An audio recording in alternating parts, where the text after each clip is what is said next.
Test, test, test.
I'd like to ask all legislators to please come to the chambers.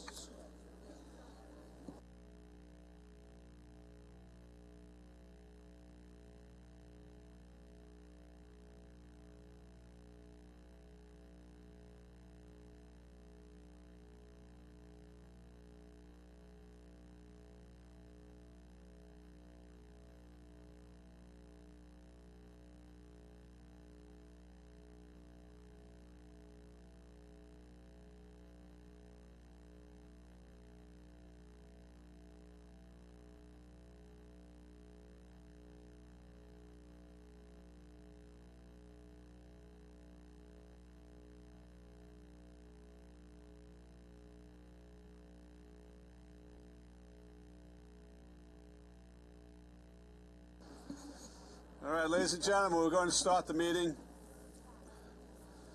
If I could have your attention, please. We are going to start with the meeting with the Pledge of Allegiance, and I would ask all to remain standing for a moment of silence after. And I ask Legislator Millet, Legislator Bino to please lead us in the pledge.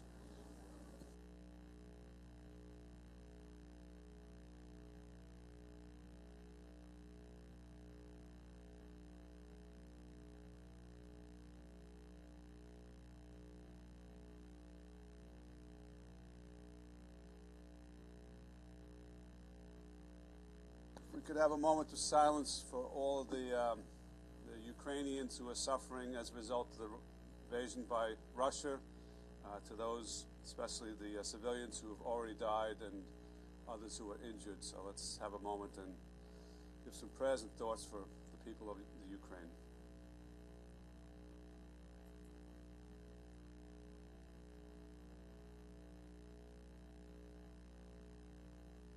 Thank you.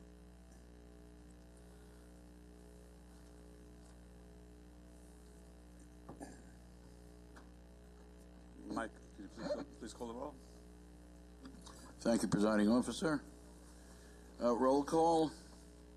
Deputy Presiding Officer Howard Copel. Here. Thank you, Howard.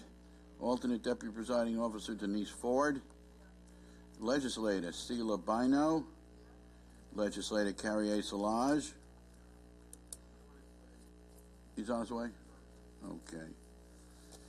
Legislator Deborah Muley. Legislator C. William Gaylor III. Present. Legislator John Dufresne. Here.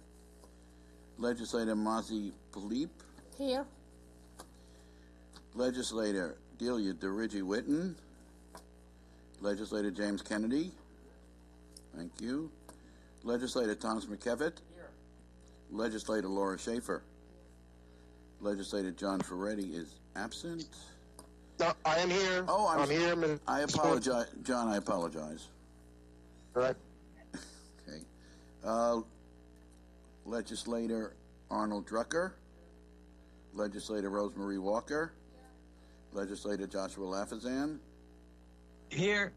Thank you. Legislator Stephen Rhodes. Minority Leader Kavan Abrahams. Presiding Officer Richard Nicolello. We have a quorum, sir. Okay, thank you very much.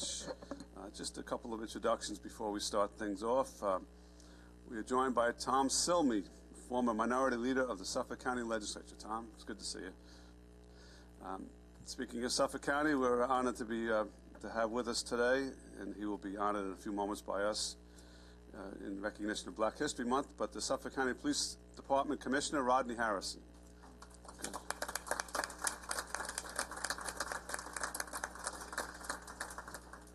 We will be starting things off as we always do with the top cops recognitions. We will be doing the recognitions for Black History Month and then going to public comment. If you would like to make a comment, please submit a slip. They're on a table right over here to the side.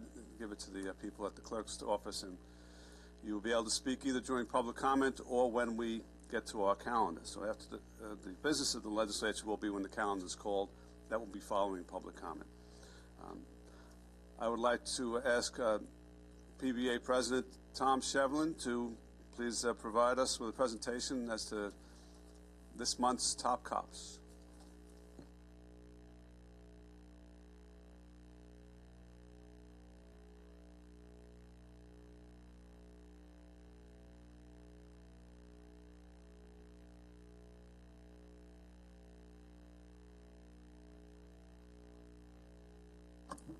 Good afternoon. Thank you for having us. This is very important to recognize our police officers, not just for risking their lives day in and day out on the streets. There's also a lot more that goes to the job, and we really, really are honored to come here every month and let you know the good work that the men and women in blue do out on the streets. Police officers Brian Coleman and Michael Passarelli are our top cops. On January 20th, 2022, approximately 2 p.m., 7th Precinct police officers Brian Coleman and Michael Passarelli responded to Seaford for suspicious occurrence. The victim told police that she received a phone call from an unknown person stating her grandson was in jail. The caller told the victim that she needed to call her grandson's lawyer. The caller provided a phone number. The victim spoke with the alleged lawyer, and she was told he needed $8,000 for bail.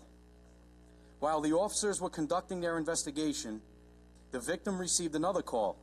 Officers and the victim were able to set up a pickup and the bail money. The victim was told to put the money in an envelope and to wait for another call advising when the bail bondsman would come to pick it up. Officers quickly moved their patrol vehicles and contacted the 7th Precinct unmarked units to stand by. They received a third phone call stating that the driver was in the area and that he would be there shortly to pick up the money. Officers Coleman and Passarelli were waiting inside the home with the victim. The subject then came to the house and took the envelope from the victim. Officers then jumped out and arrested the subject. The subject attempted to flee but was quickly placed into custody. If not for these officers' quick response and quick thinking, this criminal could have scammed this victim out of thousands of dollars and will think twice next time before stealing money from our senior citizens. The PBA is proud to name police officers Brian Coleman and Michael Passarelli as the legislative top cops for February 2022.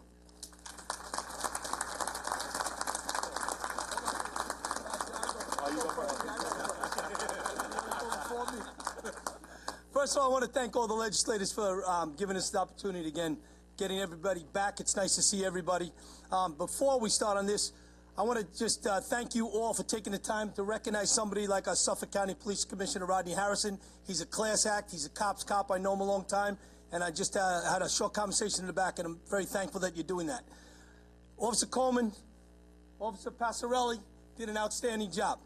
Our attack on our elderly, the scams that are going on, is gone way above than where it's been before, and that's because they're very vulnerable. And this being on the news and everybody is an education for them.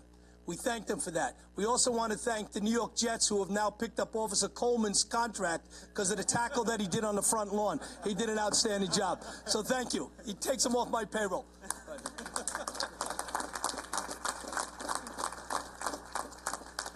My partner and I would just like to thank the Nassau County Legislature for honoring us today, to our Commissioner and PBA President and the Board for being here and supporting us. My partner and I are proud to serve Nassau County and its community, and thank you again.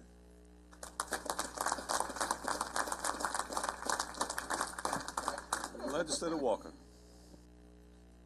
Thank you, Presiding Officer. And on behalf of all of us, we just want to thank you for, you know, you never know. Might think this might have not been putting yourself in harm's way and dealing with this specific incident.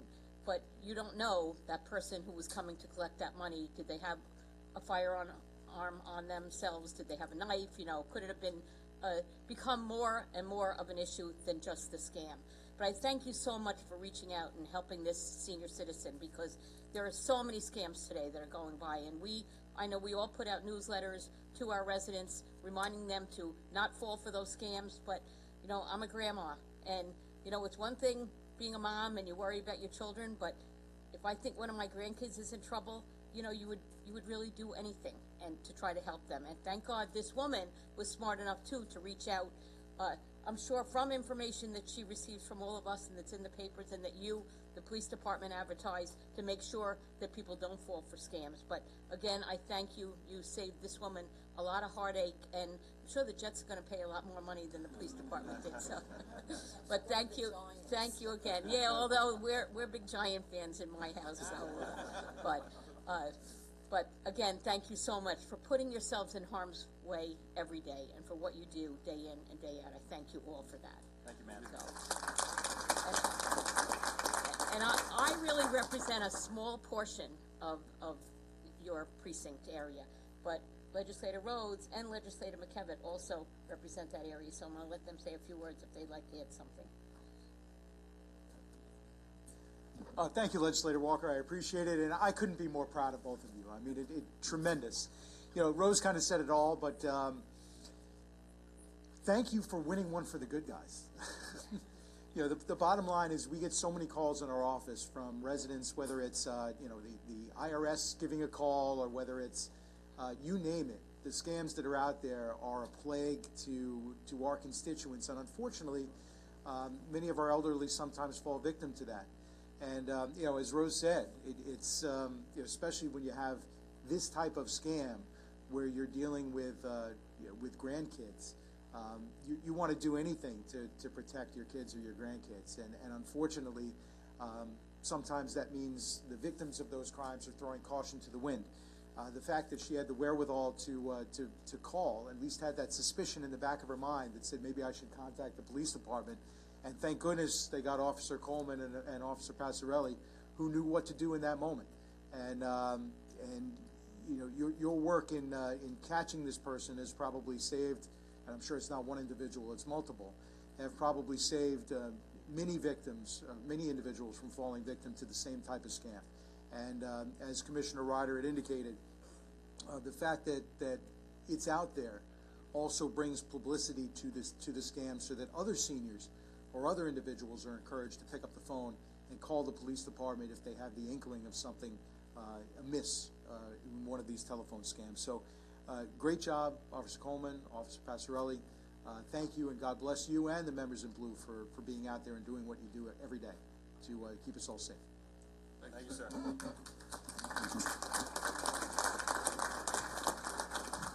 I just want to thank you for the service you do each and every day. Obviously, you know, the unsung heroes helping our community in every little way what can be. But the great thing is the doorbell video on this thing was amazing to watch and let people see the work you do every day. So thank you very much.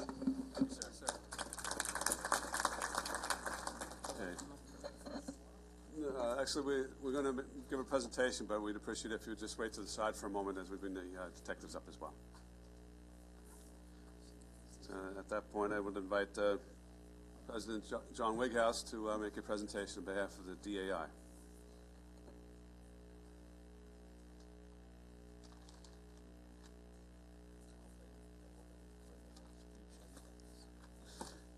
Good afternoon. Thank you to Presiding Officer Nicolello, Minority Leader Abrahams, and the full legislative body for honoring our detectives today. Today we are honoring Detectives Ryan Hayden, Jason Hernandez, Christopher Ingram, Diana Kelly, Eric Mistretta, Kevin O'Brien, and Gene Piccarillo of the Narcotics Vice Squad. They can't be with us today because they are undercovers and that they can't be in this setting. But with us today we have Detective Lieutenant Landman, this commanding officer of narcotics, and newly Chief of Detectives, Chris Farrell, and of course our Commissioner. Narcotics Vice Squad investigates various types of investigations. The detectives' investigative responsibilities include, but are not limited to, overdoses, arrest debriefings, undercover operations, follow-up on leads from sources both inside and outside the department, prostitution, sex trafficking, illegal massage parlors, and confidential informant management. This team of detectives has a high level of self-initiated investigations, which goes above and beyond the investigations received through various channels. Several of the above-listed members actively assume undercover roles via social media, voice calls, as well as in person. The above-listed detectives all find and create leads to pursue investigations which are conducted by the entire team. The cohesiveness and coordinated effort that these detectives exude with their investigations result in a safe and successful conclusions. Undercover and buy-bust operations are dynamic and dangerous. Over the past month, these detectives have shown a higher than normal level of success, with both detective and community safety being of paramount importance. In addition to numerous arrests for drug sale charges and money seizures, the following cases have resulted in the seizure of 9 illegal handguns. These deadly weapons have been loaded, defaced, and/or reported stolen. The citizens of Nassau County are now safer thanks to the hard work of these detectives. Many undercover phone calls are made in addition to the calls they receive from informants, both on and off duty. On its face, it may not appear to be so, but there is a significant investment of time which goes into these investigations. The cases submitted all had successful conclusions because of the coordinated and collaborative effort of the entire team. In 5 cases being referenced today, there were 2 court-ordered search warrants executed, 11 subjects arrested, 9 illegal firearms recovered, quantities of cocaine, heroin, and U.S. currency seized. So unfortunately, they can't be with us today because of their undercover status. We thank you for acknowledging them today. And Detective Lieutenant Landman would like to say something. No. The last guys did it too. Go ahead. Thank you very much. Much of what we do is in the shadows, and it's not really for public consumption. So I just want to say thank you very much for honoring my detectives. I know without a doubt that the 9 handguns seized definitely saved lives. So thank you very much. So we all experience life in the public eye, and we go out to dinner with our families, and we sit down, and most of the time we get recognized. People come up and thank you for all the work that you do, because you're usually in those communities. Now reverse that. You're that undercover who just went out and did that drug buy, that gun buy, and you're with your family and your kids trying to enjoy your dinner, and somebody comes up and confronts you. That's the life that an undercover lives. He's always got to look over his shoulders. He's always got to have his back to the wall. The bravery and the courage that they go out and do it every single day to keep our streets safe is not always recognized because of that undercover status. So I thank all of you for taking the time here to recognize them. And I think, as you heard, the amount of cases just they just scratch the amount of work that our undercover narcotics and vice do. So thank you.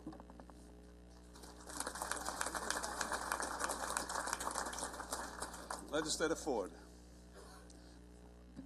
Thank you very much. I mean, it's hard to really express the proper gratitude for the work that these detectives do. You know, being a police officer, as you all know, is stressful enough. You know, when you're in your uniform and you're patrolling the streets, even as detectives, when you're able to go out.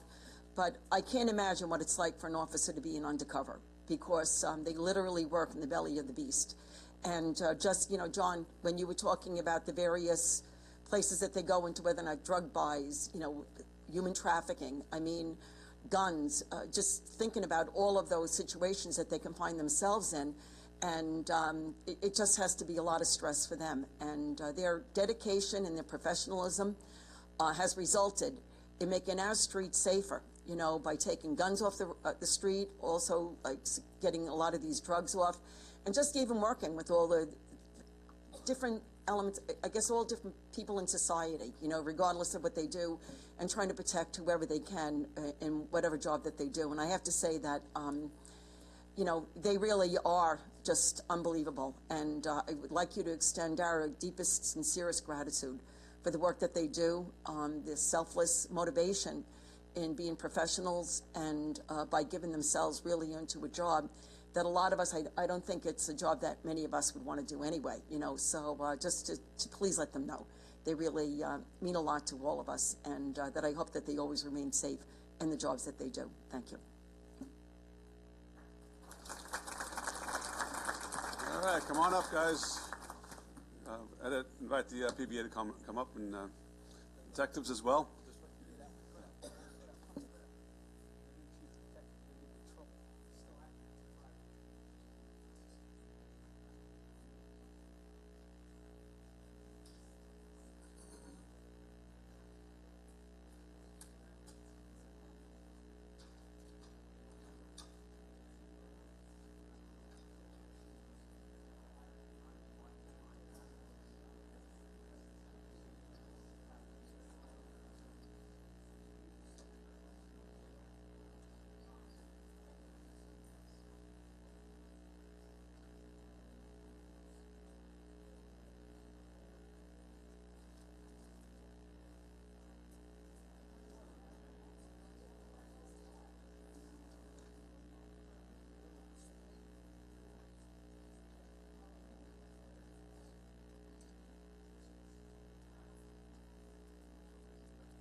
Okay.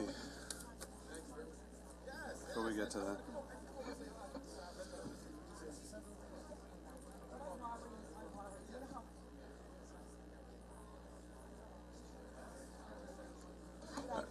All right, so as we mentioned early on, this is Black History Month, and we have a tradition of honoring some of our prominent Nassau County residents of African American descent who have achieved much in their chosen fields. And today we're very honored to have two people who really deserve to be recognized. I'd like to ask Debbie Millet to introduce the first. Thank you, Presiding Officer. It is my great honor, and if we could please ask Commissioner Harrison to please come up front.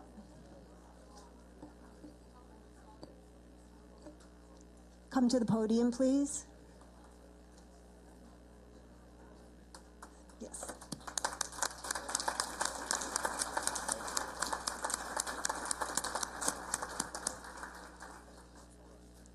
So Commissioner Rodney Harrison is, I'm so proud to say, he resides in my district, Yes, ma'am. a Baldwin resident.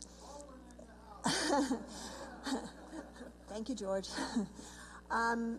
And we are so proud to honor you for being the first African American police commissioner in the history of Suffolk County.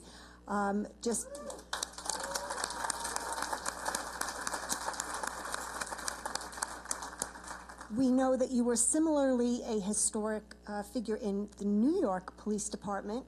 In December 2019, you were promoted to the position of Chief of Detectives and became the first Black person to hold the position in more than 200-year history of the force. I think that's worthy of applause as well. Thank you.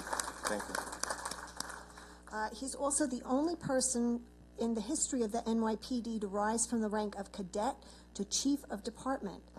And we know that I continually see you in the paper. Since you have become the commissioner, I've particularly enjoyed the article today when you were interviewed by the sixth grader, Yes. asking you questions about what you wish to do. Very tough questions, by the way. Yeah.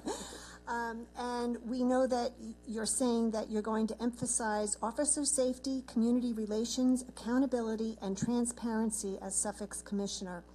And with that, you will bring the experience you gained during 3 decades in the NYPD to fighting the opioid crisis, combating gang violence, and all that you will be doing as the commissioner. I wish to thank the Minority Caucus and to the entire legislature for agreeing that Commissioner Harrison would be such an appropriate person to honor as our honoree for Black History Month. And with that, can we bring Commissioner Harrison? How are we doing this? Let's sit forward, like to say. Oh, okay, sure. Okay. Thank you, Legislator Millet, for a great candidate for Black History Month. And I know I met you at one of the Leo weekends. And, you know, I know from having family that are currently serving in the NYPD, I know that as you rose through the ranks and becoming Chief of Department, that you, many, many, many thousands of the members of the police force held you in high esteem. And I know that there was more than 1 or 2 or 10,000 tears shed when you decided to leave and go to Suffolk County. You earned a great amount of respect for the job that you did, and I'm sure Suffolk will do well with you as leading as a police commissioner, and you are very well deserving of this honor. And thank you very much for your service to all of our communities. Thank you for those kind words. Thank you.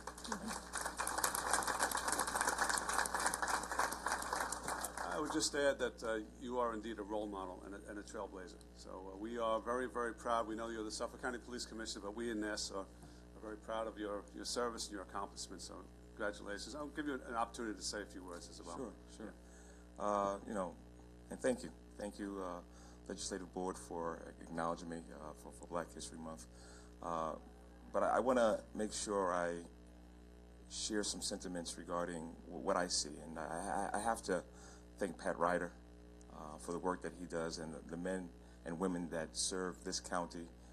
Such a difficult and dangerous job, and the officers that came up that were honored today is pretty great and special because we need that.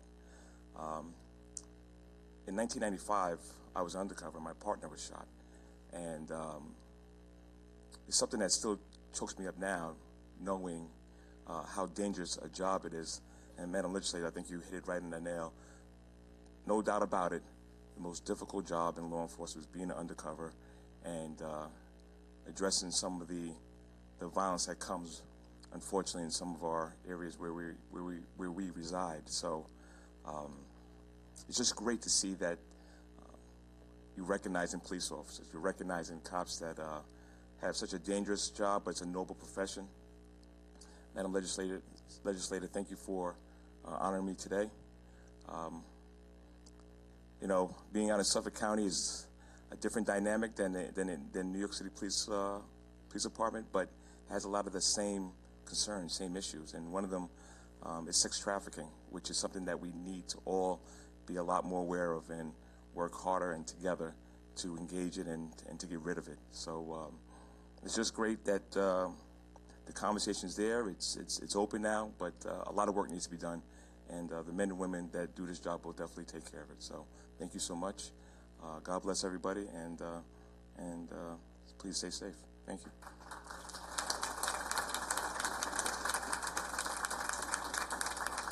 Commissioner, if you could join us up at the podium. Is Commissioner Ryder still here? No.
Legislator Rhodes. Thank you so much, Mr. Presiding Officer. And I got to tell you, our honoree for Black History Month, you know, the presiding officer used the term trailblazer before, and though she's our honoree for Black History Month, she could have been easily our Trailblazer Award winner. She could have. There's a host of other categories for which she would have been an appropriate nominee. But our nominee for Black History Month today is Deirdre Hellberg. And Deirdre, if you would please come up to the podium.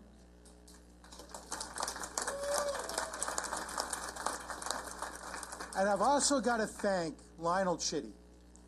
Lionel Chitty, Office of Minority Affairs, our executive director, introduced me to Deirdre as a constituent, trying to help her in her small business. And I've got to tell you, I'm so grateful that I did, because every time I have the opportunity to talk to Deirdre, I am more and more impressed with her resilience, her fortitude, in really being an inspirational figure for so many. And you know, in getting to learn about Deirdre, I actually pulled up a story, and it sort of summarizes exactly what I'm talking about. Deirdre was in the garage of her home one afternoon, and Deirdre, I think obviously you know what I'm about to talk about. Yes. Talking with a friend about her next steps in life.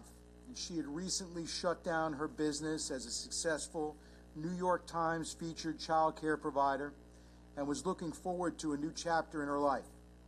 And she knew full well that after being a business owner for so many years, there was no way she could return to working for someone else.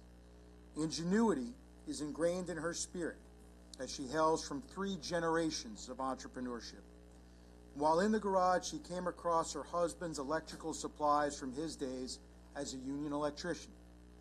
And after organizing scattered equipment and at her friend's encouragement, it dawned on her that this new chapter she was searching for laid right before her eyes: to open an electrical supply company. And that conversation served as a catalyst for Deirdre's new business venture. After a year of research and planning, Deirdre dove headfirst into, of all things, the electrical supply industry, establishing Hellberg Electrical Supply in 2003. She quickly found out, however, that this exclusive, white, and male-dominated industry was not welcoming to an inexperienced black female that was not already seasoned. In 2004, she opened a storefront in Hempstead. By 2005, the store closed its doors because several manufacturers were unwilling to sell to her. Regrettably, the few manufacturers who did want to work with her were unable to do so because it would upset their larger customer base and others in the industry. Still, other manufacturers advised her to join an alliance with a larger supplier in an effort to better her position in the industry, which she did. However, being the third party created pricing that was too high for Hellberg Electrical Supply to effectively compete. But in spite of it all, Deirdre remained focused. Instead of quitting, she created an office in her basement and got to work. And Hellberg Electrical Supply became MWBE certified, and Deirdre was introduced to the Diversity Network. The business was able to grow and gain large contracts with companies such as CBS and Goldman Sachs. She shifted gears and added a green and sustainable focus to her product line after forecasting the trend in the industry would take in the coming years. She survived challenges, the economic slowdown in 2009, and like so many business owners, what happened in 2020 as a result of the pandemic. But what I love most about Deirdre is the fact that she continues to give back. And that's something that's ingrained in her soul. And she's on the advisory board for Strive International, is a member of the African American Chamber of Commerce of Long Island, and is the president of the U.S. Coalition of Black Women-Owned Businesses.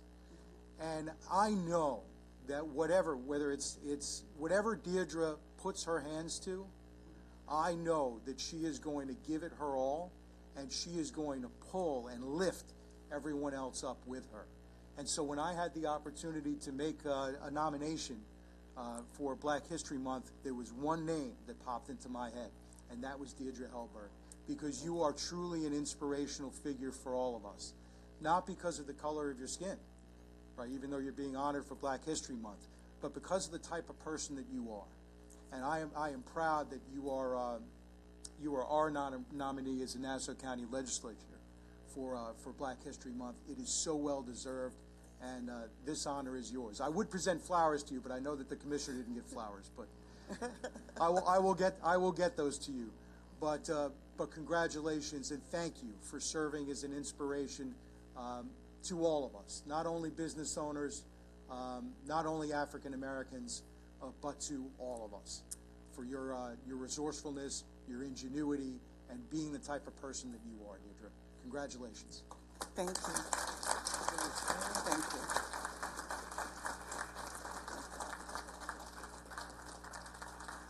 Thank you.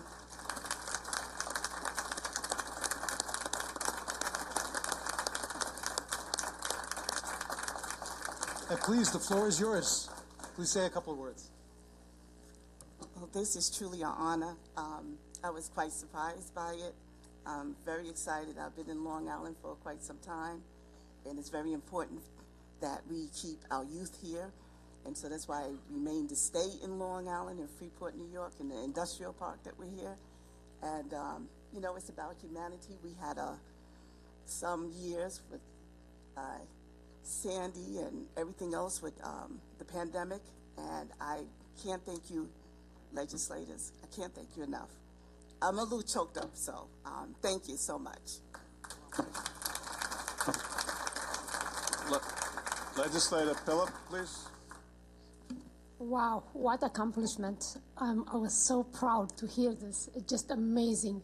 You are really inspiring. And I'm amazed by you, woman to woman. I'm so proud of you. Thank you.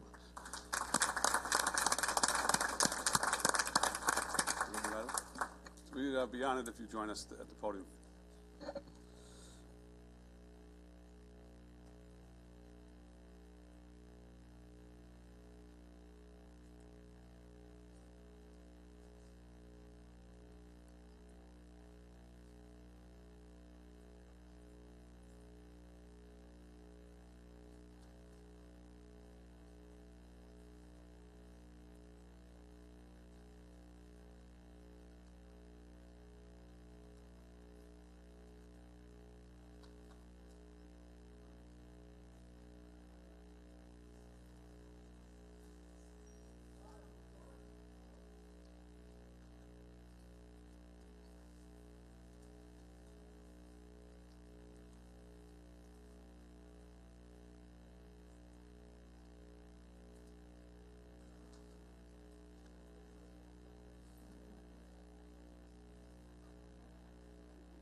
I would like to invite our Nassau County Fire Marshal, Chief Utero, to come on up and make a presentation.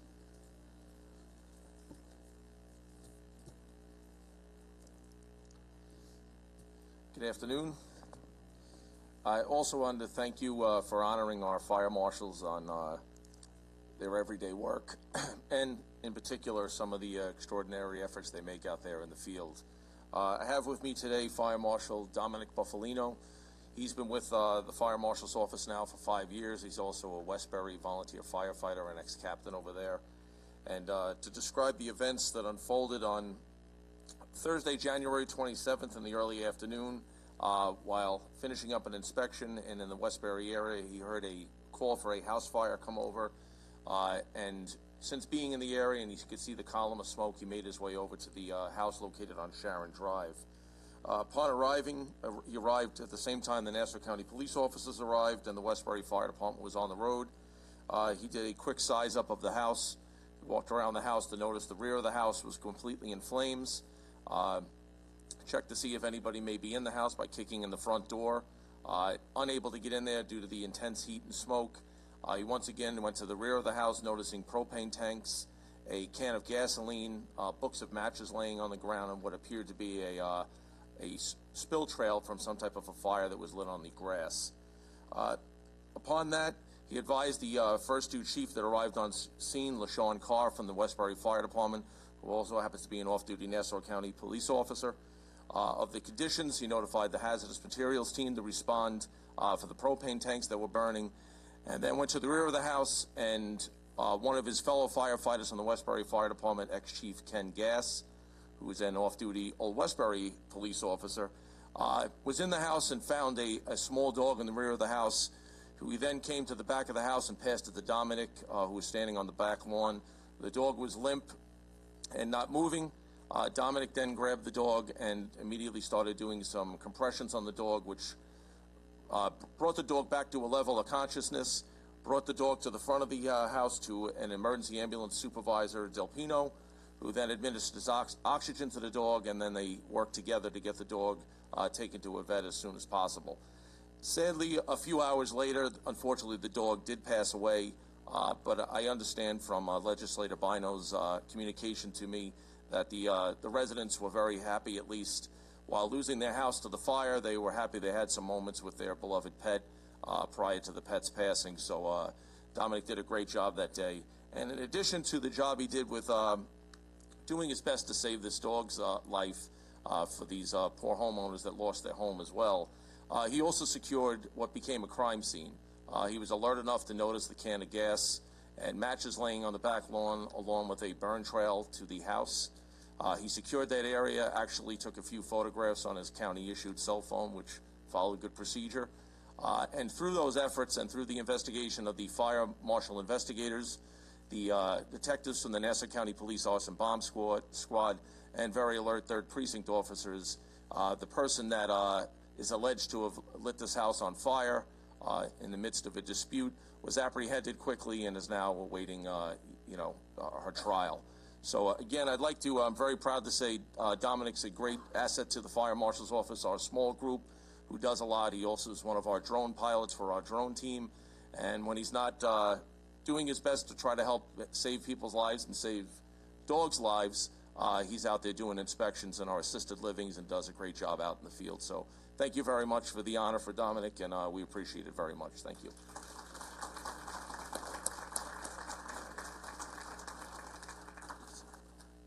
I'd just like to take a moment and thank everybody for the recognition. I'm very honored to have it. Thank you. Legislator Schaefer. Good afternoon. So, Dominic, I had the opportunity to congratulate you in the back, but as some of you may or may not know, I know Dominic's family for a long time. I actually rented an apartment from them for many years, and they were very, very good to me. So that's my personal story with you, but now I've been able to see you grow and flourish. This is not your first time here for an honor, and we just honored your brother not too long ago as well, who's also a firefighter. So I just want to say thank you. While your family was good to me, you and your family have been good to everyone in the community, everyone in Nassau County, with the service that you have provided. You know, when I saw that it was a dog that was, saved, or at least for a little while, that was even more special, because we know you're out there fighting fires and rescuing people, but, you don't always hear about the pets. So it was just a nice, a nice added touch to it. So I just want to say congratulations. Thank you so much for all of the gifts you have contributed to Nassau County, certainly the village of Westbury, where I'm from as well, and thank you for being here.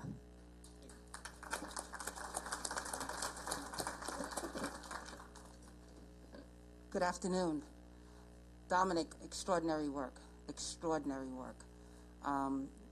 You made sure that crime scene was protected, and that goes along with your training. I know that, and but your heart led you into that house, despite the fact that it was really a very smoke-consumed space. I've heard from all the neighbors that lived in the area how terrible the scene was, and I thank you for going in that house and bringing out the dog. Bilba is the dog's name, and I know Bilba for years. Bilba is, he was the pet of Pleasant. She was an intern in my office for many, many years, and so she was heartbroken about Bilba, but thankful that her father, Fred, was able to spend the last moments of Bilba's life with him. And so for that, I say thank you. The family wanted to be here today. They intended to be here today, but an unforeseen circumstance came up and they couldn't be here. So they asked that I would convey their thanks, their gratitude for all that you did on that day. You gave them just a little bit of peace and solace in a very tumultuous, devastating day for them. So again, thank you.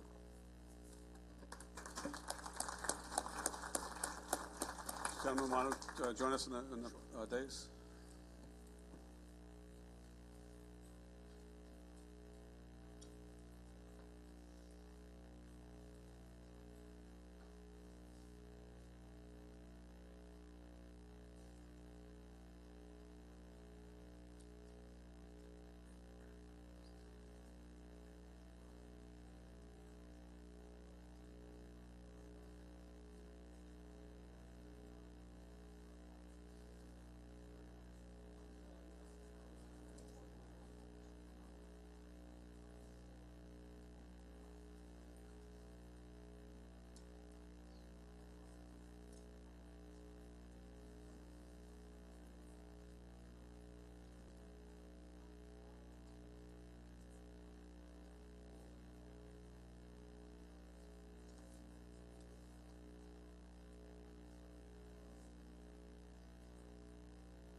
All right, we have one more presentation. I want to thank all the people here for public comment for your patience. We have more than the usual number of presentations today, but there is a lot going on. So, for our next presentation, I'd like to ask legislators Muley and Gaylord to say a few words, and Legislator Coppell, if you'd like to join in as well, and then Legislator Bynum. Keep forgetting it. Yes, thank you. Presiding Officer, if I could at this time call up the members of the Rockville Center Fire Department, Police Department, and we have the mayor here. Please come forward. We have Fire Chief Avendet, Fire Chief Rugolo, and Police Inspector Romance. And of course, Mayor Murray.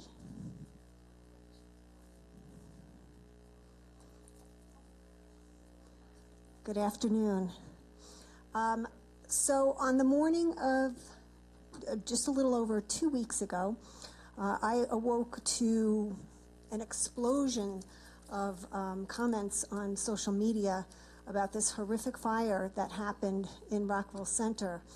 It was the story of the day, and we are so fortunate to hear that it was actually it was a bad story, but it was a good story. It was a good story in that, as horrific as it was, no one died. There were a couple of injuries, but I guess everyone was pretty lucky that this accident happened at 1:10 a.m. A 13,000-gallon tanker crashed into the former Lazy Boy showroom, so it crashed into an empty store on Sunrise Highway. The fire cut off power to more than 500 surrounding businesses and homes. And as I said, 3 firefighters were injured and 2 went to the hospital. 150 firefighters responded from more than 25 jurisdictions. Rockville Center Police, Nassau County PD, and the state police also assisted at the scene. It really, from all the pictures that I saw, it was really horrific. There were also some environmental impacts too, as I understand it, with Mill River being close by. But what I want to say, and I'm sure the entire legislature will agree, we want to thank everybody for working so closely together, for working with such professionalism. And we know that that's what you're trained to do, but to see it happen in such a way under these truly terrible circumstances, we are so proud of you, and it's an honor to represent your district. Thank you.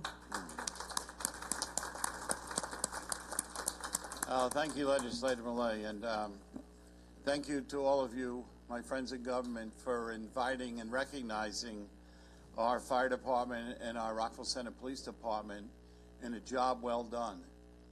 I've been a first responder. I'm in my 50th year, and I've never seen the camaraderie and the effort put together by so many agencies in such a short time. And as you probably know, sometimes they don't work together so well, but I've never seen it as well done as this. Our police department was on scene immediately. The man flipped the tanker on his side. 10,000 gallons of fuel was going eastbound in a downward position, on fire, 25 feet in the air for about 200 yards. As you said, Legislator, the Lazy Boy went on fire. Not just that, Lazy Boy was on the southwest corner. The southeast corner was a liquor store, and that went on fire. So our fire department got there immediately and fought that fire. Chief Avendant, who is behind me, say hello, Chief. There he is. Was in charge of the scene. As I said, I've been around a long time. I was with the village administrator, Nancy Howard, who was in the back, and we watched him work. We went to mutual aid immediately, then the second and the third, and as you said, over 25 Nassau County firefighters, brave firefighters, were on that scene. I watched this chief run that call, and I've never seen a chief do it as well as Chief James Avendant did with his deputies. Amazing job by him. But I must also say, Nassau County OEM, and especially Nassau County Fire Marshals, they were there at his side, and the collaboration between those 3 agencies at the beginning was second to none in this county. And as you know, that's why they train. This is why we prepare. It was a fantastic job by all for such a catastrophe. And before I leave, I'll just mention some other agencies that were there. There were so many, all the way up to the federal level. The Rockville Center Police Department, Nassau County Police Department, New York State Police, New York State Department of Environmental Conservation, obviously the Rockville Center Fire Department, our own DPW. Rockville Center has its own electric, so they were there, and they got the power on with less than 6 hours. Rockville Center Building Department, because the building had to be torn down.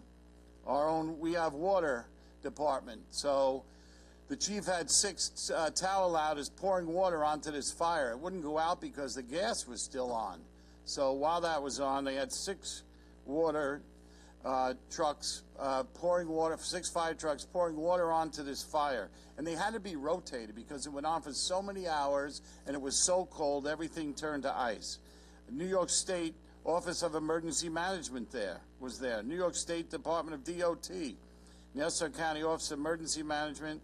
The United States Coast Guard had to be called in, so they brought a helicopter all the way from Cape Cod to assess the damage into Mill River, and thank God it was gasoline instead of diesel.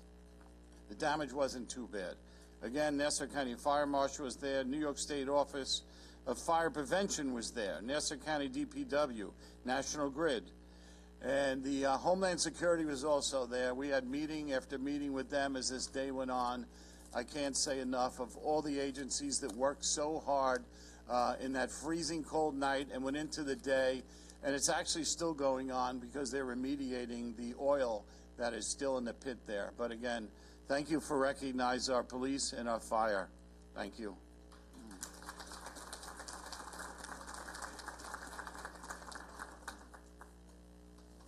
Sure, if I could just say a few comments. Chief, remarkable job. Well done under your leadership and command. You took charge of the situation on scene about 12 or 13 seconds, I'm told, after the Firecom dispatched notice. A multi-department, county, state, federal government operation unfolded right at your hands there, and you led it very well. You did a great job. You protected all of the residents of Nassau County, because this could have been a real bad situation, as the mayor alluded to. So I just want to say congratulations to you, the entire department. Mayor, congratulations to you and your leadership, your team. Deputy Mayor is here, I understand, as well. And she should stand up and be recognized and be up here with us as well, because it's truly a team effort from all of the leaders, trustees, mayor, the well-trained fire department, police department, that was so successful in bringing this to a head very quickly. And we recognize that fact. And that's why you're here today, so that the rest of Nassau County can know how well you did in this adverse and what was really a disaster of immense magnitude, or could have been. And so, again, I just want to wish my congratulations. Thank you all for all that you do to keep us safe each day. All right, we can go to sleep at night knowing we're well protected, and that's because of the efforts of you, your department, your village. Thank you all. Voting officer? Howard? May I? Yes. I just want to join my colleagues. I really feel badly that I'm not there personally today. It's the first meeting I've missed in who knows how long. But I am delighted to join my colleagues, as I say, in recognizing the extraordinary work of the volunteers who go out there, give up their time, give up the families who give up their time, and help us all protect all of us from these catastrophic and dangerous events.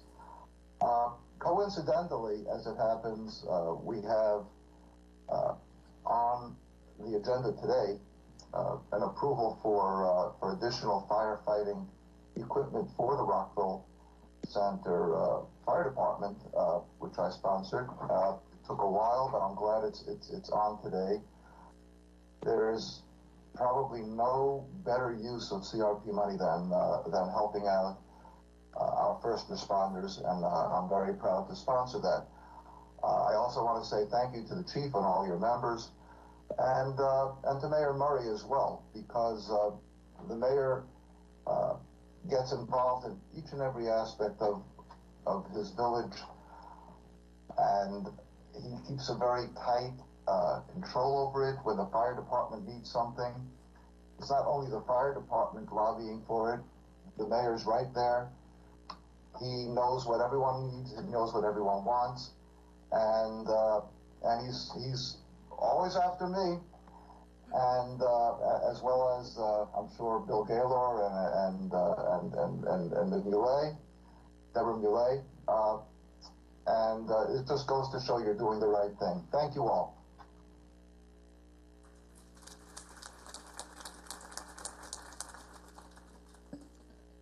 Good afternoon.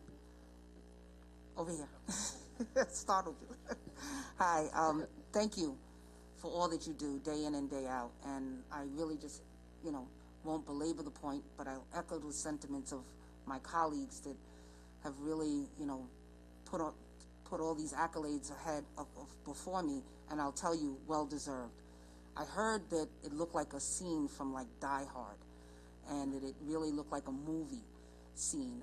But what was real was your bravery and your ability to coordinate and work together to make sure that everybody was safe. So I thank you for all that you do day in and day out, and may God keep you and bless you.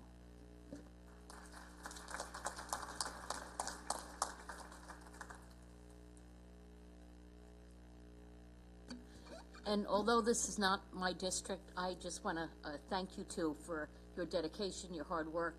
I'm in the Ladies Auxiliary in Hicksville Fire Department, and of course the text came through on my phone. So from that minute on, that was my constant, I was up pretty much the rest of the night.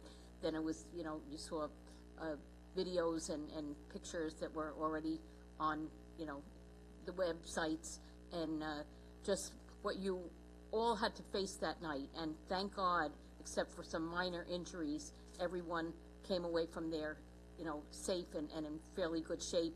I know there was property destroyed and the other work that still continues today. But again, thank you so much for your dedication, certainly Mayor and Deputy Mayor and certainly our Fire Department, Fire Marshal's Office, and all the other departments that responded. I know Hicksville's Hazmat was there, and I always like to remind people that, our fire departments are volunteer. Jump out of bed in the middle of the night and get to a scene that in this case was a disaster, a real disaster, and could have gone to become something far worse than it did. But because you all worked together under your leadership, it was a situation that became under control as quickly as you possibly could, and no lives were lost. So thank you again for all you do day in and day out. Would you please join us on the dais for a presentation? Chief Utero, would you join us as well?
Nancy, I apologize. I hear you're the village administrator. Former deputy mayor. Yes.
Boots on the ground from my district. All righty. Again, thank you for those of you who are here for public comment, for your patience, and we'll jump right into that right now. First speaker is Alexander Lapidus.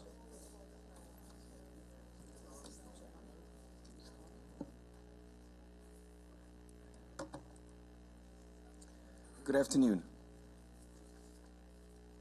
Thank you to the members of the board for taking the listen to my concerns. My name is Alexander Lapidus, residing at 16 Merritt Road, Farmingdale, New York, 11735, adjoining to Toretta Estate subdivision. At the last public meeting, I couldn't be here because my father passed away, and Jones Whalen, my attorney, was representing on my behalf. After the last public meeting, we had a field inspection February 14, 2022 with the town and county personnel, legislators, and developers who concluded that the land is stable but settling in some areas. I would appreciate if you can, oh, I'm sorry. There's a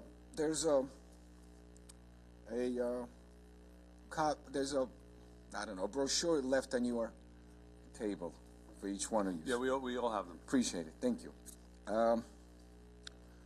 On February 14, 2022, with the town and county personnel, legislator, and developer who concluded that the land is stable but settling in some areas. I would appreciate if you can provide me with a written report of the outcome of that inspection. I have two other concerns. My first concern is who is responsible for maintaining the retaining wall that was installed to stabilize the land? Do the new property owners know that they must maintain the retaining wall? My second concern is with the excavation that the Toretta Estates performed to regrading lots 1 and 2, where there's a sharp slope now between my property and Toretta. I am concerned that the Toretta Estate has redirected the flow from my property. Previously, before the excavation, I had no runoff issues. Thank you for your time. Thank you, Mr. Lapidus. First of all, we want to extend our condolences on the loss of your father. Thank you. Your attorney was here at the last meeting. She did a very good job of representing you and providing us with all of the details. And as you said, she went out, the Department of Public Works, Planning, as well as representatives of the legislature were there for an inspection. So there will be follow-up in terms of that. But I guess the communications will then flow to your attorney. I know you had some specific questions, which we will attempt to get you answers on. Thank you again. Okay, thank you. Pat Boyle, Coalition of Youth Service Agencies. Hi, everybody.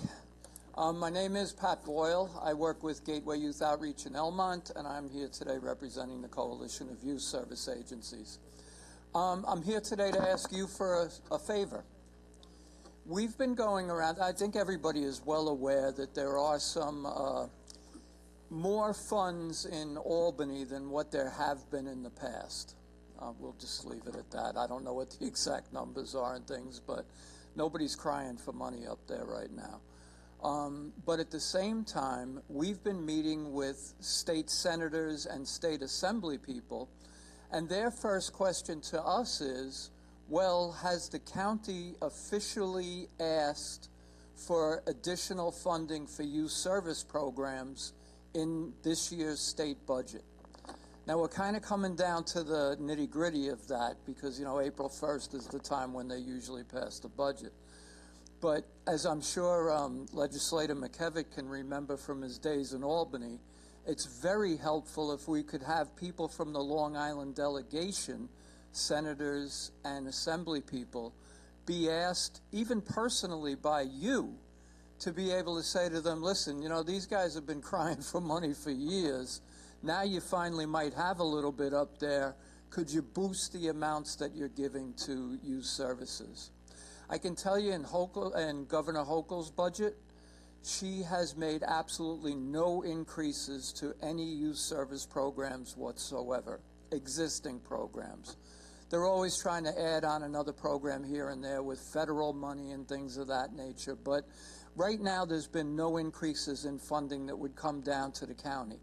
And some of that money is money that comes directly from the county and directly from the state and into the county coffers to then give to, you know, youth service agencies around Nassau County. So the bottom line is we need your help.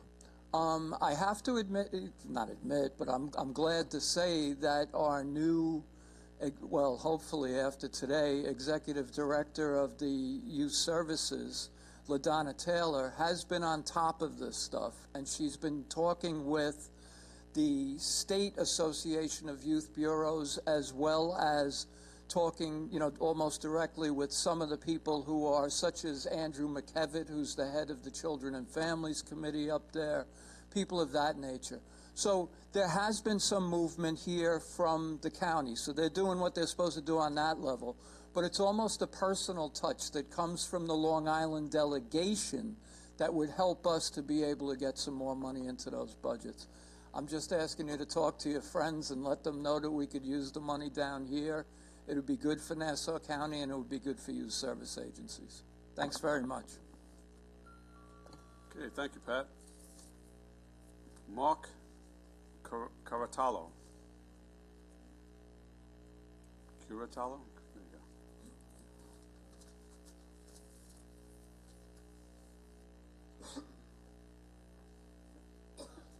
go. Good afternoon, Presiding Officer Nicolello, Minority Leader Abrams, the entire legislative body. My name is Mark Curatolo. I'm here with concerns not only that affect me as a resident, but as an employee of Nassau County as well. I work as a sergeant at the Correctional Center. I'm here out of concern for the officers under my charge. I know the COVID president has been here year after year asking for staff, and those requests have gone unheeded. For years, the officers have worked doubles and triples, missing out on important times and important life events with their families. The amount of stress placed on the officers, myself, and my colleagues is immeasurable, and has only been exacerbated with the anti-law enforcement sentiment and COVID, which affected your correction officers at ridiculous numbers. The officers have become increasingly more exhausted, disgruntled, neglected, and stressed.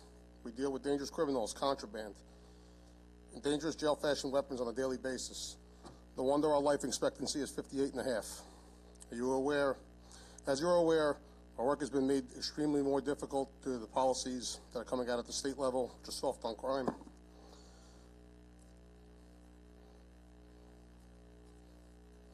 And it's also emboldening the inmate population, like the criminals on the street. The amount of officers that I referred to the Employee Assistance Program over the past 2 years is tenfold to years prior. The officers do their jobs, accept an increased workload, and have been out of contract for nearly 5 years. I do understand that most of the contract issues are with NYFA, but the hiring staff requires your approval solely. In the past year, you have hired nearly 400 police officers and promoted numerous others in the police department. I do commend the PBA for fighting for their officers, and I'm glad that the cops can go home to their families and not be completely exhausted when they play with their children. However, those locked behind the walls are forgotten and belittled. Unlike the gorgeous new police precincts, we work in a leaking, dingy, and deteriorating jail. We are unseen and uncared for. In the past 5 years, the county hasn't hired enough correction officers to make up for attrition. Due to this neglect, in the past, it has been portrayed that the officers are overpaid, when in fact they're overworked. I fear that this overly tired and overworked staff and those surroundings can only lead to negative outcomes. In closing, I came here today not on behalf of my union, but so you can put a face to your effective workforce. So I plead with this legislature to immediately start hiring a fair amount of officers to alleviate some of the unnecessary stress and workload. Thank you for your time. Thank you, Sergeant. And as you correctly pointed out, your leadership in COBRA, President Sullivan has been here month after month after month for years, advocating those same issues. And we on the legislature are keenly aware of the lack of staffing, the overtime hours that are being forced upon the members, the conditions there, and we are doing everything in our part to resolve those issues. In particular, they need to put some classes through there as soon as possible. So, thank you, sir. Okay, thank you. Sure. Legislator Reggie Whitten. Yes, Sergeant, if you don't mind, we just want you to know it's a complete bipartisan effort that we support.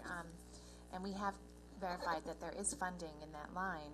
And anyone I speak to that, young people that are looking to start a career, I really try to recommend it. And I think we all have to just get as many people as possible to not only take the test, but then follow through. I appreciate it. Just when we have to order the officers on a daily basis, I got to see their face that they can't go home.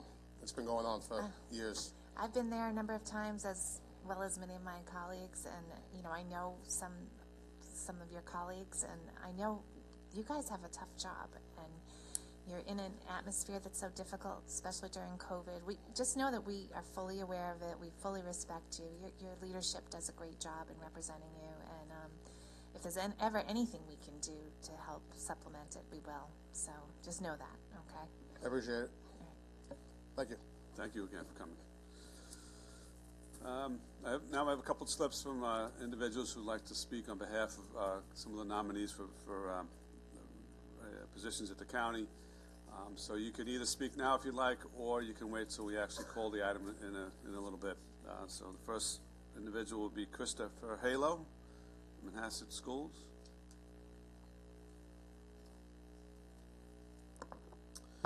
Good afternoon. My name is Christopher Hale, and I would like to first and foremost thank the legislature for the opportunity to address the body on the occasion of the swearing-in of Mr. David Chang as County Treasurer. I have worked with Mr. Chang for several years in my capacity as an administrator in the Manhasset School District, where David has been an involved parent and a liaison to many groups, but most notably the Chinese American Association of North Hempstead, which is a wonderful organization that is very supportive of all of our students in our schools. In education, the greatest relationship that we can have with a parent in the community is that of a partnership. Partners in the education of children and the betterment of the overall school community. Mr. Chang has been much more than a partner for us. Mr. Chang, over many years, has been a staunch advocate, and not simply for his own children.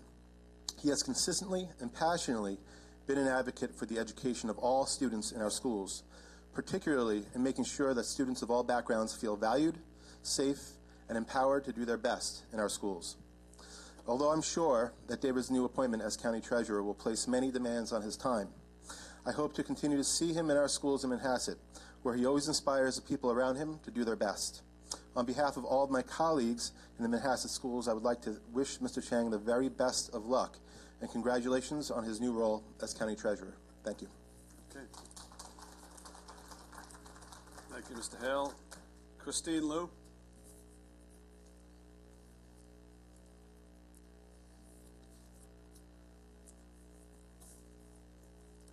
Good afternoon, Presiding Officer and our Nassau County legislators. My name is Christine Liu, and I'm a resident in the New Hyde Park community, actually the Herrick School District. Thank you, Dr. Hill, for the wonderful introduction for our organization.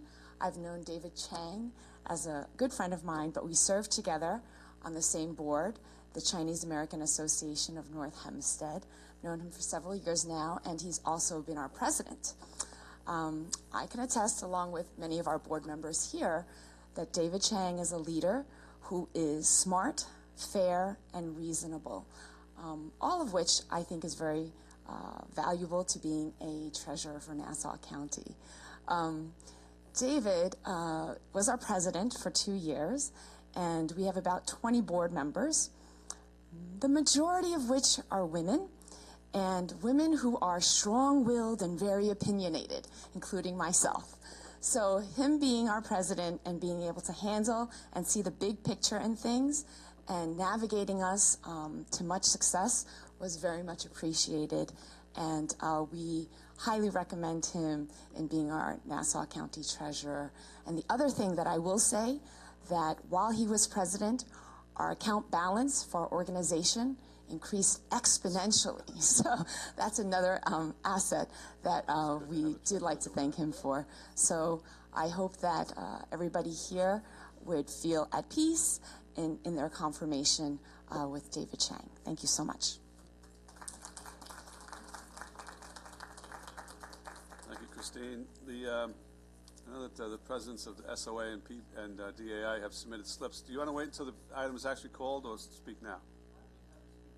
Okay, come on up.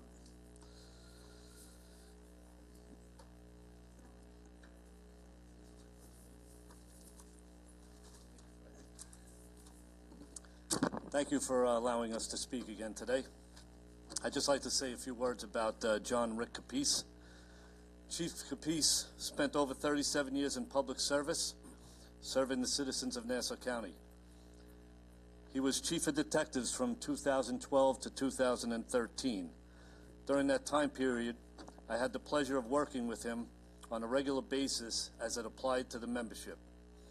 As an administrator, he certainly set himself apart, as he was always prepared and was innovative in his ideas for how to make the detective division better. In his tenure as Chief of Detectives, I always had access to Rick, as he was very attentive to the health and welfare of my members. I cannot recall a conversation I had with Chief Capece wherein he did not ask me how the detectives were doing and where he could assist in making their difficult job a little easier. On a personal level, I have known Rick for approximately 25 years. He was the commanding officer of the Narcotics Vice Bureau, where I was assigned for 15 years. Rick was there from 2003 to 2006, and I had the pleasure of working for him there. As a supervisor, he was second to none. Rick implemented new ideas and concepts as the commanding officer of narcotics, which were successful and as they are still in place today. As if the first 37 years of public service were not enough for Rick, he has decided to continue serving the residents in Nassau County in his new role. I would highly recommend Rick for this position, as his past experience and expertise he honed in the Nassau County Police Department will serve the county well. Thank you.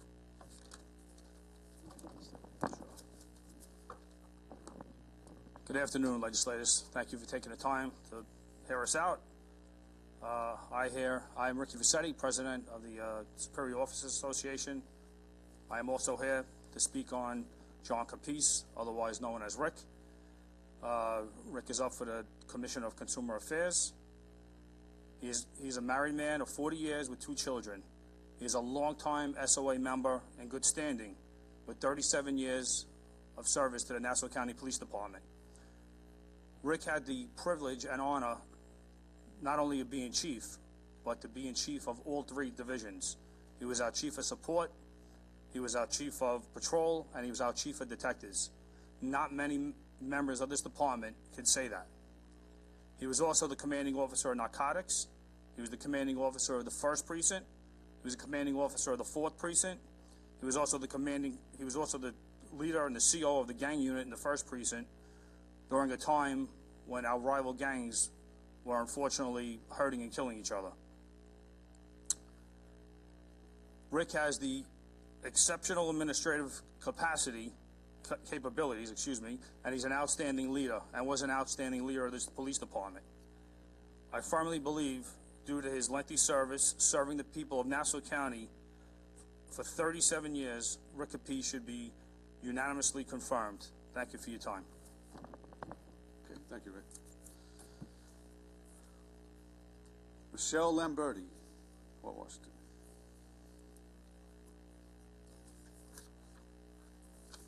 Thank you, legislators. My name is Michelle Lamberti, and I serve as Vice President of the League of Women Voters of Nassau County. The League of Women Voters is a nonpartisan political organization.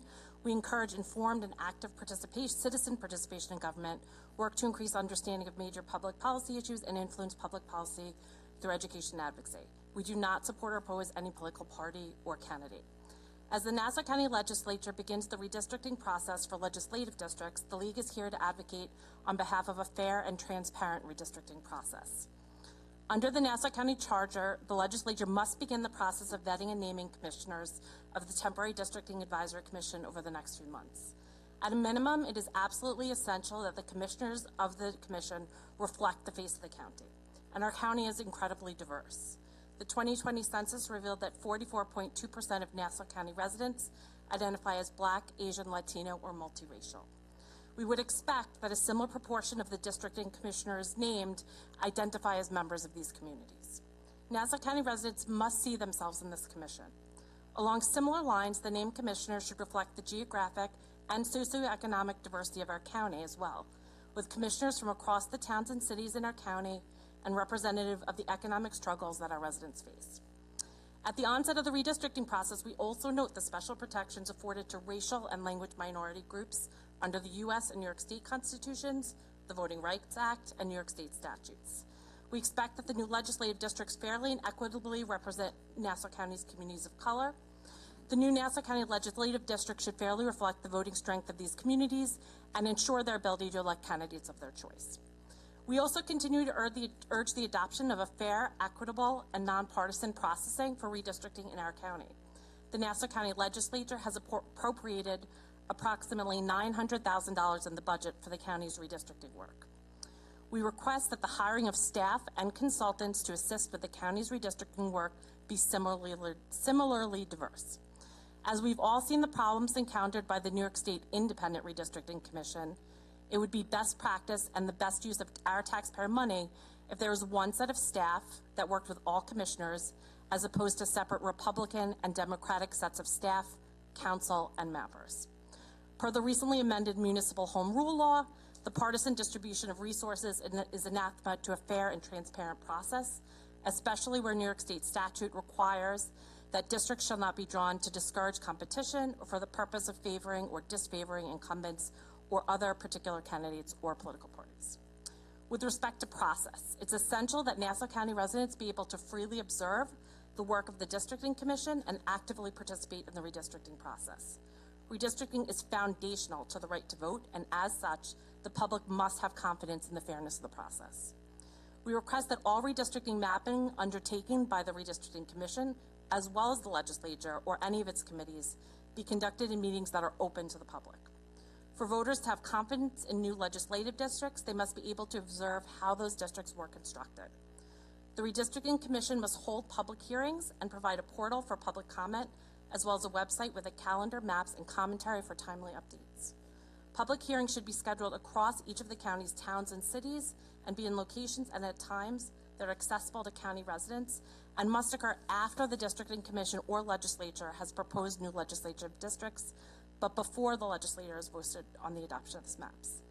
Thank you for the opportunity to provide public comment, and we look forward to working with you during the redistricting process.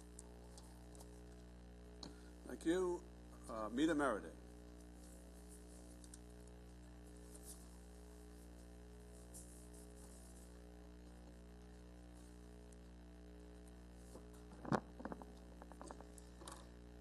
Good afternoon. I stand here. I'm hoping that I kind of get the extra time because that clock was kind of stuck in on 3 minutes for a couple of the other speakers, but I digress. I stand here on February 28th. As most people know, this is Black History Month. I was proud to see my neighbor, Suffolk County Police Commissioner Rodney Harrison, being recognized, and my friend and colleague, Deidre Helberg, being recognized. As a person of color, tomorrow is March 1st. For me, Black history continues because it's 365 for people of color. So despite the designation that is more than appropriate for the most part, it's just, again, signifies the work that needs to be done with regard to the inclusion and the racial disparity that continues to permeate through this country. I wear this oversized jacket actually because it was worn by my godson, who used to play for the Bina Odessa basketball team in Odessa, the Ukraine. He left there in September of 2021. He's now in Lisbon. But he reached out to his teammates in Odessa, and he said that, you know, for the most part, they are safe, but they're standing strong. And that, again, I pray for the athletes and their families in that country and those individuals who are stepping up and representing their right for their independence and their freedom of speech, and for those in our country who are stepping up and stepping forth and who have relations and connections there. I'm not a proponent of war, but I am a proponent for the veterans who return here, and to know, again, the focus for me particularly has to be on business development. I read just briefly about Title 82 of the Miscellaneous Laws of Nassau County, created to promote more meaningful participation in public procurement by service-disabled veteran-owned businesses, thereby further integrating such businesses into Nassau County's economy and enabling them to realize the American dream they fought to protect. This law is almost 5 years old. I've yet to see any report or any significant activity that relates to creating businesses that creates jobs. Over 70% of veteran businesses create the jobs for veterans, and we continue to just disallow the importance of same in this county. As Pat Boyle mentioned earlier, with regard to seeking funding, there's funding on the federal and state level that could do a lot for this county. If we don't ask for it, we won't get it. We have a facility, Nassau Community College, Nassau Community Medical Center, where our Veteran Services, our hard-working Veteran Services agency is housed, but unfortunately, we continue to basically give them piecemeal funding for the work that they could be doing on a broader scale that could create jobs, that create businesses, that could keep our veterans in homes and in their facilities so that they can continue to be productive partners in the United States. Last year, $1.9 trillion was submitted from Congress with the COVID relief package, of which last month the White House requested $10 billion for small business investment. Unfortunately, those funds, along with funding for healthcare, education, and climate change, have been stalled. Again, we still have a responsibility on the local level. If there's an opportunity to seek funding from the state, we should be able to do that. I just realized today that the White House has asked for $6.4 billion for the Ukrainian crisis aid. I'm just wondering how quickly those funds will be allocated when we continue to suffer right here at home, our veterans more so than anyone else. So I ask you to step up your efforts, as Pat mentioned as well, to talk to your friends and colleagues on the state and federal level to get the funding that we need here for our veterans, for their families, and for the support agencies to do what they need to do. And lastly, because I'm leaving, I know all of you will be happy to hear that, because the work that I do is not here, it's out there. But I do want to support the confirmations for those who are going to be on the Water District Committee, being a member of the Long Island Clean Air, Water, and Sewer team, and having fought to get that resolution passed and that bill passed from the state. I am looking forward to working with your appointees and those that came from the town of Hempstead to address the rising rates and the seemingly high rates of water bills for residents in Nassau County. Thank you. All right, thank you, Mita. Richard Clolery.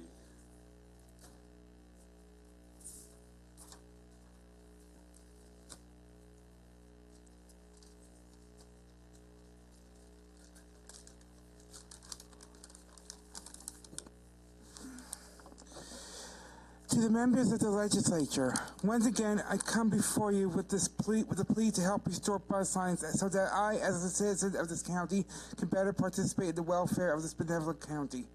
But I have a feeling that you will probably ignore me because I don't have a car, and in this county, people with cars are more often than not listened to over people who use public transportation. But while you ignore me, I want you to think about this. Do you know what currently fuels cars that you all respect? That's right. Gas. But right now, because of a Russian tyrant making war in the Ukraine, that precious fuel is about to become more expensive. What does this mean for those of us who are still recovering from the COVID-19 pandemic and are dealing with the rising prices and unavailable items because of supply issues and missing truck drivers? That's right. It means even less spending money for people here on the island if there's any money left for them. It will also make people wonder why they are living in here in the first place when their main mode of transportation becomes too expensive to use anymore, and they can't get to places that they need to be. This could eventually be the end of Nassau County, or an opportunity to increase funding for the buses, which will restore all the bus lines that were cut and allow people to better serve this county. Please think about it for a moment. Thanks. Thank you. Dorothy Hill. Hello, everyone, and good afternoon. I'll be sure to stick to 3 minutes allotted to me. My name is Dorothy Price Hill. I recently lived in Manhasset for 14 years. I moved here from the Upper East Side to marry someone I thought was a nice person, a banker. Unbeknownst to me, was highly connected to Thomas Spoda. Thomas Spoda, as most of you know, is the former Suffolk County District Attorney, who now is living in a federal detention center in Danbury, Connecticut. The reason I'm here today is for two reasons, actually. The first one is I'm going to be sending you a confidential memo regarding John Capice. It is not a memo that I will write with any happiness. It pertains to events going back to 2012 when I was falsely arrested at my home in Manhasset. I had to go to District Attorney Kathleen Rice, who helped me through a tumultuous time. Those orders were given to two detectives in Nassau County, Detective Santoro and Detective John Azada. The marching orders to arrest me were given to them by none other than Jimmy Burke. Jimmy Burke is out on probation. He's living in his home in St. James. The reason I'm standing here before you is that I am the one who wrote the 80-page memo to the FBI in November 2012 regarding the massive cover-up of the Gilgo serial killings and parties that continue to this day, including locations in Oceanside, run by a sex trafficking site called utopiaguide.com, which was started in Manhasset. I was trained at Goldman Sachs. I spent 7 years, and thanks to Deidre for keeping our lights on, because I had many long nights working there. Fast forward, I was targeted in this case, and I have taken all of the evidence to the Suffolk County Police Department. In 2013, I was turned away because of Jimmy Burke. Finally, we have a major break. It's like the waters parting. We have Nassau County Police Commissioner Patrick Ryder, who cares deeply. We have a new Suffolk County Police Commissioner, Rodney Harrison, who also cares deeply. We have two new district attorneys. What I'm asking you to do, please, is to start a Inspector General, support an Inspector General for Suffolk County, where I now reside. I actually moved to the vortex. I moved to Babylon because I knew that the only way to work on the Gilgo case and all of the people involved in these illegal parties, sex trafficking, drugs trafficking, unfortunately involving law enforcement officials who also attended those parties, is to go there. Richie Schaefer has been a great supporter, and I thank him as well. The bottom line is that my family was targeted. My son Alexander in Manhasset started to get involved with teenage boys involved in trafficking cocaine and heroin in Manhasset, and the only way that we could shut this down is I called the DEA. We had DEA agents in Manhasset who shut it down. That was the class of 2019. I didn't want my son to become a statistic. So the bottom line is I'm asking if you can please work with the Department of Social Services, with the family court, specifically Ellen Greenberg, Magistrate Lisa Williams, support an Inspector General for Suffolk County so that we can tie together the sex trafficking across both Suffolk and Nassau counties, the money laundering that's going on through the banks, the girls in foster care who are being trafficked out of foster care homes into these parties. Again, that is just the tip of the iceberg. I thank you for all of your support. Okay, well, thank you. That concludes the public comment portion. We will have a quick consent calendar, then we'll get to the appointments. The consent calendar are items that went through committees. It's been agreed by the majority and minority that no further debate or discussion is required on these items at this time. Item 1, Ordinance 2. Item 2, Ordinance 3. Item 3, Ordinance 4. Item 4, Ordinance 5. Item 5, Ordinance 6. Item 6, Ordinance 7. Item 7, Ordinance 8. Item 8, Ordinance 9. Item 9, Ordinance 10. Item 10, Ordinance 11. Item 11, Ordinance 12. 12 is not going to be called. Item 12 is not going to be called. 13, Resolution 3. 14, Resolution 4. 15, Resolution 5. 16, Resolution 6. 17, Resolution 7. 18, Resolution 8. 19, Resolution 9. 20, Resolution 10. And 39, Resolution 29. 40, Resolution 30. 41, Resolution 31. 42, Resolution 32. 43, Resolution number 33. Legislator Ford makes a motion, seconded by Minority Leader Abrahams. Any debate or discussion? No. All in favor signify by saying aye. Aye. Aye. Those opposed? Those items carry unanimously. We're going to go to the appointments. We're going to do them a little out of order. We're doing the appointees to the non-paid boards first. Actually, what we're going to do first is there's item 21, resolution number 11, is a resolution appointing a Democratic Commission of Elections for the County of Nassau. Moved by Minority Leader Abrahams, seconded by Legislator Muley. Any debate or discussion on that one? Hearing none, all in favor signify by saying aye. Aye. Those opposed? Carries unanimously. All right, first two appointments are to the Board of Ethics. So these are resolutions. These are 32 and 33. They're resolutions to confirm the Nassau County Executive's appointment of the Honorable Angelo Delegati and John Bach to the Nassau County Board of Ethics. Moved by Legislator Walker, seconded by Legislator Pillar. Judge Delegati, Mr. Bach, are you here? If you want to step up to the podium.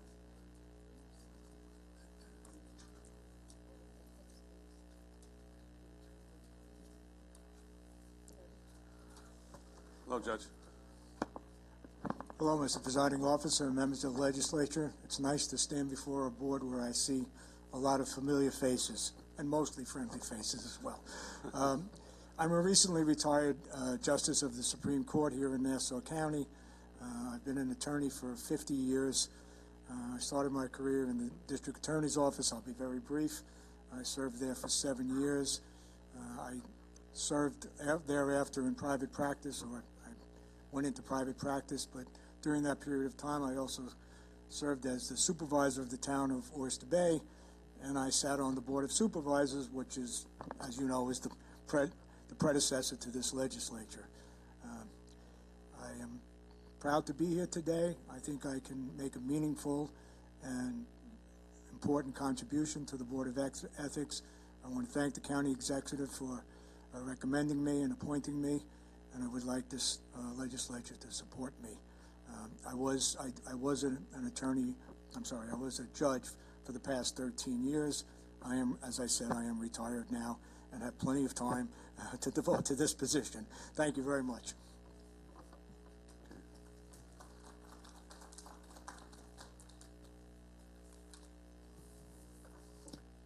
Good afternoon, and I find it an honor to be before you to seek the appointment on the Board of Ethics.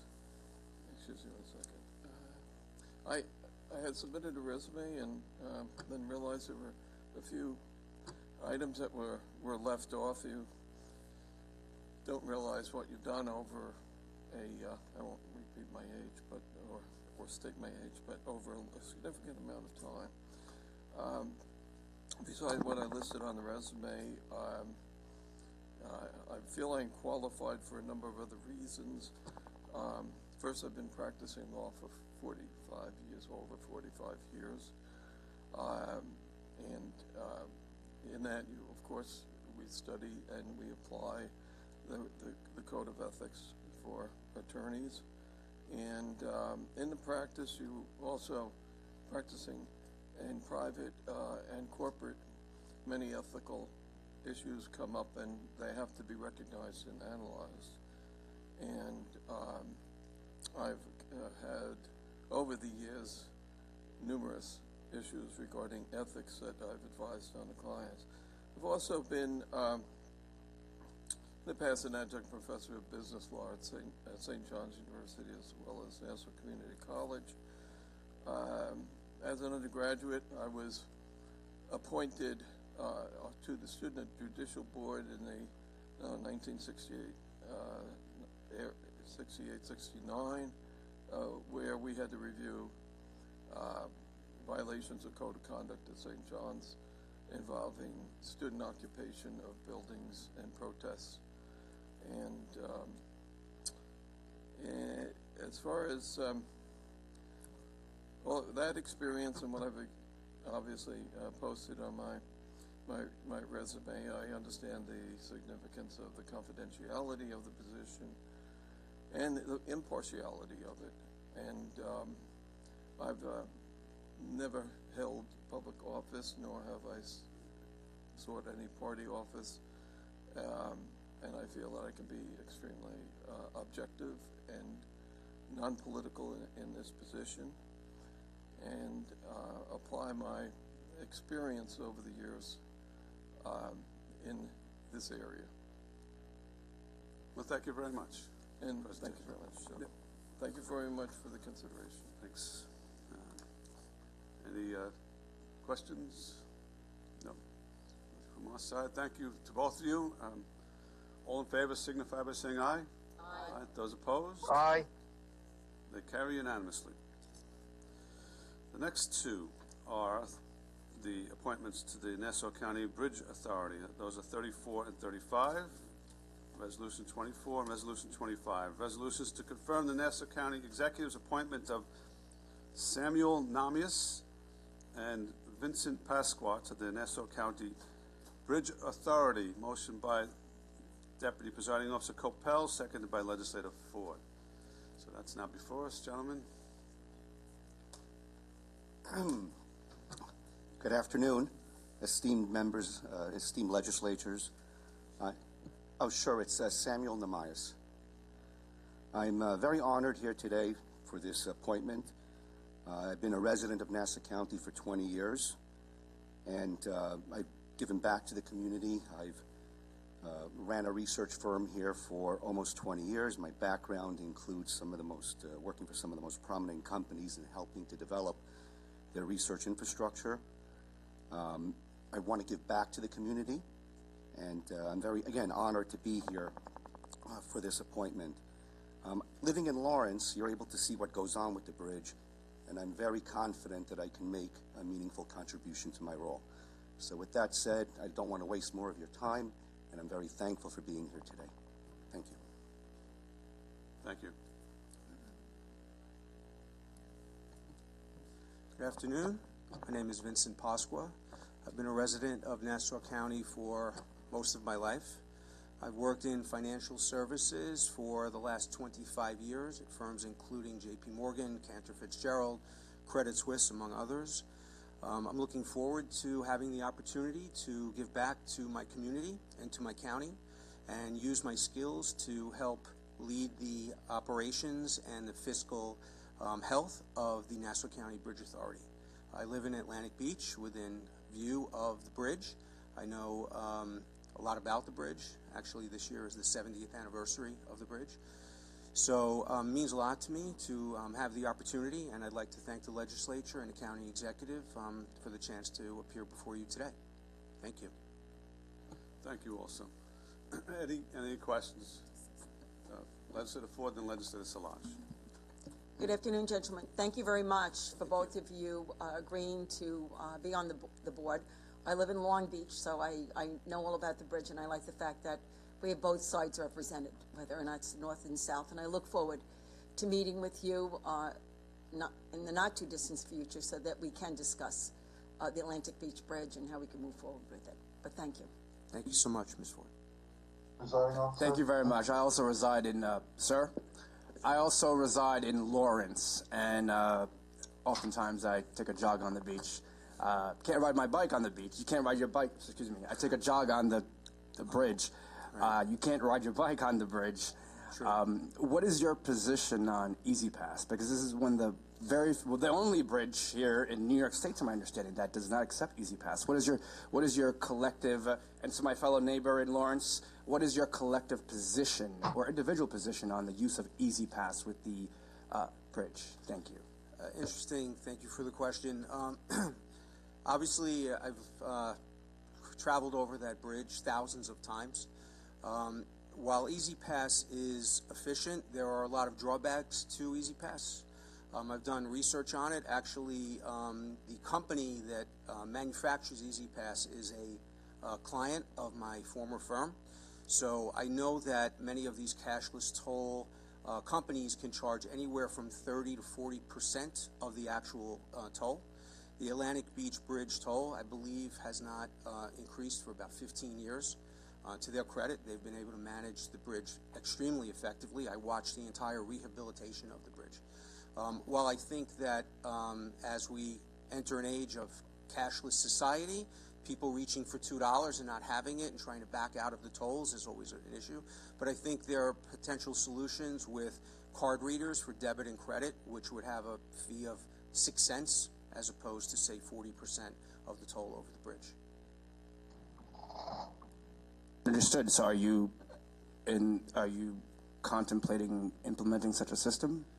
Well, I haven't met with the board, the authority yet, but I would like to discuss this as a possible change that we would implement, among other improvements. Overall, I think the bridge is well managed, but like anything, you know, there are things that can always have a fresh set of eyes applied to it. Last question, would the use of Easy Pass provide more transparency?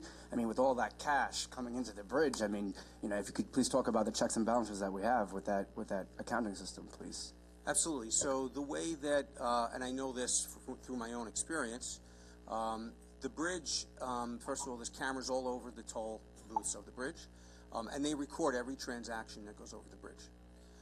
The way I know that is that I ended up having a sticker that was taken off the car, and I temporarily held it until I got my new sticker, and my account was flagged because they were literally tracking every transaction. So they're very effective, at least from my layperson kind of observation. Obviously, cash is still something that's not as easily tracked as any electronic payment, but I think overall they do a good job in terms of managing the cash that comes into the bridge. So we still need to offer the ability to pay with cash, but I think other options other than Easy Pass would probably be beneficial to the county. Thank you. If I can just add to what Vincent just said, we actually just got to know each other today, and we both are like-minded thinkers. Our intention is to go inside and make things better, and obviously with transparency. We're not looking to necessarily reinvent the wheel, but we want to learn as to what's been going on with a fresh set of eyes and how we can basically improve it and make it better for the residents that use it. So, thank you. Thank you, sir. Howard, Legislator Coppell. Thank you, Mr. Presiding Officer.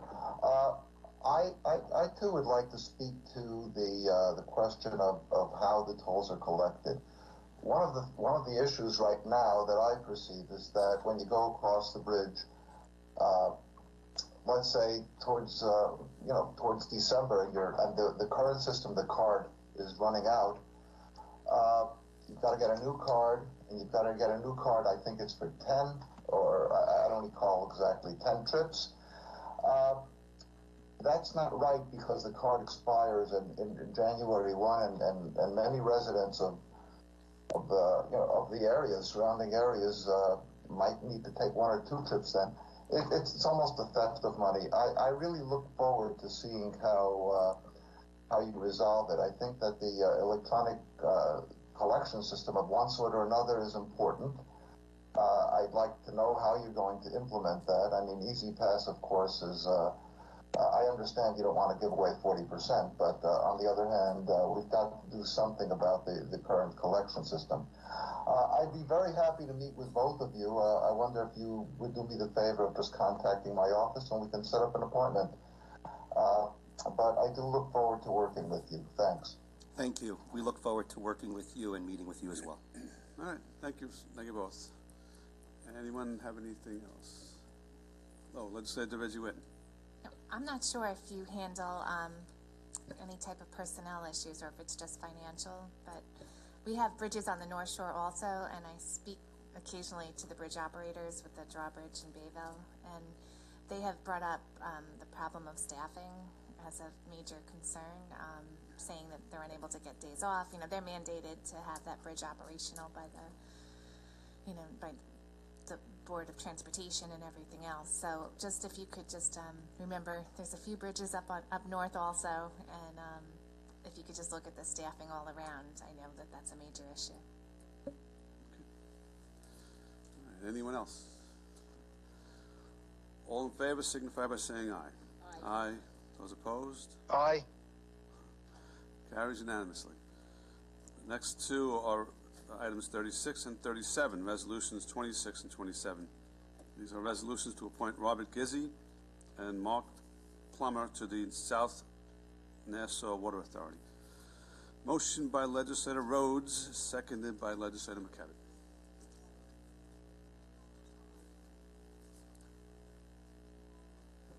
Good afternoon. Thank you for this opportunity. My name is Robert Gizzi. I grew up my entire life in Nassau County. I grew up in North Belmore. I'm currently a resident in Wantagh for the past 34 years. I'm a senior vice president of engineering services at Lockwood, Kessler and Bartlett, located in Syosset. My background is I'm an engineer. I do bridge design, roadway, all types of infrastructure. And I thank you again for giving me this opportunity to give back to the community.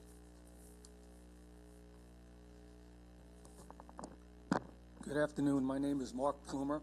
I am a lifetime resident of Nassau County, too. I live in Hewlett Harbor at the present time. I'd like to thank the legislature and County Executive Blakeman for this appointment to the South Nassau Water Authority. It is an honor and a privilege, and I will work very hard for the residents of Nassau County. Briefly, my background is business. I run a large legal support service called United Lawyer Service, which has offices in Lower Manhattan and at 170 Old Country Road in Mineola.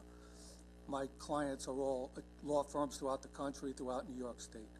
I've also been a board member and vice president of the Five Towns Community Chest, which is a charitable organization affiliated with the United Way, and I was also on the We Care Advisory Board for the Nassau Bar Association. I look forward to serving my community. Thank you. Any legislators? Sure. You want to bring them back up? No, they could do it from there, unless they don't mind getting back up if I have, if they have to respond to a question. Obviously, this has been a very heightened issue. I'm sure, as you're aware, that there were several residents that have come to the legislature at several times in the last couple weeks, asking for the legislature to act on these appointments. And I'm sure you've seen how New York Water, American Water, and how that participated in the communities. I mean, I can tell you, as a legislator that covers the areas that were covered by New York, American Water, many of the concerns in terms of cost and service fees was very, very high, very high level and there and prevalent in the communities. I just want to hear your ideas. Obviously, you're joining a much larger board, but I just want to hear your ideas in regards to some of the concerns that are circling around rates, as well as services. Where I am in Roosevelt, there is, or in the areas I represent in Roosevelt, there was a new pump station that was put in. I'm not too sure if you're aware of it. It costs millions and millions of dollars. Residents are still trying to figure out in terms of how that's going to be paid for, and obviously it's being paid for by them.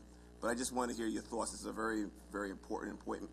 All the appointments today, by the way, are very important, but this one obviously has a very connected, has a very tight connection to people's pockets and ratepayers. Well, our thoughts is to try to get the rates down, and we need the legislature, the New York State legislature made this authority, and they really haven't budgeted us yet, so we've read over the information, and we're going to do the best we can for the residents of Nassau County to get these outrageous bills down.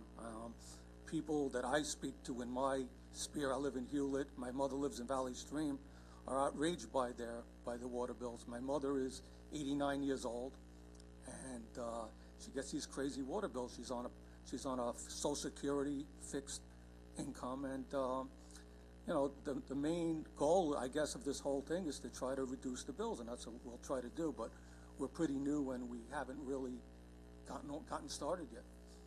No, I understand that with the creation of the board. I just wanted to, I mean, obviously I'm not going to put you on the spot and ask you to vote against all rate increases without even having an opportunity to sit at a board meeting. But I just wanted to make sure that you're cognizant of some of the concerns that we've heard, that we all have probably heard from all of our residents across the South Nassau area. So from that standpoint, it seems to be very tied to rates. It seems to be very tied to transparency.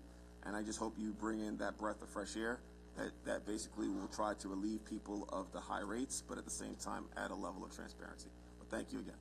Oh, go ahead. I'm sorry. I've lived both. Like I said, I was from North Belmore, now I'm in Wantagh, so I know the difference in the rates and stuff. This is something new to us, so the first thing we'd like to do is meet with the board, collect information, and then be able to present it to you all, which is the best, ideas and philosophies to look at to go forward. Okay. Can I ask you to please come back to us at some point and let us know what the board thinks? We sure will. I appreciate that. Thank you. Thank you. Anyone else like to add anything or ask any questions? You want? No, we're good.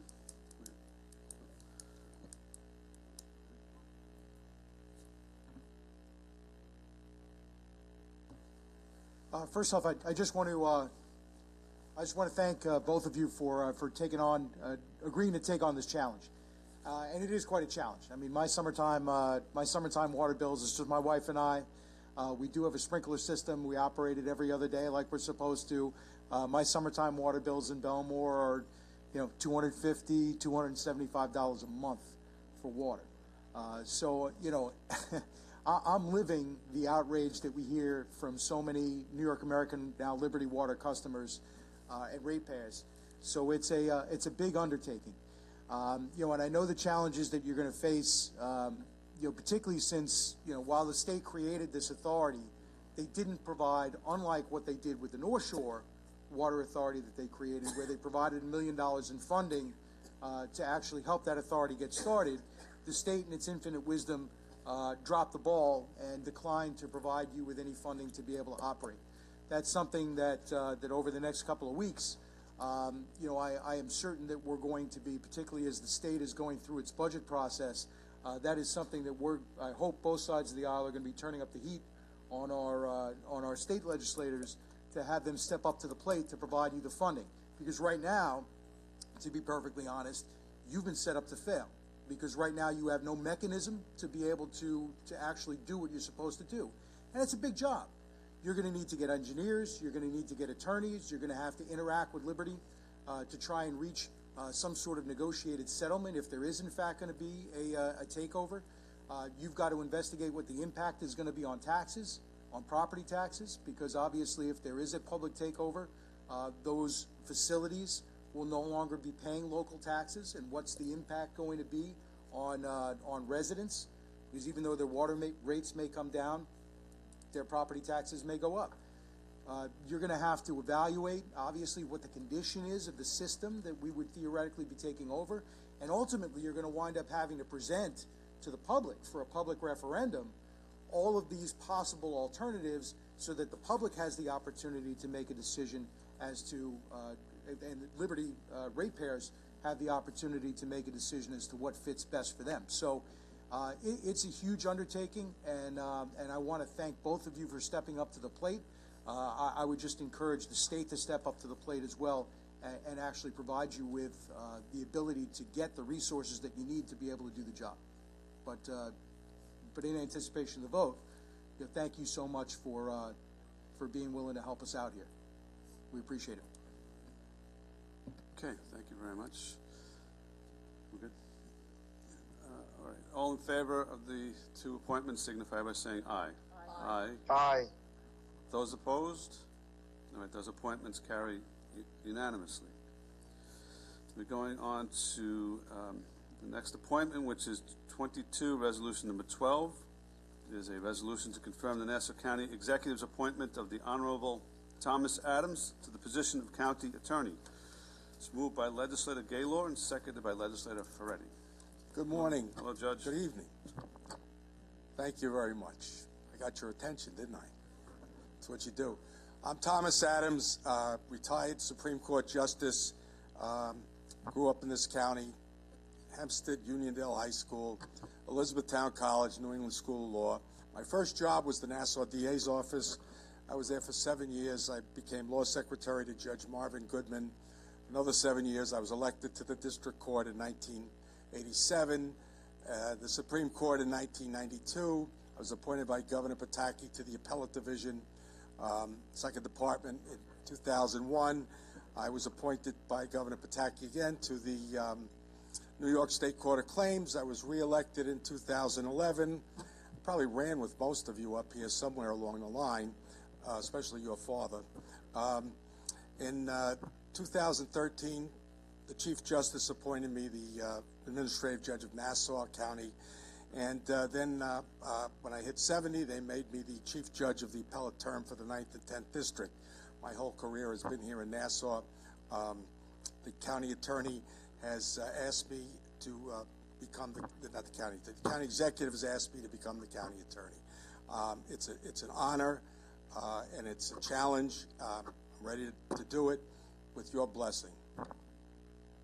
Thank you, Judge. Any questions or comments? How are you, Judge? Over here, Judge. Sorry, put my mask down. Judge, how are you? Yes. Good to see you again. I just have a quick question. I remember some time ago, 4 years ago, when one of your predecessors, Mr. Jared Cash, I don't know if you can't see me around the thing. Right?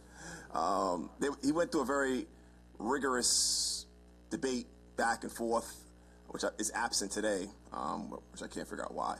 But he went through a very rigorous back and forth debate in regards to, at the time when he was taking the helm, how he was going to determine staffing changes and how he was going to determine who was going to stay versus who was going to go. Can you shed some light a little bit on that, in terms of how do you plan to keep certain county attorney personnel versus, versus how many do you plan to dismiss and so on and so forth?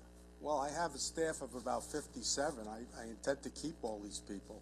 I had one lady resign, Joanne Curran. She's going to become law secretary to one of our family court judges. And, look, these people have institutional knowledge that you can't replace. Sooner or later, they're going to leave for greener pastures. This lady, I spoke to her and told her that she had the opportunity of a lifetime to become a law secretary to a judge, because the salary, number one, is a lot more, and we'll have to address that sometime during the year. But I plan to keep the people that are there because they're their knowledge. Has anyone left, Judge, since the end of the previous administration? Some people have left. Yes. Yeah, I didn't have anything to do with that because I wasn't appointed till January 1st. I came in and I was there January 1st, and the people that are there. Oh, so no one that was here from the previous administration has been dismissed since you've been there? Not by me. Not by me. I understand. Does anybody want a job? There's some lawyers up here. I need lawyers. I ask for resumes all the time. I've already been there. Thank you. You've been there. Okay. All right. Thank you, Judge. Thank you. Legislator Richie Whitten. How are you? Good. Tell your Don. father I said hello. Absolutely will, and he'll be happy to. I'm trying to get back into the workforce, but he enjoys retirement too much. Her family and my family go back over 100 years. That's absolutely probably true, because my grandfather had the law practice in Hempstead. Yes, but, yes. Just piggybacking on what Minority Leader Abrahams was saying, I don't know if it's true or not, but we were told that everyone had to resign from the county That's standard attorney's procedure, office. what they do. I didn't do that. That's yeah, standard no, I procedure. know, but there were a number of them that resigned and were not asked back, and I know a couple in the family court especially that I know since I was young. I don't know, would you reconsider if they want to reapply for the jobs? Okay. Sure. I will convey that message. I'd be happy to do that. Thank you, Presiding Officer. Hello, Judge. How are you? One of my pet peeves has always been with the County Attorney's Office in any administration has been the willingness to outsource and go to outside counsel for a lot of cases that I always feel that with good quality attorneys you can handle in-house. And, when we have to pass on some settlements that have come our way. Yes. They always include large legal fees to some of these outside firms. I'd like to know your position and your willingness to refer cases to outside counsel. Where do you draw the line? Are you going to employ committees or groups of people in your office to evaluate whether a case is worthy of being handled in-house or going to outside counsel? I'm a firm believer that you do have qualified, talented people that you should try to hold on to, and that they're more than capable of handling some of these cases, no matter how complex they are. I agree with you. I've been in this profession now 48 years, and I know most of the lawyers around, and I have a very talented group of people across the street. Sometimes, one of the problems is, when I started out, the county attorney's office was about twice the size it is now. And the legs were cut off about 1991 when they ran into the budget crisis back then. And it's never recovered through several administrations. We need to try to attract more quality attorneys in the office, and it's very difficult to do so with the salaries being what they are. Now, look, I understand it's government and not private practice, but I would like to bring a lot of things back in-house. I think we have the people to do it, but look, sometimes you just can't. And I think I have the expertise and knowledge to know when we can and when we can't do that. Sometimes it's impossible, but I would like to see an increase in the number of qualified, attorneys come in. I would have liked to hire Judge Delegati, who was just before you, and several other people to do that. And that's one of my goals, is to try to bring more things in-house. Well, thank you for that, and I hope it proves true. And if there's anything we can do on a bipartisan level here to increase the salaries of your county attorneys, I think we would all entertain that. Okay, thank you. Thank you, Judge. I just want to thank you for your willingness to serve in this position. Obviously, thank you. You have an incredible length of service, an incredible background, and I think your experience and knowledge and just general savvy will benefit this county tremendously. So, thank you, folks.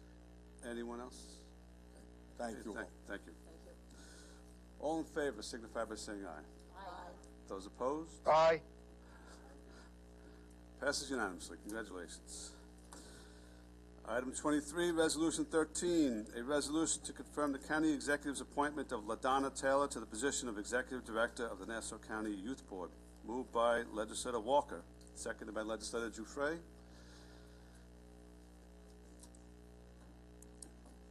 How are you today? Good afternoon to the Legislative Board. Thanks for having me. I'm LaDonna Taylor, a lifelong Nassau resident. November of this year will be 27 years that I've been employed by the county. I've been in Department of Social Services, Child Protection Services for the past 21 years. Prior to Child Protection Services, I worked in social services as a welfare examiner. For the past 21 years, I've been an investigator in Child Protection Services, working in specialized units, sex abuse, serious physical abuse, and the FAR unit.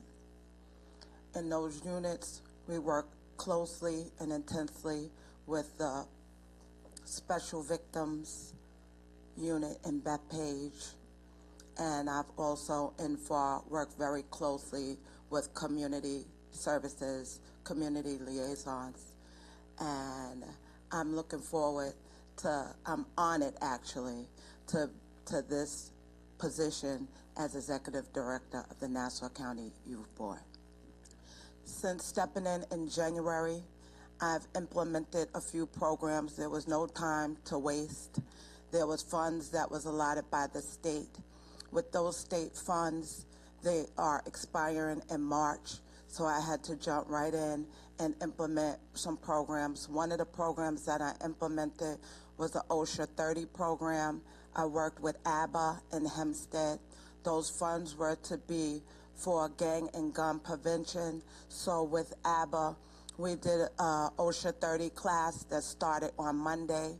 It finished on Friday, and 28 young men and some women were able to get their OSHA 30 cards and will be offered construction positions.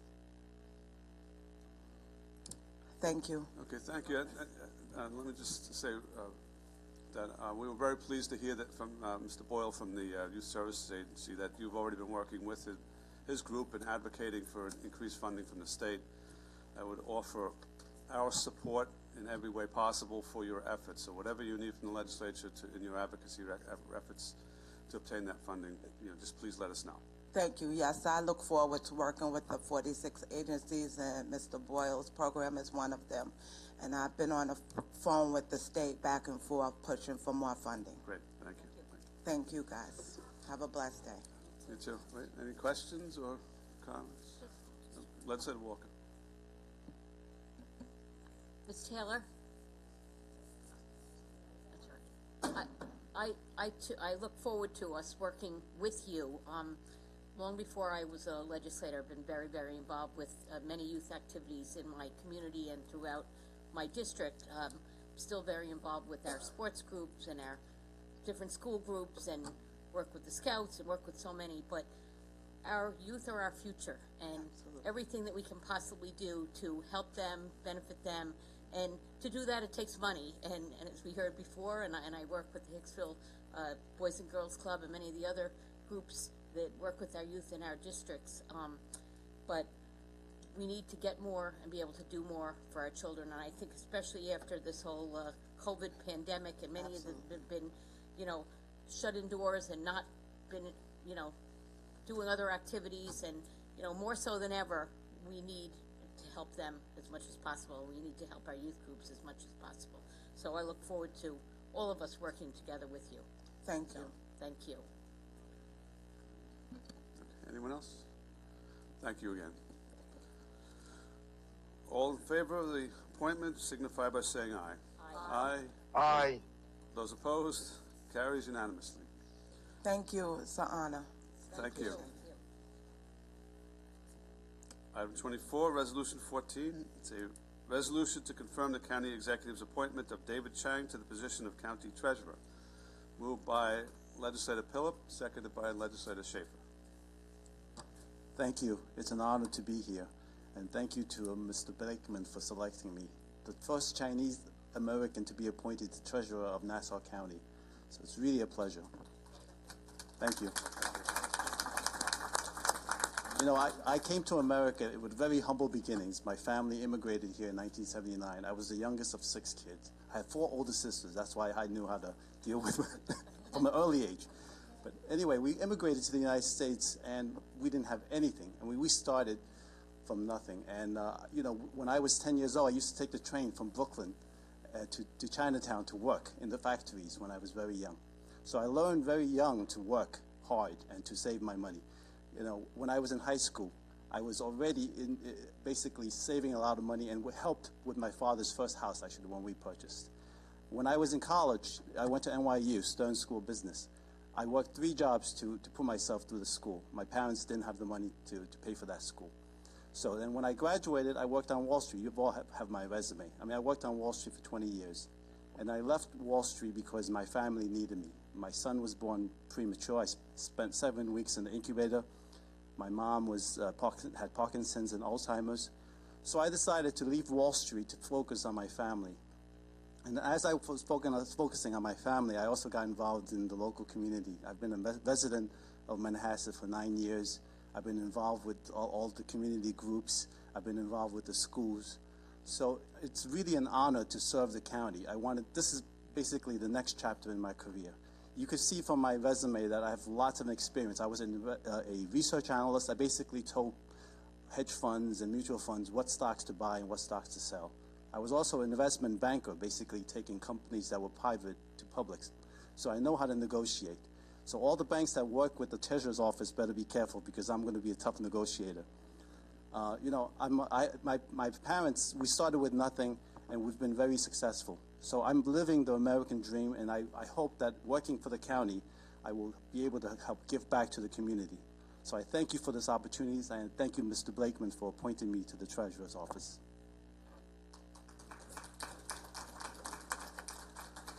Thank you, David, and thank you for your willingness to serve also. The counties will benefit tremendously from that. Any comments or questions? All right, we're good. Thank you again, David. Thank you. All in favor of the appointment signify by saying aye. Aye. Aye. Those opposed? That carries unanimously. Item 25, Resolution 15, a resolution to confirm the county executive's appointment of Arouj Islam to the position of Executive Director of the Office of Asian American Affairs.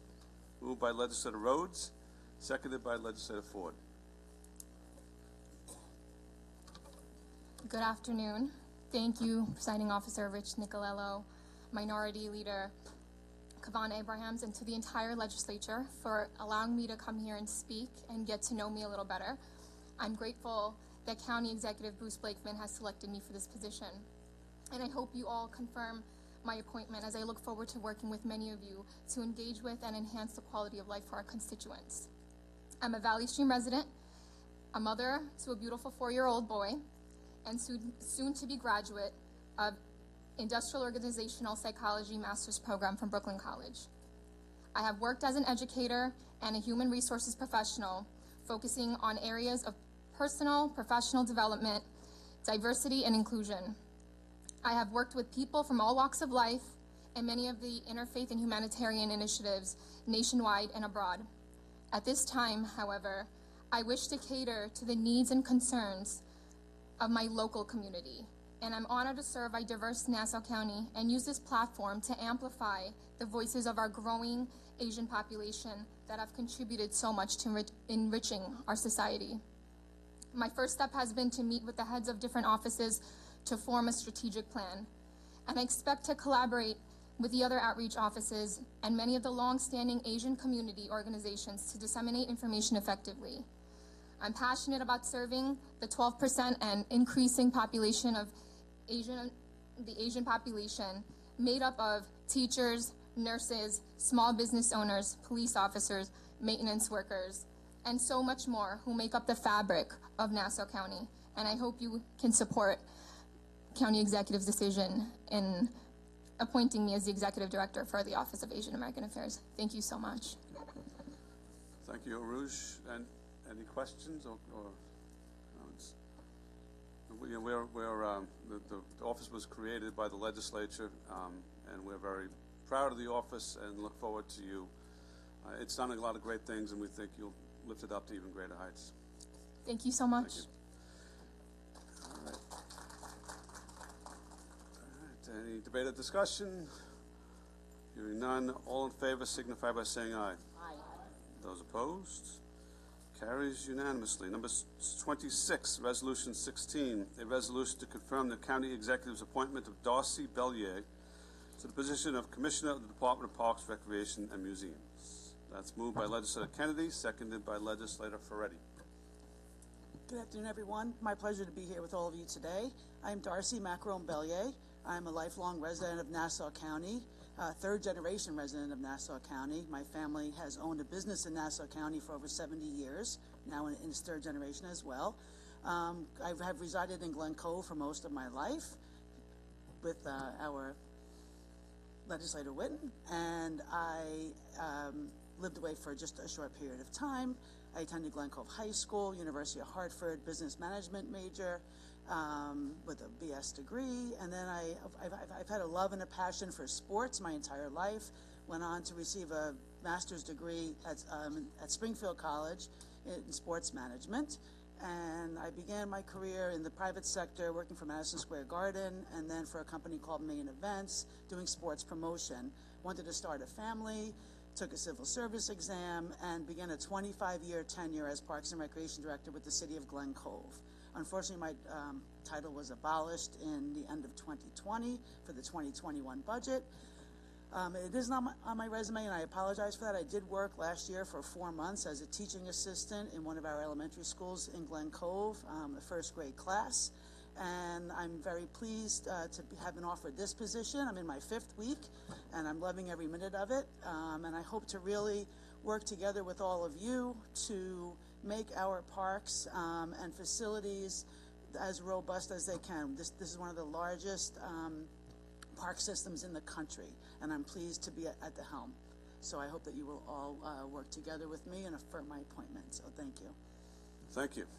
Anyone have any comments or questions? Let's say to Reggie Whitten. Hi, Darcy. Hi.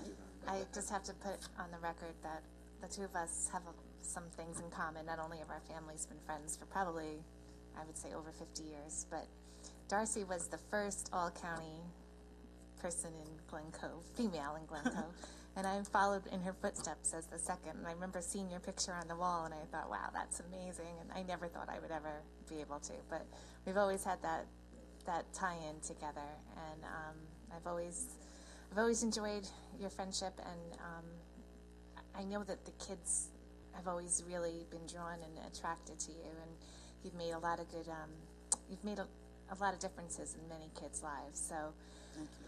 I hope, there are many parks, as you know, in the county. There's so many things going on, and I hope that with fresh eyes, there's a number of things. I have a lot in my district as well that I'd love to talk to you about, and I look forward to working with you. Thank you. So good luck.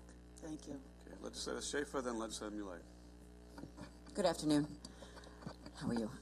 So I just really kind of a comment. Very nice to meet you and to get to know a little bit more about you. I'm just looking forward to an open dialogue about parks, and particularly in my district and Legislator Walker's district, we have Kaniak Park, and I know that we got quite a few complaints over the last couple of years of deterioration, benches just falling apart, things like that. Which I hadn't experienced before. I've been here 8 years now, a little over 8 years. So we're just really looking forward to making sure that the parks get back up to, the level that they'd been before, because they're really well utilized by our residents, and we want to just keep it that way. So, absolutely. Thank you. Good afternoon. Right over here. On the end. Hi. Congratulations. Thank you. I have, and I'm sure all the legislators have, worked very, very closely with the Parks Department because that is something that's very, very important to our constituents. Honestly, I can say in my 4 years as a legislator that parks was probably the thing I heard most about. And so I worked directly with the previous commissioner very, very closely. Will we have that, like I can call you, have direct access with you and your team and be able to do that? I haven't heard from you already. Well, I haven't gotten any complaints in the last month, so that's great. You will, though. Open door policy. I try and be as receptive as I can, either immediately or within 24 hours. So please reach out. Thank you so much. You're welcome. And hello, Darcy. I look forward to working with you too. My late husband was over in the Parks Department here in the county for a very, very long time, and then over in the town of Oyster Bay before he became Commissioner of General Services over there, and then sadly passed away almost 23 years ago. Very, very young. But parks and recreation and sports are a tremendous part of my life, and I still do sports with our school district, the official clock and book for basketball and lacrosse and many other sports, and our parks are really so important to us. And like Legislator Schaefer had said, we hadn't gotten complaints. Our parks really were, pretty pristine, and they've been brought back to our community. And over the last number of years, when I have residents calling and say, if I bring hammers and nails and wood myself, can I fix the benches?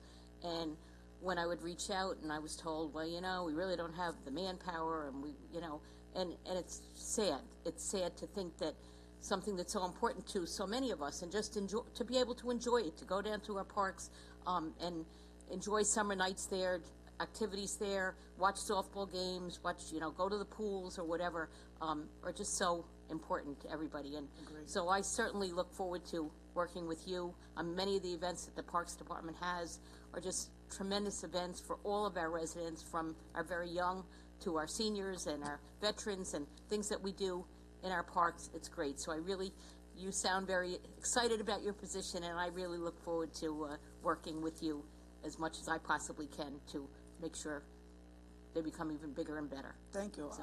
I will sign you up to be a volunteer as needed. And if I could just add to your comment, one thing I'm hearing from the existing staff is that our staffing numbers are really low. So one of the things I've been trying to do over the first 5 weeks is to recruit at least seasonal employees. And I would like to build up our workforce again. I know that we rely heavily on Public Works. I know that their workforce also could use more help. So that's one of the things I'm going to focus on, so that we can get to those benches and problem areas in a quicker time. And you're absolutely right, because that's the thing we kept hearing about. Well, we really don't have the staff. Or I met about the mini golf at Kaniak, and they said, well, we asked somebody, and I said, well, who's in charge of that? And like I said, well, we have something, and it should be wonderful, and our residents could utilize it. But I said, we shouldn't charge $7 for people to play there. We should be paying them $7 to even want to go there, because it was atrocious. And so we'd had to work on doing things to get it better. And you're right, you can't do it without the staff that you need. And we have a lot of seasonal employees that are begging to get back to work, but they could only work a certain amount of time, and then they were told, well, they're off for these many months or whatever. So I'm sure you'll have a lot of young people reaching out to you for those seasonal jobs, and they're willing to work hard and make our parks enjoyable for everyone. And I welcome all of you. If you have anybody in your districts that you think could use seasonal employment, please have them reach out. Excellent. Thank you. Let's Jeffrey. Oh. Good afternoon. Good afternoon. Yes. Part of my district is in West Hempstead. Many of the residents use a passive park there, Halls Pond, that I believe comes under your jurisdiction. Okay. So, and I would just ask that the passive parks not be neglected. Absolutely not. Absolutely not. The portfolio is over 70 parks and passive and active, and it's my goal to get to each one of them in the first 6 months. I've been hammering away slowly in the first 5 weeks, and I have what's called at-home maintenance OCD, so I think that you will all see a fresh look at all the parks, with even the small things being taken care of. So we won't forget, don't worry. And again, if you see something going on, please feel free to reach out. All right, Legislator Ford, Szilagyi, and then Gaylord. Thank you very much. I'm over here. Welcome. And thank you very much for wanting to do this. I'm afraid we're going to scare you away with all of us. Not at all, not at all. And our comments. But yes, you do have partners with all of us. We all, as you can tell, we're all passionate about the parks. It's so important to our constituents. So many people go there, whether or not it's there with their children, seniors walking, and people with their dogs. So we'll be reaching out to you in regard to some of the dog parks. And also, yes, to try to get the parks back up to the condition that they used to be in, and also with public safety. And I hope that we can all work together. I represent an area that has Nickerson Beach, and as well as Bay Park over in East Rockaway, and I have a few other little pocket parks all around. And I look forward to working with you, because I really think that you can achieve a lot. And I thank you very much, despite all of what we're throwing at you now, that you still want to do this. Absolutely, and I wish you a lot of luck. I've been in public service for 25 years. This is just major leagues. Thank you. And after working with first graders, you definitely will be able to know what children would like to have in the park. So, absolutely. But thank you very much. Thank you. Szilagyi. Thank you very much. Good afternoon, and look forward to supporting you. Thank you. I represent the 3rd District, and which consists of Inwood and other communities. And we have the Inwood County Park, and it's the most western park we have, and it's a very beautiful park. Very populated, though.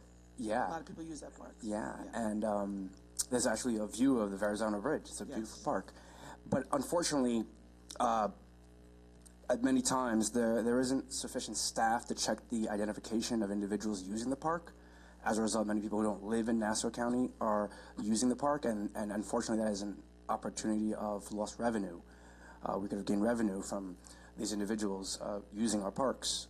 And so I'm asking, specifically with that park, there is an opportunity that I've been working on with the police department to build a booth in the front. And also in the other county park in my district, North Woodmere, that booth is not manned or womaned, and as a result, people use the park without checking identification. And lastly, on the last day of Black History Month, I would like to mention that the largest number of county employees who happen to be African American or of African descent are in the Parks Department. And I have an issue with that in terms of perception and in terms of the history of our nation. And so I'm asking that if you could please have a conversation with the county executive. And this problem has existed in other administrations, but I'm asking that you please speak to County Executive Bruce Blakeman and discuss, if there are other opportunities to diversify county employees in other departments besides the Parks Department in light of just perception. I would appreciate that. Thank you very much. Legislator Gaylord, and then Legislator Drucker. Sure, thank you, Presiding Officer, and congratulations on your appointment. Thank you. You mentioned small things need to be taken care of, and I remember on the last time we appointed somebody in charge of the Parks Department, a topic of discussion was the museums and the tremendous amount of art and memorabilia that we have warehoused, not on display, or the houses on the North Shore that the county owns, which are beautiful, Gold Coast kind of homes and facilities that are in a state of disrepair. So just on your list of things to do, hopefully you will look at preserving the art that's in storage, maybe getting more of it displayed, and keeping just our facilities in as top-notch condition as you could. Thank you. If I can ask you to please, if you have any knowledge on what you're referring to, if you could shoot me an email, I'd appreciate that. Sure, absolutely will. Thank you. Legislator Drucker. Thank you, Presiding Officer. I really wasn't preparing to speak, but since everyone else is speaking, I might as well give my 2 cents. Uh-oh. I'm glad I'm going first now. How are you? Good, sir. How are you? So, my district has the Old Bethpage Village restoration. Yes. Large, fantastic facility. And every year we have the Long Island Fair there. Attracts thousands and thousands of people for a week. It's great, but invariably my office gets a lot of complaints from the neighbors and the surrounding community about things that happen while this fair is going on. I'd like you to make sure you pay attention to that. And we also have that, what's that thing called, the jack-o'-lantern thing that they have? Yeah. Blaze.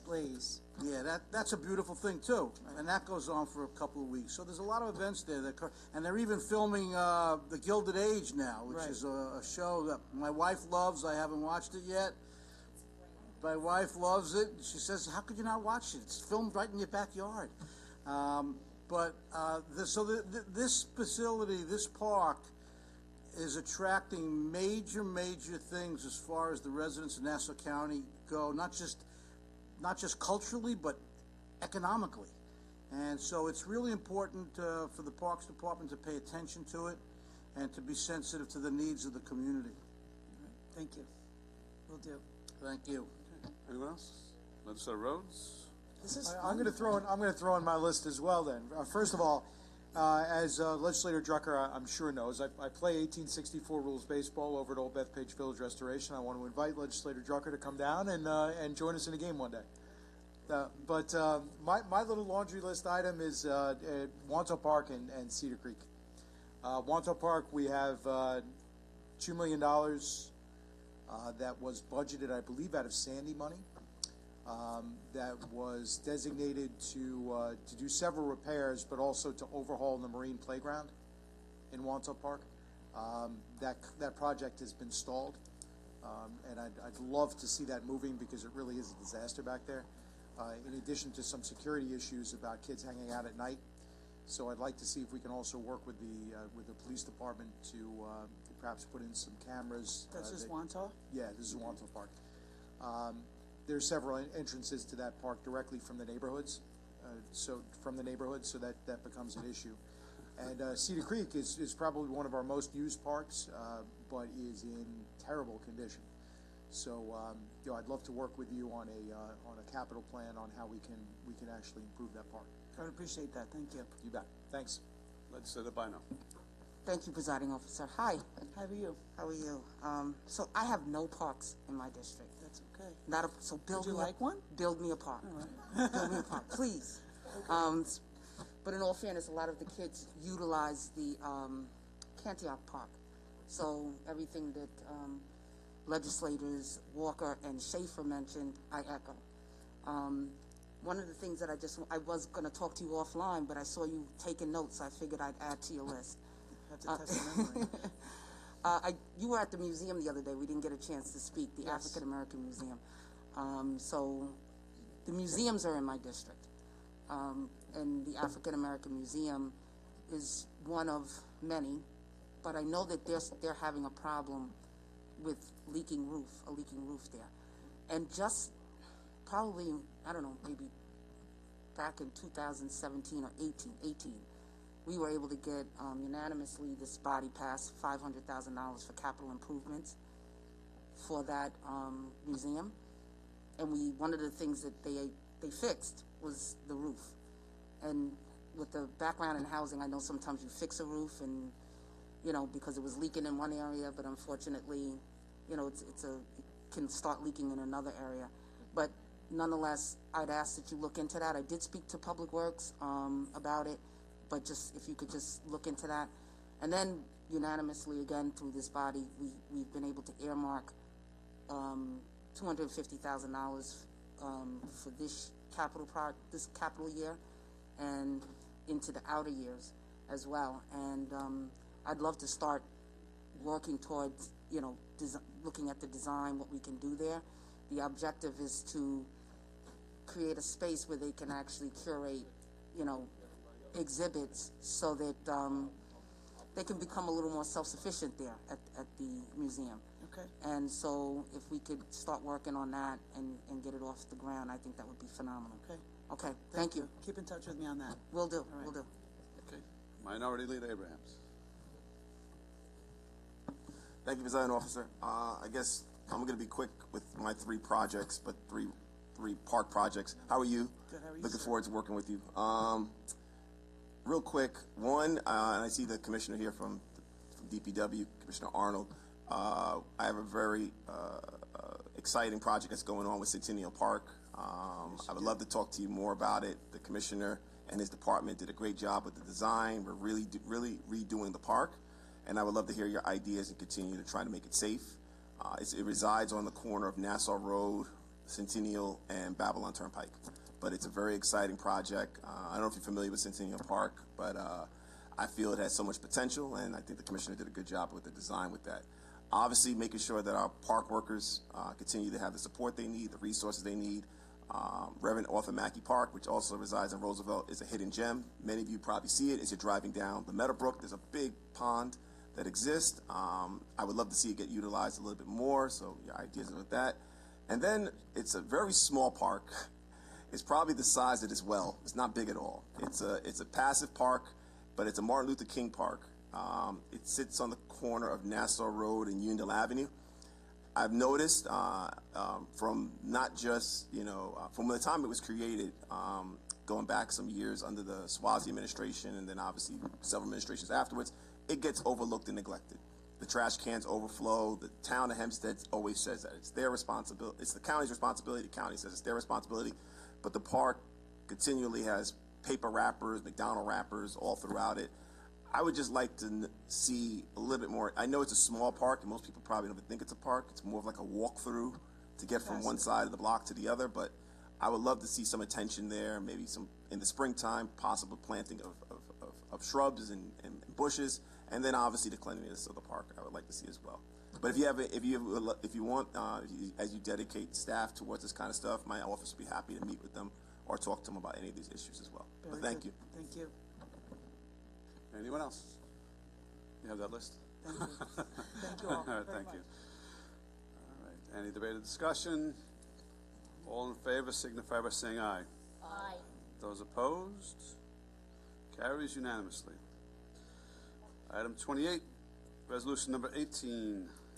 It is a resolution to confirm the county executive's appointment of the Honorable Paul Melly to the position of Executive Director of the Nassau County Traffic and Parking Violations Agency.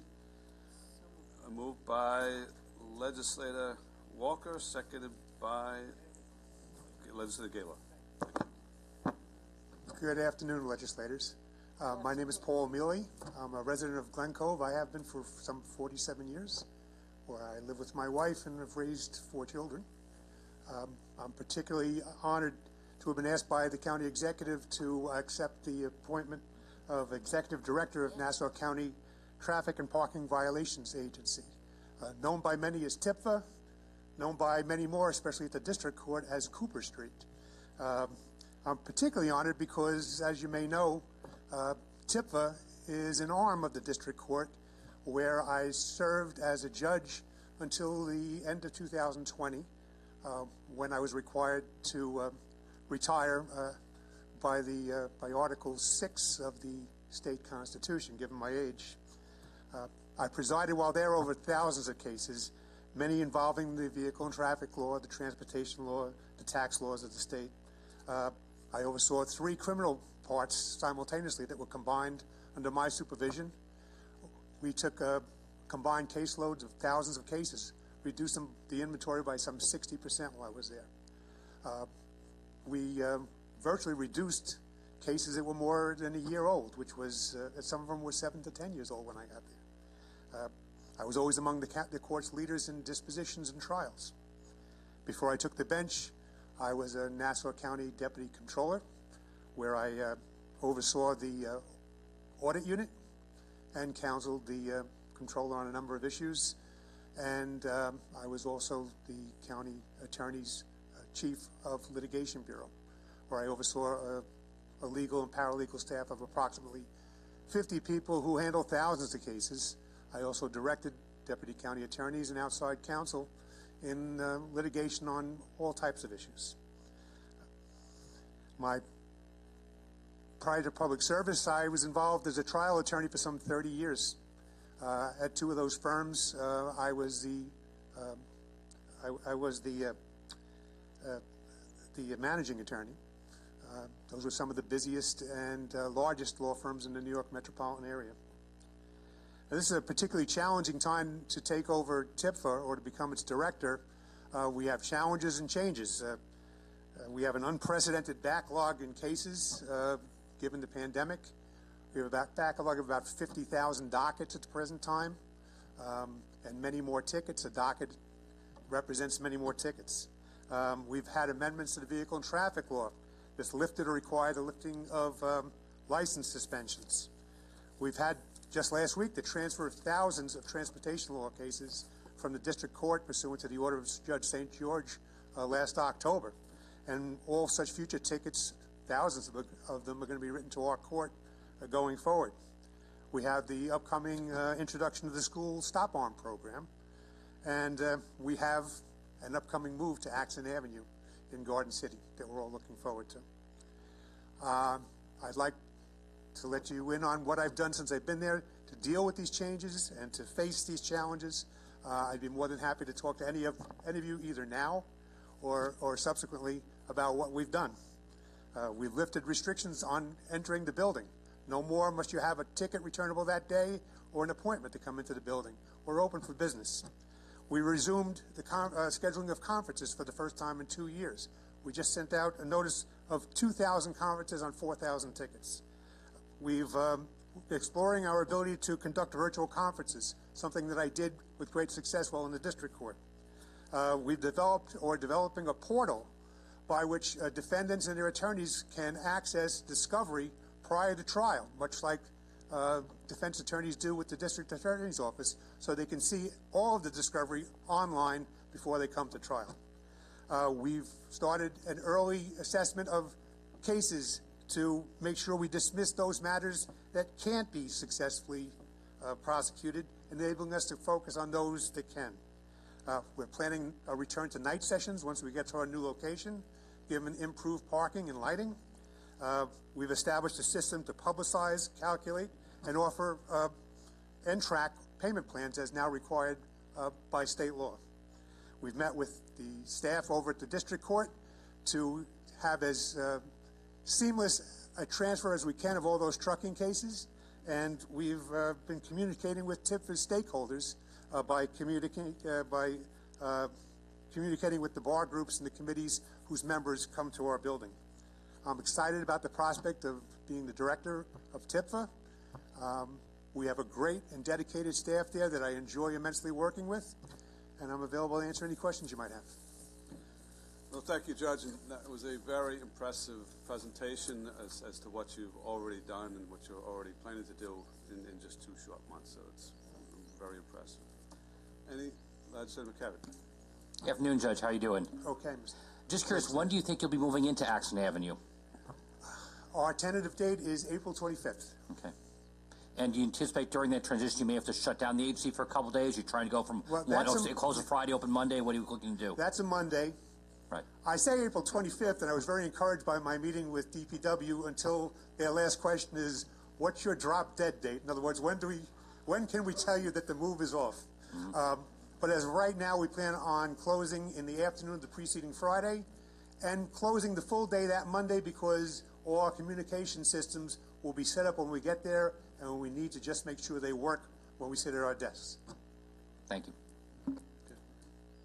All right. Okay. Thank you very much. Thank you. Any debate or discussion? All in favor signify by saying aye. Aye. Opposed? That carries unanimously. Item 29, Resolution 19 is a resolution to confirm the County Executive's appointment of the Honorable Stephen Bucaria as Commissioner and Chair of the Assessment Review Commission. Moved by Legislator Phillip, seconded by Legislator Rhodes. Hello, Judge. Good afternoon. My name is Stephen Bucari. I've been, I know you have my resume, so I'm not going to go too much into that. Judicially, I was elected in '93 to sit in '94 District Court. There 2 years, and I was fortunate enough to be elected to Supreme Court. 2000, did a lot of medical malpractice. Around 2003, I was asked to join the commercial division, which is a division set up to do obviously commercial cases and generally have longer types of trials. While there, I was assigned almost solely as the judge handling tax matters. And that's when I really became interested in and actually fought through what I thought might be a very boring and dry subject matter. It turned out to be fascinating to me. And I enjoyed learning about it. And then when I had a chance to retire, as considered a chance, I did, and then was asked by Mr. Blakeman if I would sit in this chairman/commissioner seat and see what I could do to revitalize, or not revitalize, but to see what I could do with ARC, Assessment Review Commission, to make it more responsive to the citizenry and to the electorate. While I was doing that, I was also with the State Guard, and that's how I got to know Colonel Gaylor over there, who was over at Hofstra, as I recollect, commanding officer. Quite an accomplishment. Quite an accomplishment, Colonel. Two of my guys were helping you with the swimming program that you had. It's very interesting to talk to an adult who's in full uniform and a rifle and say, well, just jump in and see how you do. And we had a couple of people there to help you out, and it was a pleasure to work with you, sir. Really was. And again, it's sort of a service to, in that case, residents of the state.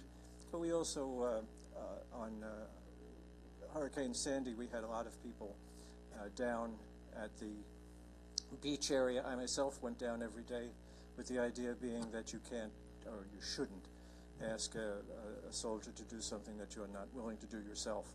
So every day I went down and did various things. The one that was most difficult, which was here when the fire marshal was recommended for saving a dog. And there's a certain amount of humor in that, and you can imagine with operating with Sandy, how many people were just devastated, homes wiped out. The hardest duty I had was the afternoon. I said, well, all right, what do we do with the pets? So I found out that there was a building in Nassau Community College that was given to them, excuse me for knocking someone's ears out of whack there. That was the hardest thing I had to do. When you walk down the aisle and they're in cages and their paws come out because they're domesticated animals, they're not wild animals. So anyway, that was another opportunity I had to serve, and that's what I look at with this. I have an opportunity to serve the residents at the direction of the county executive and the legislature, because like it or not, we're all in this together. And I'm open to any questions you have or statements you'd like to make. Thank you, Judge. Any questions or statements? I mean, certainly with the years you spent dealing with assessment litigation, you certainly have the experience to come into this position. You're uniquely qualified. Thank you. Thank you. Legislator Rhodes. And I'll just add the fact that you used the term fascinating in connection with assessment. You're the man for the job. Thank you. I think. Legislator Gaylor. Thank you, sir, for not only stepping up to the challenge that's before you, working with the ARC, but just for your lifetime of service to this county. You're truly a leader, and you lead by example, and so we need that leadership at this time, and you're definitely the best man qualified. Thank you. Thank you for saying that. Sure. Legislator Reggie Wynn. I don't know if I should reveal this, but I have the dubious distinction of having Eric Berliner in my district. But I want to just say that, we had to do something with the assessment. It hadn't been touched the assessment process needed to be addressed, and we all up here agree that it had to be worked on, and I just hope going forward that we can reach the goal that we all had up here, which is to have a fair system that, you know, I think is better than it was, but still has a long way to go. So I hope we can work in a bipartisan way to achieve that goal. And not only bipartisan, but intercameral. You know, the legislature has a very vital role to play, and there should be a good interaction between the two departments, your legislative branch, and what I do. I appreciate it. And I look forward to that. And I know you're going to heaven for dealing with Eric Berliner as long as you did. So, all right, thank you. Did the best I could with that. All right. Thank you. Thank you all for your Judge. time. Any debate or discussion? Hearing none. All in favor signify by saying aye. Aye. Those opposed? Carries unanimously. Item 30, resolution number 20, a resolution to confirm the Nassau County Executive's appointment of Jill Nevin to the position of Commissioner of Human Services. Moved by Legislator Schaefer, seconded by Legislator Walker.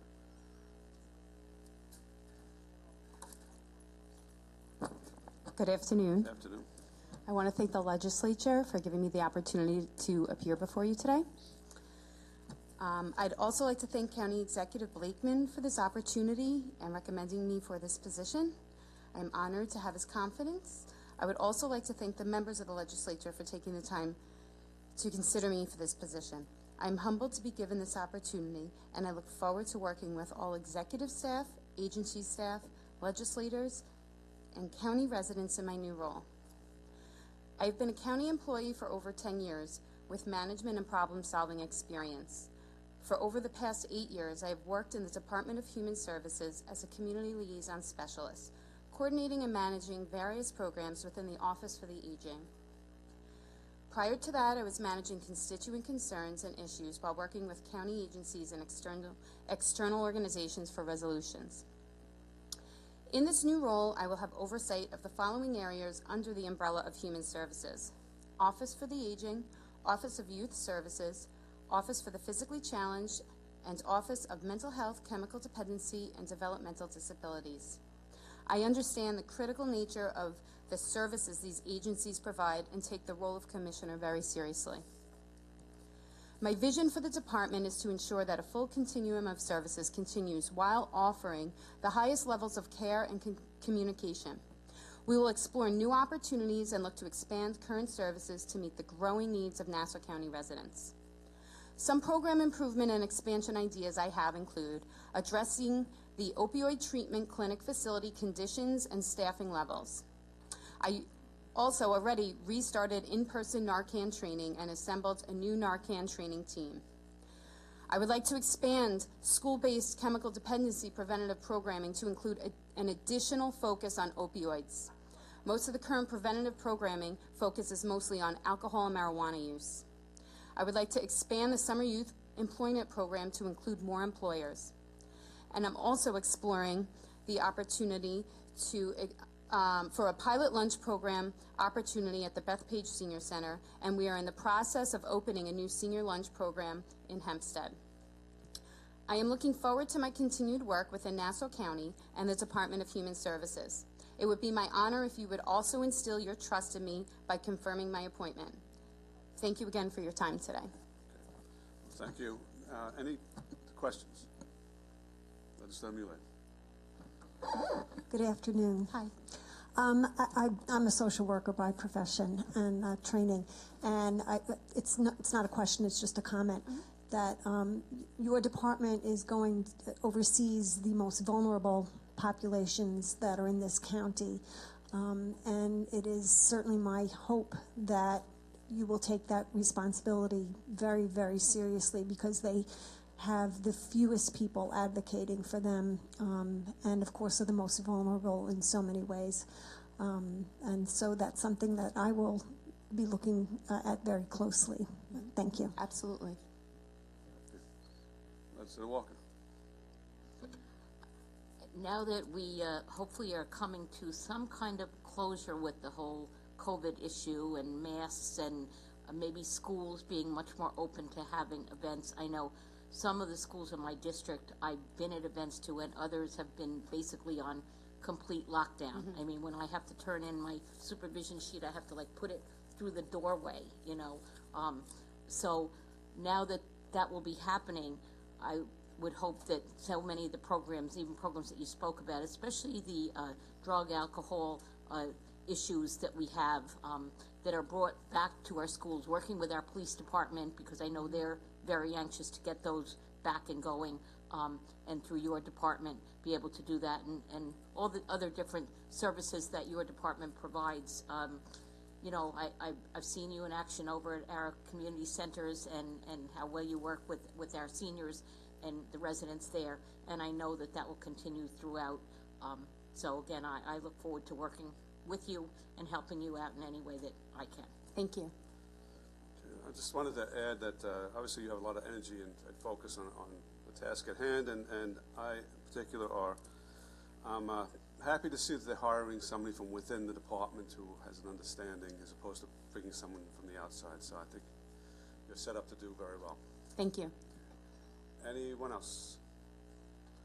Okay, thank you. I thank you all for the opportunity. Any debate or discussion? All in favor signify by saying aye. Aye. Aye. Aye. Those opposed? Carries unanimously. Item 31, resolution number 21, a resolution to confirm Nassau County Executive's appointment of Dennis Monet to the position of Commissioner of the Office of Emergency Management. Moved by Legislator Ford, seconded by Legislator Rhodes. Good afternoon. Thank you for this opportunity. My name is Dennis Monet. I'll give you a real quick bio. 33 years with Nassau PD. Retired as Assistant Commissioner. Was promoted to Sergeant at age 26. My realm has been in the counterterrorism world. I was appointed by President Bush right after the Trade Center went down to be a founding member of the Department of DHS.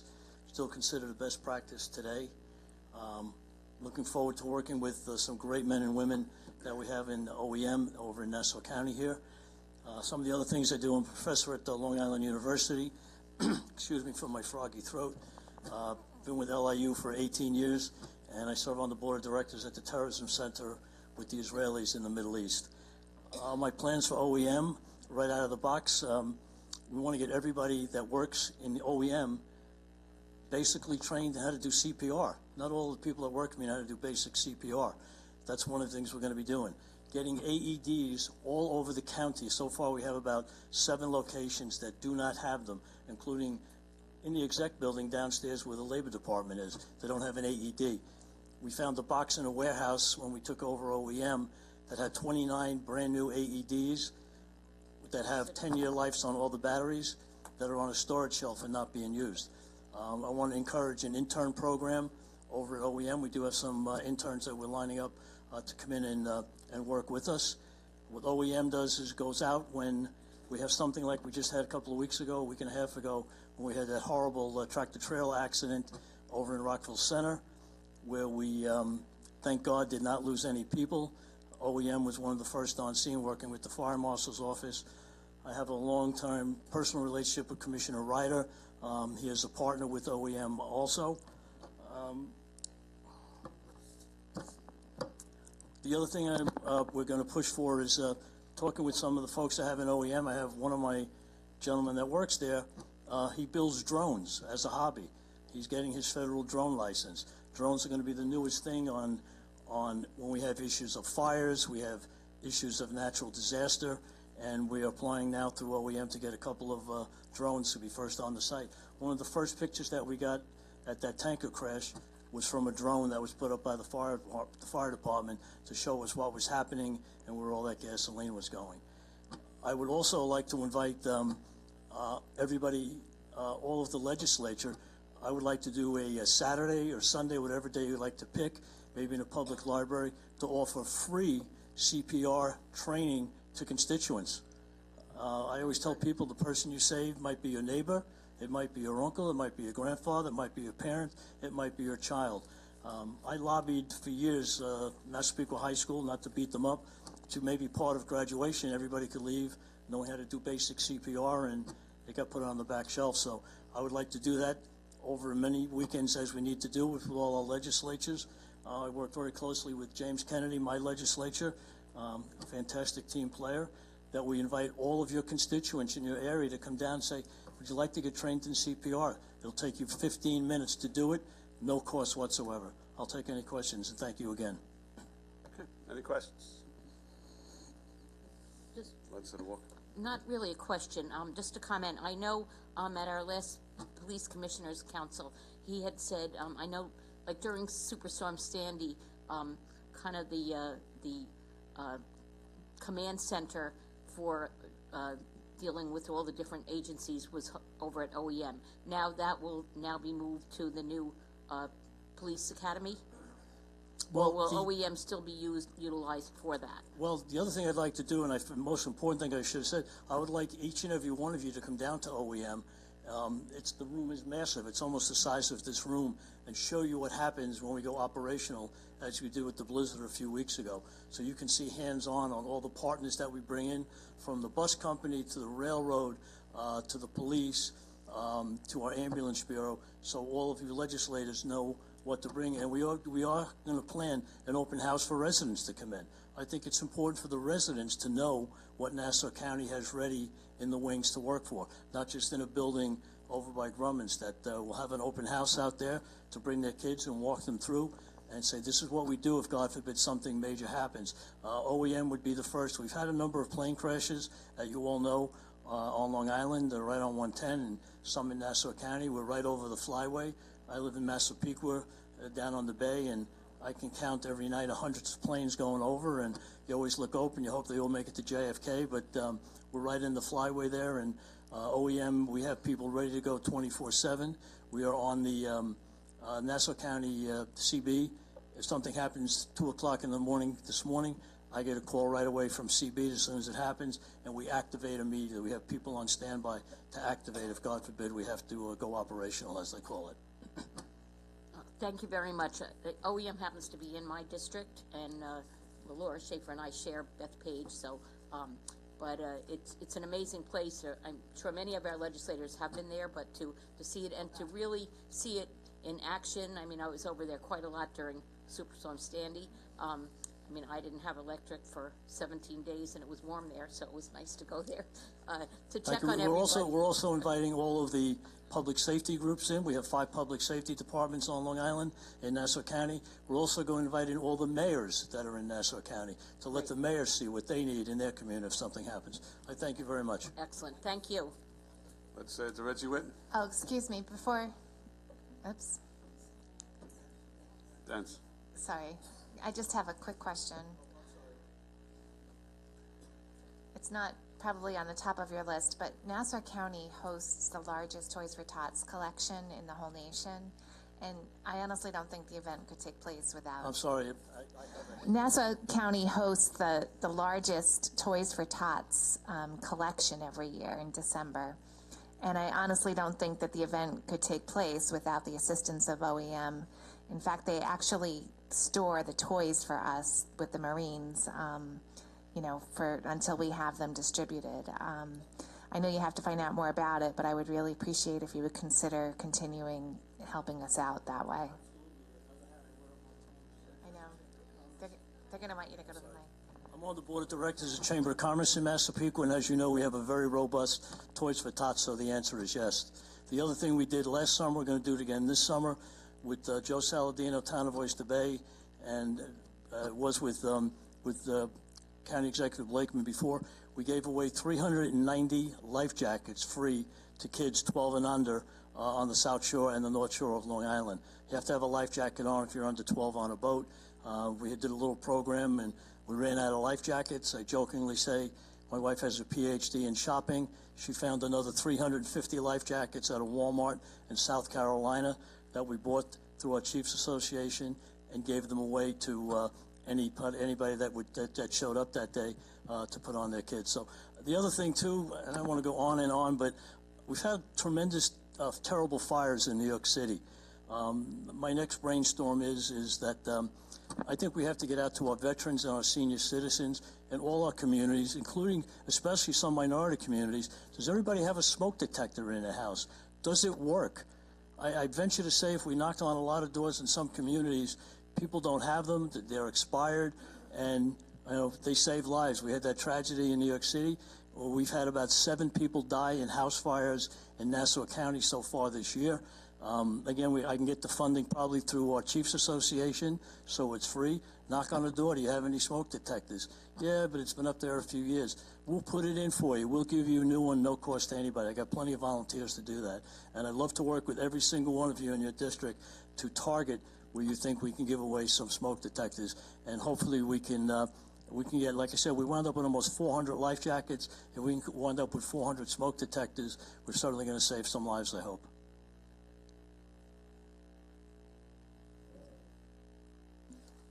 Thank you. Hi, Dennis. How you doing? So I am Dennis's legislator, and over the last several years, we've become good friends. I've gotten to know you very well, and he has boundless energy, and I just love the ideas, the open house, CPR training.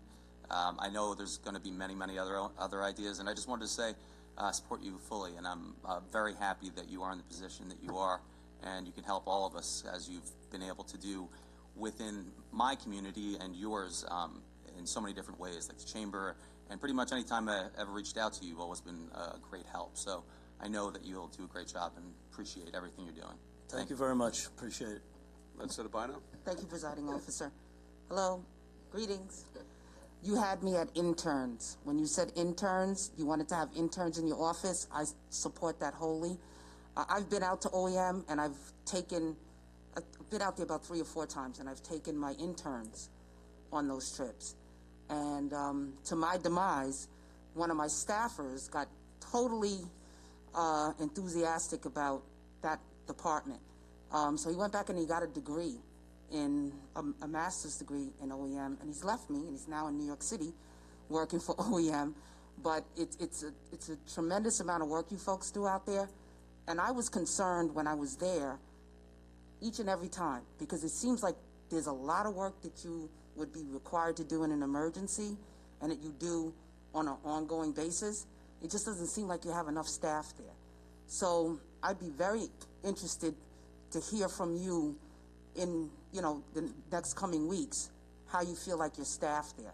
Because well, we are very well staffed, and I just learned that yesterday or over the weekend we have 2 more people that are going to be assigned to OEM. Okay, that's good. And then last week we picked up another 2 people in OEM, so we do have 4. There's never enough staff. I don't have to tell you. When we activate, it's like I said, I hope you all come and visit us and see every single station has to be manned. And we never will turn down more help. I know it depends on the budget, but we recently just got 4 brand new people and 1 intern, so we're going to keep pushing that. So that's 4 additional to the staff that was there that you met when you came on? Yes, we just got 4 over the last few days. In addition to, okay, very good. Very good, that's good. I fought for like 2 additional positions, and I think they ended up with 1. So to hear that you have 3 additional, that makes my heart feel glad. Thank you. And I just also look forward to, I know you're starting a new, I'm right here. I'm sorry. But, that's okay. You're having a CERT class that's going to start next week.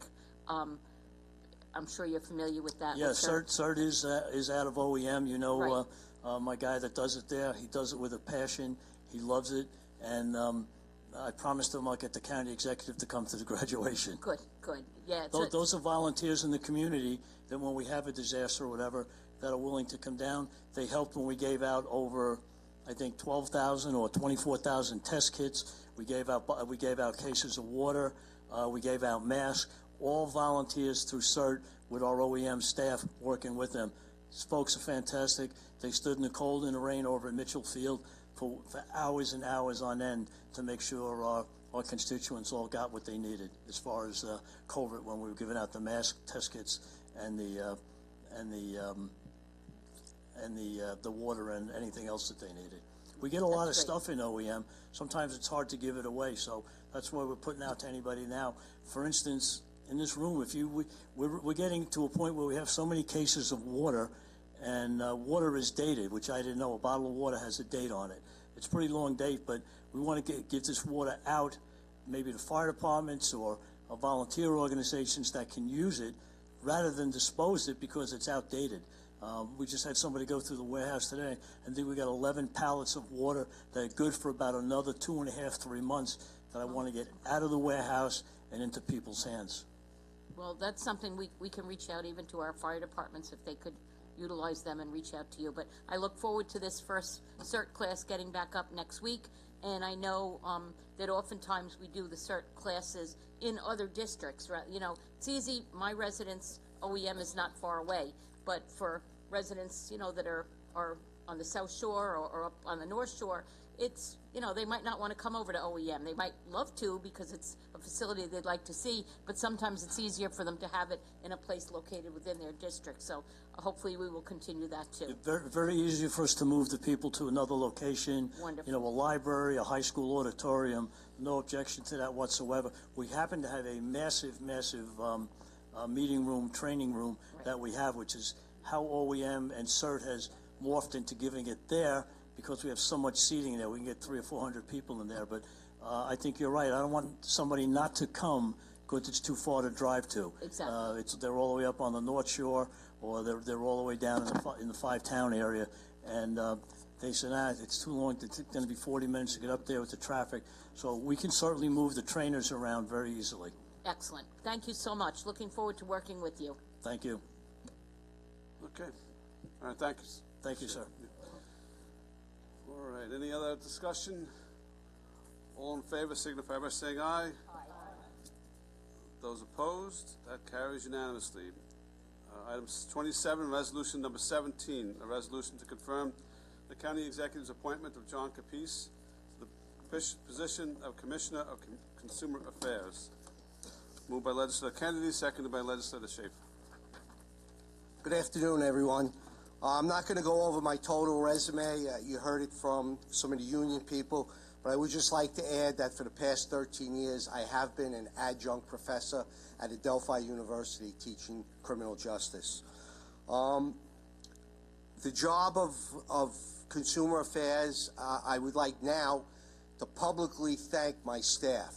The staff at Consumer Affairs, a lot of you probably don't realize it, they're doing a hell of a job. They're understaffed, there's a lot of problems there, and through their guidance, I knew nothing about Consumer Affairs. I'm not going to lie to you, I'm going to tell you the truth. I knew nothing about it. I went there with an open mind, and if you heard some of the officers talk about me, when I go to a new unit, in the police department we call things units, I go to a new command, I listen to the people because I want to hear what they have to say because they've been there a lot longer than me. And I've come up with and I would like to publicly thank them. I've come up with after 2 months there and being welcomed by the staff and listening to them. In fact, this morning we had a 2-hour meeting with our new county attorney that was assigned to the office, which I'm very happy about. We spent 2 hours talking about how we could improve the scheduling of hearings for licensing violations and consumer complaints, something that's very important. Efficiency. We have less staff. In 2014, you had 40 people. In 2018, you had 32 people. In 2022, you have 19. We'll talk about that. I hope to talk next week to you in our meeting about Consumer Affairs directly. But I have a five-point program that I'm just going to lay out real quick. That's my vision of what to do with Consumer Affairs. Because besides the police, citizens look to Consumer Affairs to be on their side, to help them. We have to be transparent. We have to be responsive to their complaints. If we're not responsive to their complaints, we failed. Okay, we can make excuses. I don't have enough people. I don't have this. That doesn't matter because to the average person, they want someone who's going to listen to their problem because they have a problem. Okay, first thing, I told you, efficiency. We had a meeting to schedule hearings for licensing violations, consumer complaints. I want to redo the website. I want the website to be more user-friendly. A lot of our clientele meaning our contractors and such. A lot of them don't walk around with Apple laptops. They're not really computer savvy. So I want my staff to start to reach out by phone, not just sending emails.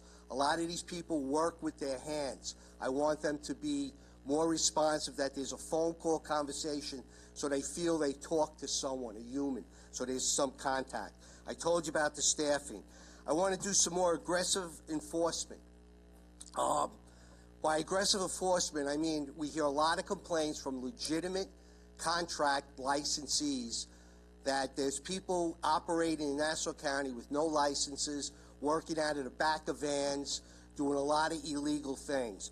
I want to send teams out to start to enforce our laws. And in conjunction with the county attorney, now that I have a full-time county attorney, we could have some teeth to what we do. Also, our Weights and Measures Division. I want our Weights and Measures Division to get out there. We've reestablished a relationship with New York State. For a while, New York State was not interacting with us very well. I had a meeting with the two people from New York State that cover Nassau County. They have a lot of really cool pieces of equipment that measure gasoline, measure octane. We want our residents, when they go to a gas station and they get a gallon of gas, we want to make sure it's a gallon. If they buy 93 octane, you want to make sure it's 93 octane, not 90 octane. So I want to get aggressive with that because we have a lot of different moving parts in consumer affairs. We have taxi limousine, weights and measures, consumer complaints, licensing. And one of the last things I want to do is I want to have a more visible public relations.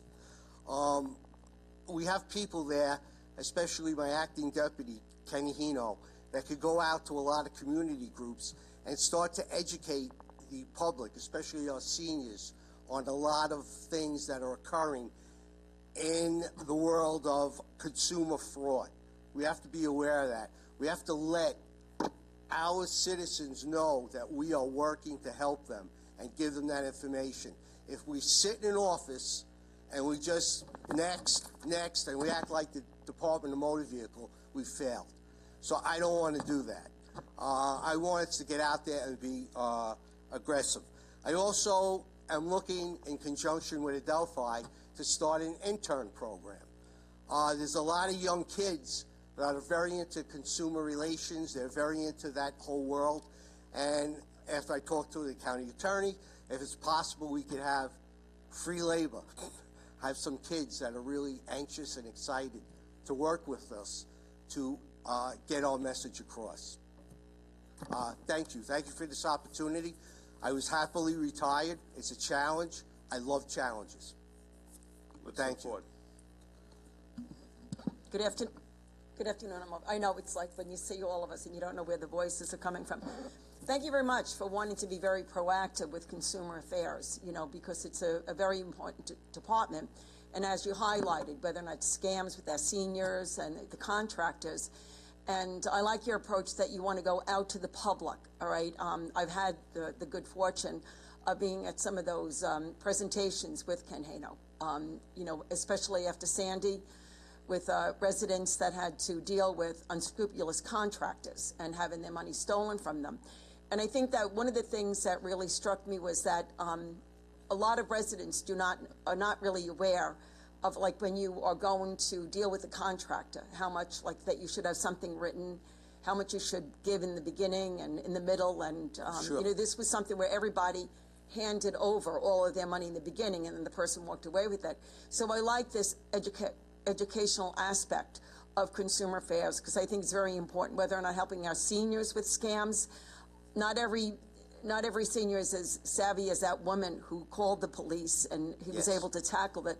But there are a lot that do, that they're not aware. They get these phone calls and, you know, they think that it's best to try to save somebody. And even though, you know, like, it's just that we need to get that message out there to make sure, and even for young people, to make sure that they don't fall victim to any type of scams as well. So I thank you very much. And I look forward to working with you on this and, you know, pushing forward to do more and more. And I hope that you'll take a look at your staffing You know, because as we keep hearing from everybody who's testifying before us, that yes, you're down a lot of people, you know, so I think that we need to work with you to also bring in the people that we need to be able to make sure that we can effectively go out and whether or not some weights and measures, just doing proper investigations in regard to some of the legislation we already passed, and I don't know if we're really following up on everything that we requested of Consumer Affairs, but thank you. Anyone else? Minority Leader Abrams. How are you, Mr. Sorry about this block. How are you, Mr. Capisi? How are you? Good to see you again. Some of you may or may not know this. I had the opportunity to meet John Capisi many, many years ago. He was the first commander in our precinct, in the first precinct back in 2006. So I've known you for quite some time.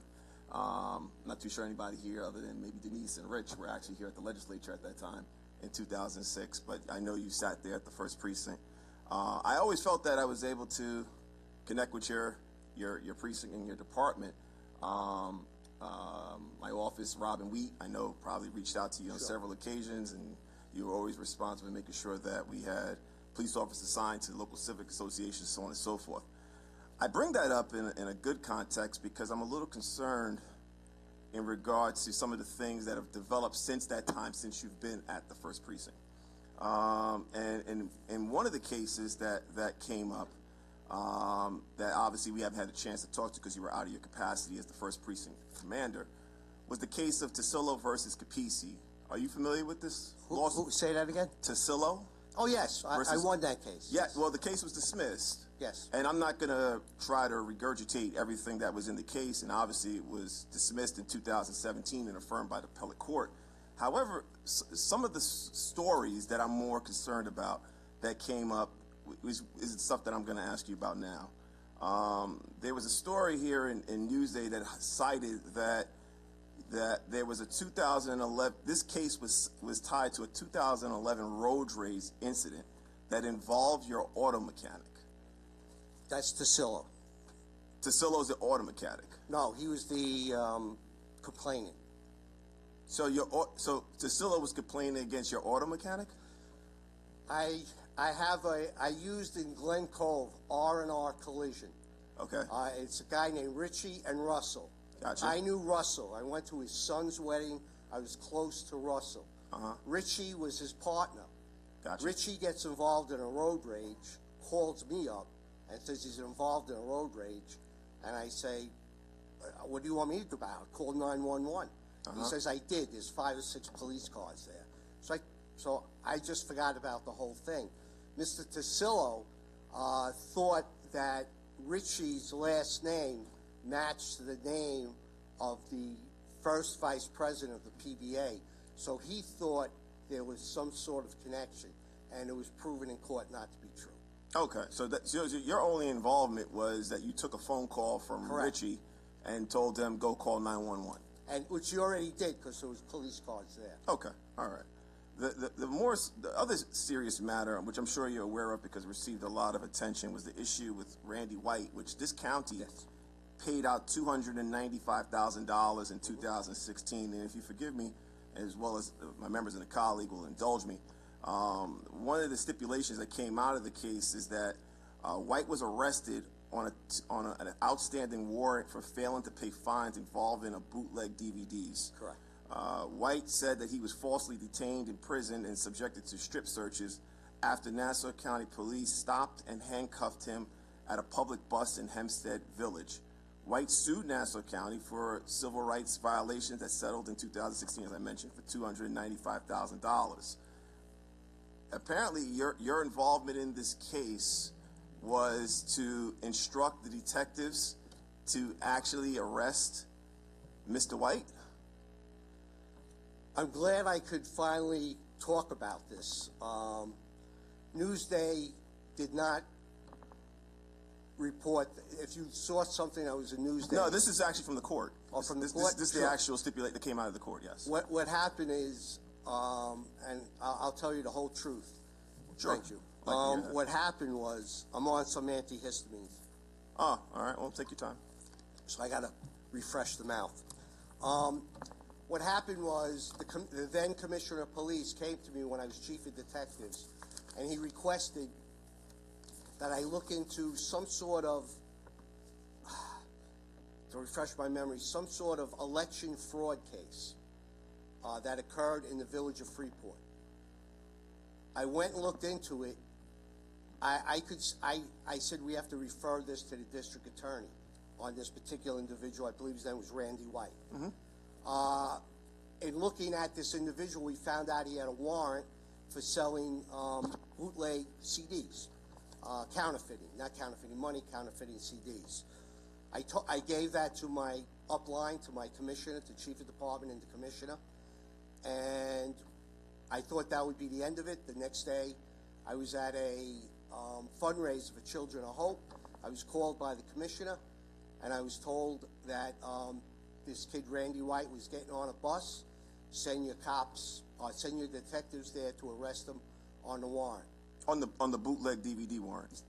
Correct. And at the time you served as in capacity of chief of detectives. How many outstanding warrants were outstanding at that particular time? Hundreds, if not thousands. But I don't know the exact number, but to be you honest. chose to go after guys selling bootleg DVDs. The outstanding warrants, did they include murderers? Oh, excuse me? Did the outstanding warrants, did they include murderers? I probably so. I can't say for sure. But on that given day, we chose to go after the guy selling bootleg DVDs at the side of a bodega. Well, Newsday said I resigned. I retired. No, I'm not asking about your resignation or your retirement. I'm asking you, you chose, No, I did not choose, sir. So how did the detectives get there? Who ordered the detectives to arrest Randy White and take him off the bus? Commissioner of Police. Not yourself? Not myself. Because I find that funny, because when I look at the court documents, and I'm just seeing here, it says that you had a role in directing those detectives to arrest Randy White. That's correct. You just said the commissioner did that. The commissioner ordered me to do it. I'm in a the commissioner organization. So the commissioner ordered you to do something to arrest Randy White. The arrest, sir, was let me just make sure I'm clear here. I just want to make sure I'm clear. I'm sorry to cut you off. The commissioner instructed you to arrest Randy White, violate his human rights as per the payout that this county made of $295,000. You may have not known that at the time, but that's the case that happened in 2016. I'm not aware. You don't have to answer that the way you phrased it. There's no one here accusing him that he intentionally violated anybody's rights. No. The facts are what you chose to include that. As an officer, you don't have to protect him. He's a big guy. He can stand for himself. Well, there's a certain level of decorum here. We're going to maintain it. What I'm asking is, I know that at the time he did not know he was going to violate his rights at that time. However, I'm bringing out the fact that in 2016 we paid out $295,000, which clearly states that his rights were violated. So from that standpoint, maybe we have more of a reflective history to be able to talk about this. But his rights were violated. I mean, that's stipulated by the court. We paid out $295,000 to him already. So from that standpoint, I'm not making anything up, nor am I implying that you knew that you were going to violate his rights back in 2013 when it occurred. I'm not saying that. That being said, your role in that particular situation, and this is where I'm getting to also, your role in that particular situation was that you got ordered by the commissioner of police, at the time was Commissioner Dale, who who was fired apparently by County Executive Mangano. You were instructed by him ordered by him to arrest Randy White on an outstanding warrant of bootleg DVDs, while there were warrants of murderers and God knows what else out there. That's what I want to make sure I understand. That the commissioner ordered you to do something. I mean, we talk a lot about crime, but we had a perfect opportunity to address crime. Why don't we go after the people that are murderers? But that being said, I bring that up because here you are, you're advocating for yourself, and you gave a very nice presentation. You're advocating for yourself that you can protect consumer rights. Well, I have a hard time reconciling that because from my standpoint, you violated somebody's human rights. So now you're going to tell us up here that you're going to be able to protect people's consumer rights? I was not on the bus. I did not arrest anyone on the bus. I was given an order a legal order that was proven by the district attorney. The district attorney exonerated me, said I followed an order. That's what I did. The ramifications from that were not from me, sir. Well, let me read you an excerpt from District Attorney Kathleen Rice's report, because I'm sure you know she investigated this. She actually investigated at the request of myself and some of my colleagues at the time. District Attorney Kathleen Rice wrote, this is what she wrote, that Capise's involvement, while it was not typical protocol for a comparatively low-level allegation of criminality. When you got that order from, because we're trying to get into the mindset of why this would even occur, and now you're here before us to advocate to be the head of consumer affairs. When you got that order, I mean, obviously looking at, and she also goes to say that it was not illegal. So I just want to make sure I'm clear on that, being playing both sides and being fair. But when I read something to the effect that it's not typically protocol for a comparatively low-level allegation of criminality, and when you get that order from Commissioner Dale, don't you reconcile that there's some type of disconnect? I objected to that order. So how did the order happen? We're a paramilitary organization. I was told to give the order. The commissioner said, it's on me. I'm ordering you to do it. So just forgive me, what's the process when you reject an order? Well, let me rephrase that. Not reject. I counseled that it might not be a good idea to do. So if you counsel, it sounds like to me that you were uncomfortable with that order. Yes. So if you have some level of comfort or uncomfort with this particular order, what's the process to eventually reject that order? If it's a legal order, I can't. Even though, as per our chief law enforcement officer, it's not typically protocol for a comparatively low-level allegation of criminality. Correct. So there's no discretion. At my particular level, getting an order from someone above me, I did not have discretion, sir. Okay. And how do you think you will be able to apply discretion now? I'm not sure I understand the question. Well, the position will have multiple different levels of people that are violating people's consumer rights. How would you use your discretion to go after the ones that could be perceived as more egregious than others? Well, my investigator, I'm not personally going to. But Mr. Capise, you are here as advocating to be the leader of the Consumer Affairs Department, aren't you? Right. I want to lead my investigators to go after everyone, whoever violates the law. I understand that, but obviously you can't. Your investigators, you just said you have a short staff. You have 19 individuals. You can't go after everyone all at the same time, right? So you do have to use some discretion on how you use your resources. So I'm asking you, how would you plan to use your resources? Because I'm concerned that even though you're saying that it was under the instruction of Commissioner Dale, the resources here in Nassau County Police Department were used grossly negligent. And we paid out for it. We paid out $295,000, which I'm surprised my colleagues to the right are not upset by the fact that we're hearing from your testimony today to be the Director of Consumer Affairs. But at the same time, they have no problem with the fact that actions that you were a part of, not saying you were solely a part of, but actions you were a part of cost us $295,000. I did not make that decision. You didn't make it, but you carried it out. May I? And the district, no, you may not.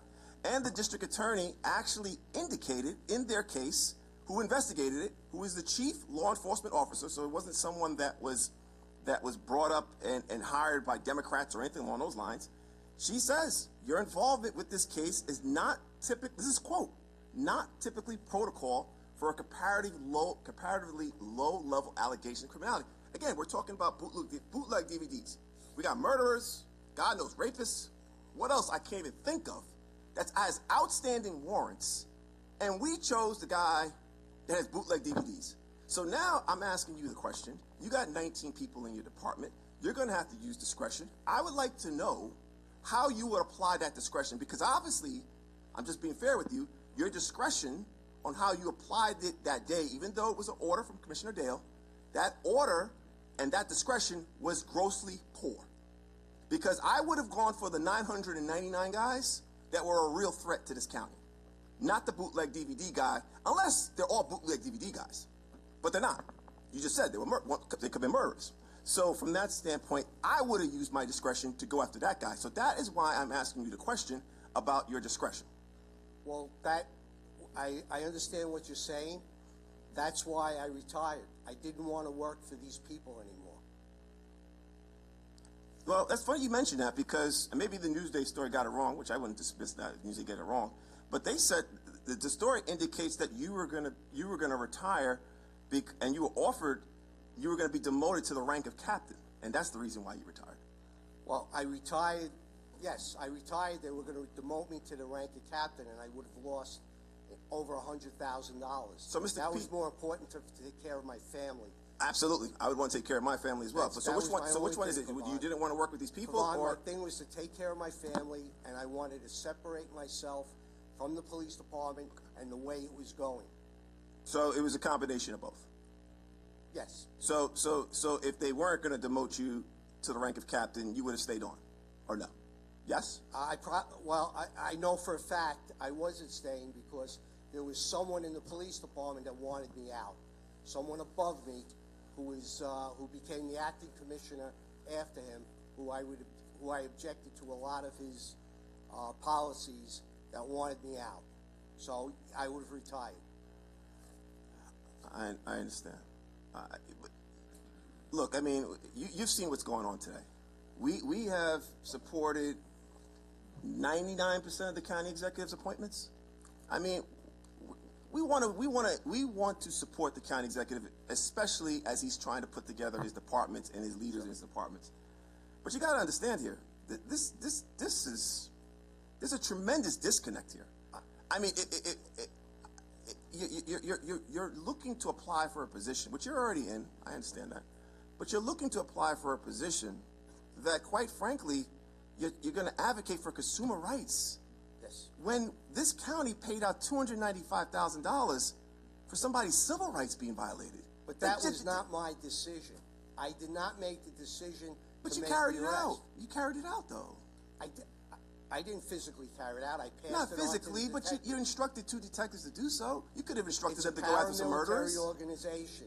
If I would have refused that order, I would have been probably terminated. Well, if you refused that order, you would be in a much better standing today. Do you understand, Mr. Capisi? Do you understand the significance of this? We as a body, because you're smiling and smirking. No, I'm not smiling. I'm saying, of course I understand. We as a and body, you know me. You know when yes, I ran the first I precinct. do know you. That's why I couldn't make the connection between this. When PAL didn't want to have a dance for the minority kids in Roosevelt. Yes. I stood up and I put my officers there. We put a metal detector and we let those kids have a dance. Kids were able to be goofy kids without guns or anything. So what you're implying is you're trying to imply that I'm something that I'm not. No, Mr. Capisi, that's why I started out by saying that in my time in serving the legislature since 2002, I've known you. I've known you this is before any of this had happened, but I knew you in your capacity, and that's why I brought it up, because I couldn't make. And I'm glad you did. I wanted to defend myself. Because I couldn't I couldn't reconcile in my mind, and I haven't talked to you since then. I couldn't reconcile in my mind these particular cases, the Tusillo versus yourself, as well as the Randy White situation. It didn't seem like the same person that was serving the capacity as the first precinct commander. Kevon, Tusillo was the judge, threw it out before it went to the jury. It was a ridiculous case. Mr. Tusillo sues constantly. You cleared that one up. Okay, so the one that I have a bigger issue with, which is obviously tied with the human rights and the civil rights. I don't know if you're going to be able to clear this one up for us. Well, I'm a man of my word. You know that. And I'm telling you what my word is. I was given a direct order. I'm in a paramilitary organization. I followed the order because it was a legal order. It was an illegal order. I'm not arguing with Kathleen Rice's assessment. I did not go in front of the district attorney's that board for public corruption. I did not go in front of the board. Commissioner did. I did not. I'm gonna say this in summation. You said a lot of good things in terms of what you want to do with the department, and we hope that you're able to accomplish most of those things. But looking in the light of the fact that some of these situations, I mean, the county paid out $295,000 in a violation of Randy White's rights, which I understand the whole thing about you were directed or you were ordered to do it, but your involvement and based on the lawsuit, you were named in it. I just have a tremendous problem recommending to my side of the aisle to vote for in your affirmation for Director of Consumer Affairs. So we're gonna vote in the negative. And that being said, at the same time, No, I'm sorry. I'm voting the positive. oh, I'm sorry. Legislator Szilagyi just is gonna vote in the positive, but the rest of us are gonna vote in the negative. That being said, I truly hope that what happened in this particular case with Mr. White never happens again, and that you truly are a defender of people's rights, because obviously in the case of Randy White, they were violated. But thank you. I'm a man of my word, and I'm giving you my word. If I break that word, then I'm not a man of my word. And I'm giving you my word on what I will do. Thank you. Thank you. We're going to open up to other legislators and just ask that, as we have with the minority leader, who's ever speaking, let them finish what they're speaking before we all up here start interrupting. My first point is there was a lot of passion about concern about your role as Consumer Affairs Commissioner. It's a little bit troubling to me because there was silence before up until December 31st when that organization, that agency, was run into the ground. I mean, you had applicants, contractors, waiting for months upon months to get applications, people losing their livelihood. The office was a disaster. The way they kept their finances, the number of hearings that they weren't having. And we're going to go into detail on this, but it would have been nice to see that passion before the current administration came in. Look, you've spent 37 years in the police department. The list of your titles and service is extraordinary, right?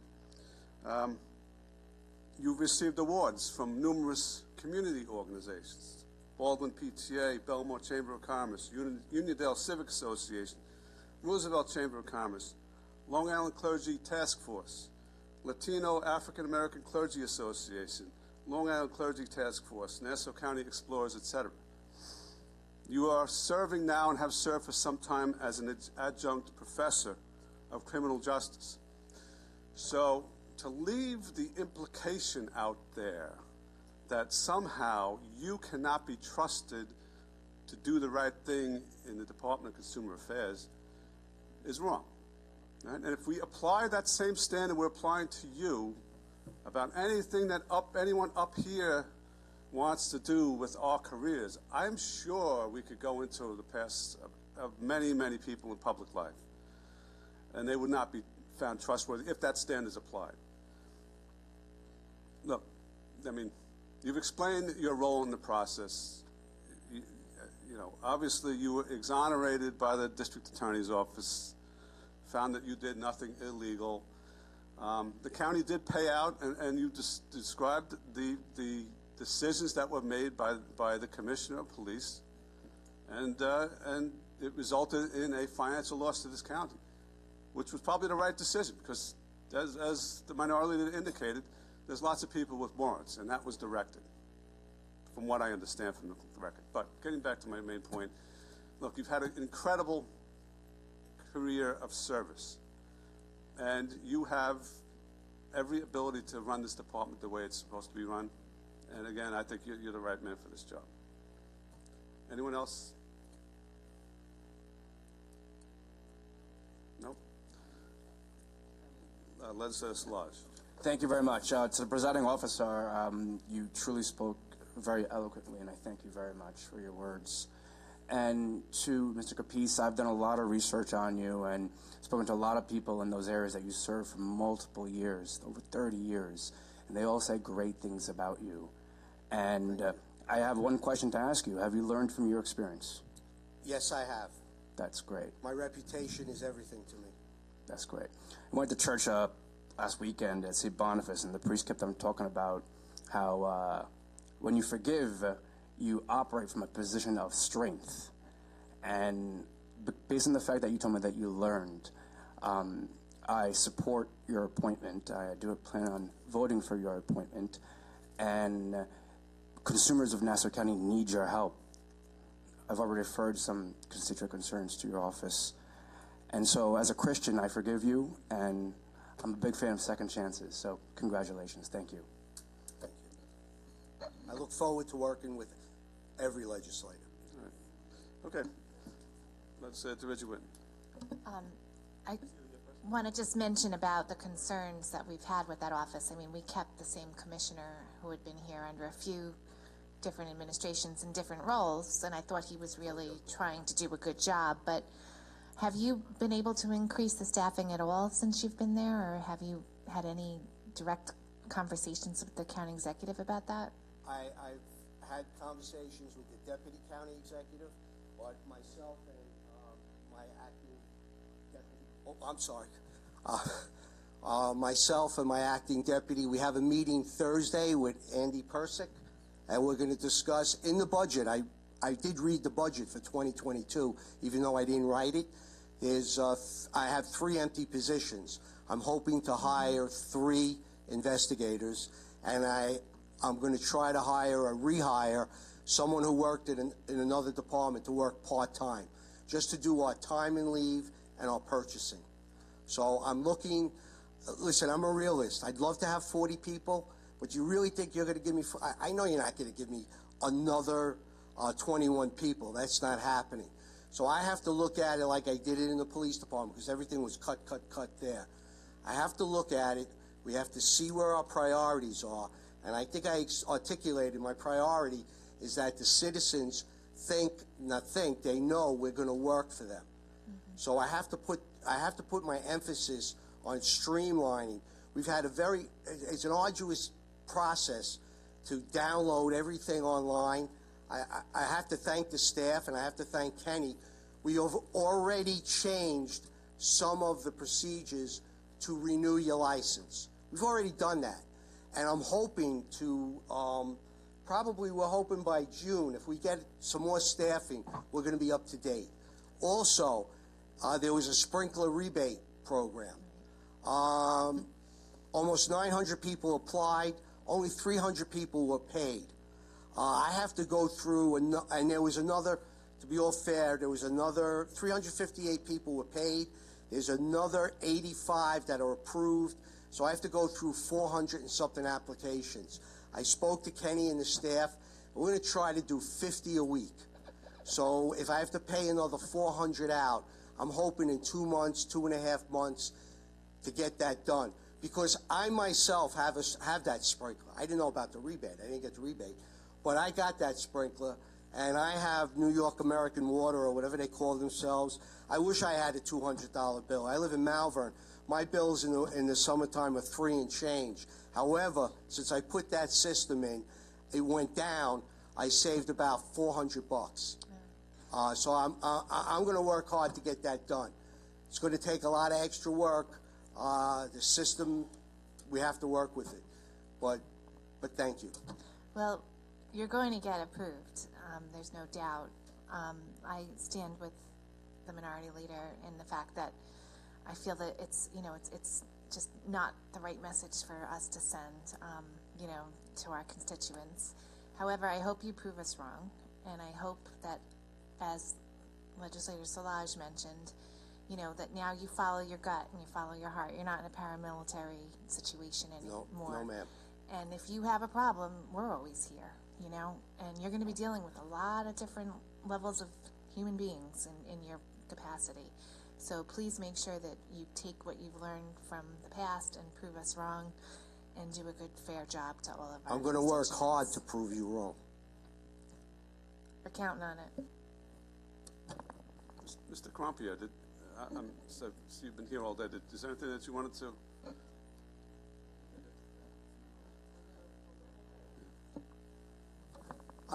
I'm not on the speaker's list. Just a couple of things. First of all, I want to introduce my intern, Michael Disler. He's in the internship program at Nassau Community College. So some of the kinds of departments, some of the departments that you have that are looking to create internship programs, Nassau Community College is here for you. The second thing that's important for me to say is and a second reason that I'm here is that today was an appointment day, and I had hoped that some appointments would have been made in conjunction with the Nassau Community College. It did not happen, but hopefully it will happen at your next meeting. Most importantly, I have an intern here, and we hear very often about people who work in government and they're not qualified, they're lazy, they only care about themselves, and that's the biggest message that he got here today. Watching you ask the kinds of questions that needed to be asked, hearing every one of your appointees put together a presentation that convinced me that they were the right people for the job. And also, you're not getting rich sitting at this table. And I appreciate all of that as well. Because of COVID, there's some of you I haven't seen for a couple of years. I know that you have Nassau Community College. It's very important to you. And I'm going to leave you with this.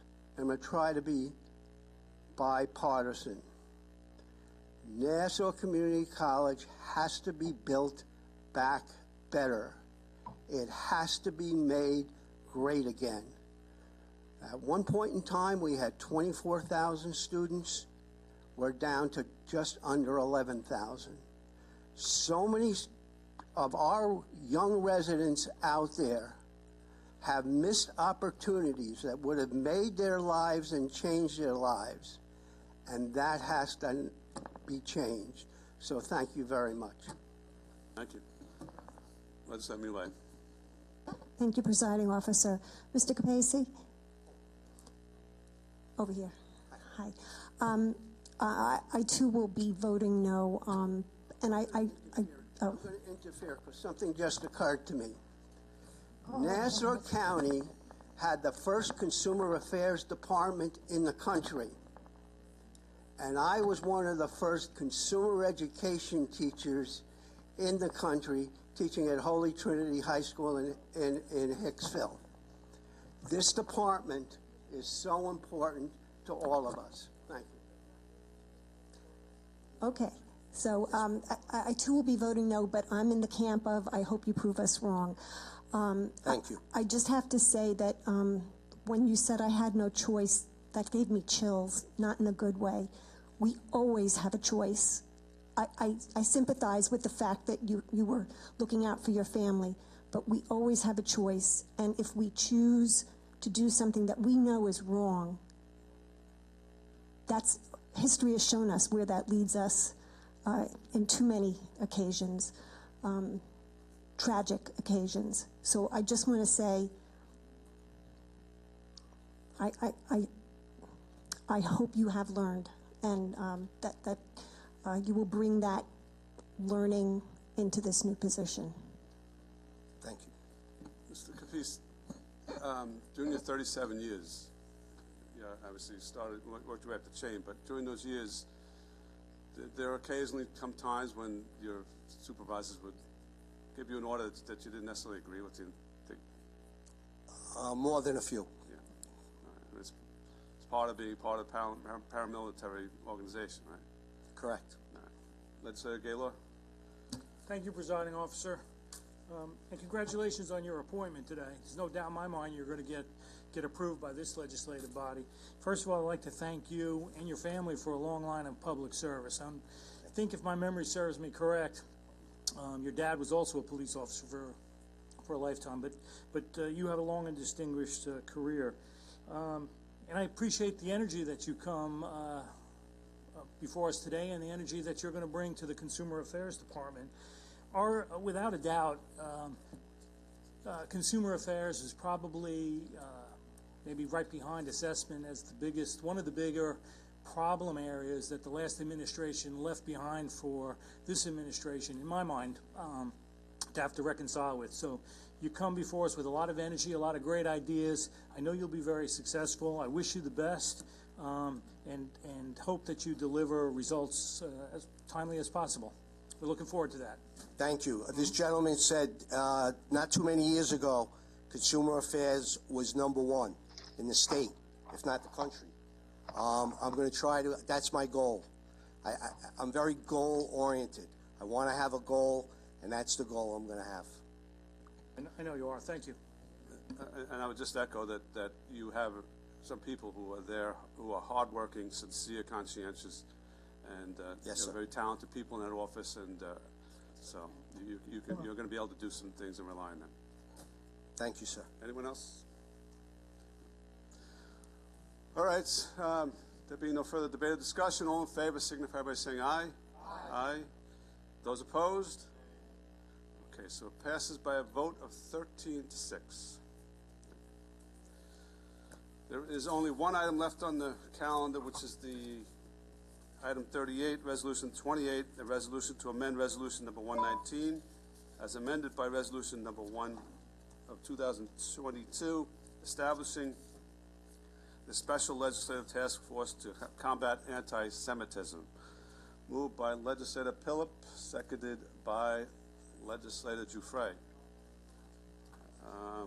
Anyone want to discuss this, or we all know what it contains? Yeah, Legislator Drucker. Yeah, hi. Hi, Chris Lemoyne from the administration. How are you, Legislator? Hi, Chris. How are you? Okay, thanks. Just a couple of things. Obviously, I commend the county executive for his commitment on this issue. That goes without saying. But I have to tell you, time is wasting, and this bill passed us back in. We passed this bill back in the summer, and the bill was signed in January, and now I'm just afraid that with this new amendment, it's not that I'm not going to support it, but I'm just afraid that it's going to become unwieldy. I mean, we had the law that we passed called for 5 community members, and now we're going to have 18. And I don't know how we're going to ever be able to get a consensus among 18 different opinions and different community leaders with different agendas. And we have more legislators now. I always welcome the participation of my colleagues on the legislature, but I'm concerned. And now we have deadlines in terms of dates, Chris. I mean, how are we going to meet those? We wanted to have it completed. We have the statute calls for a 60-day public comment period with public hearings, and we need to have it done by April 28th, Holocaust Remembrance Day. We haven't even had a meeting yet. I mean, I don't really see. And now this law is going to be passed, and then it's got to be signed, and now we're going to be into March, and April's the next month. I don't know how. I just am afraid that it's going to become too unwieldy. I don't mind if the county executive wanted to tweak it a little bit, but to go from 5 community members to 18, what is the justification for that? Well, hi, Chris Lemoyne from the administration.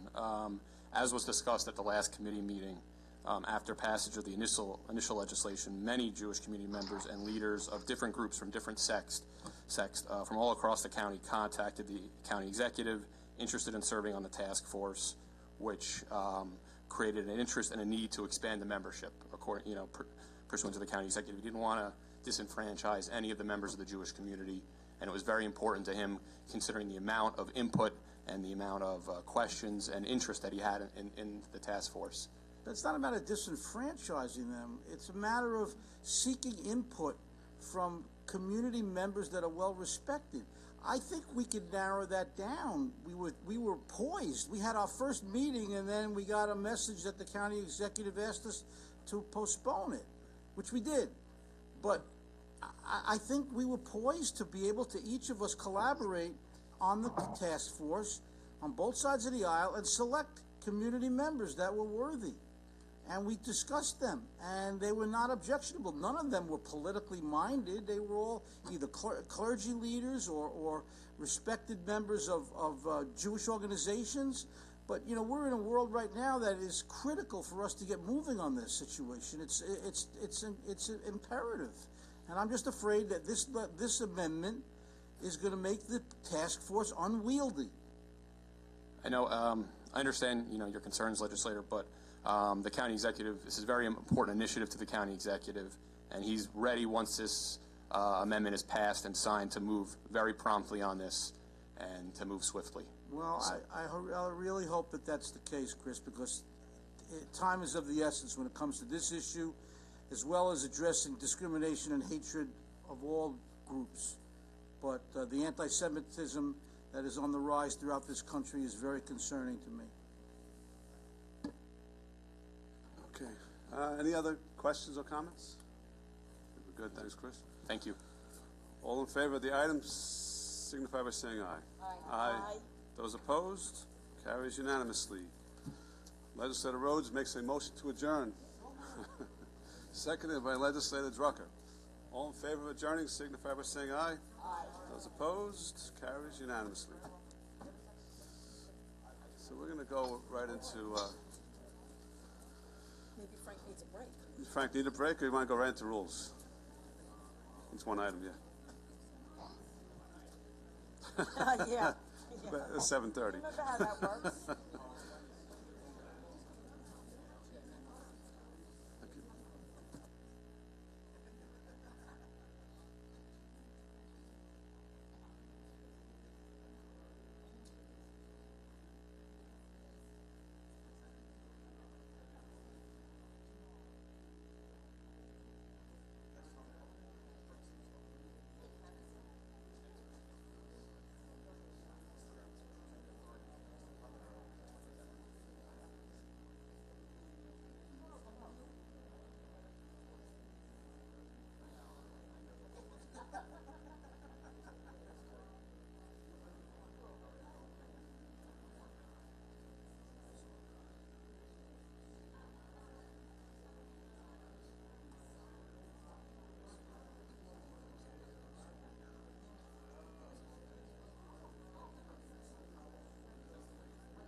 there's more.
I told them you were here. There you go.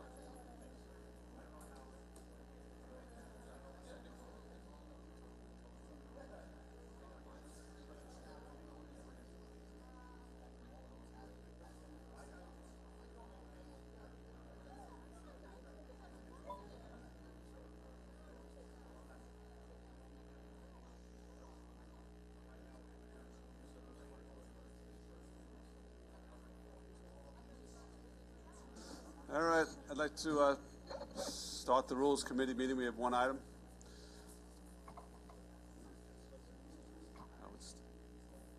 So,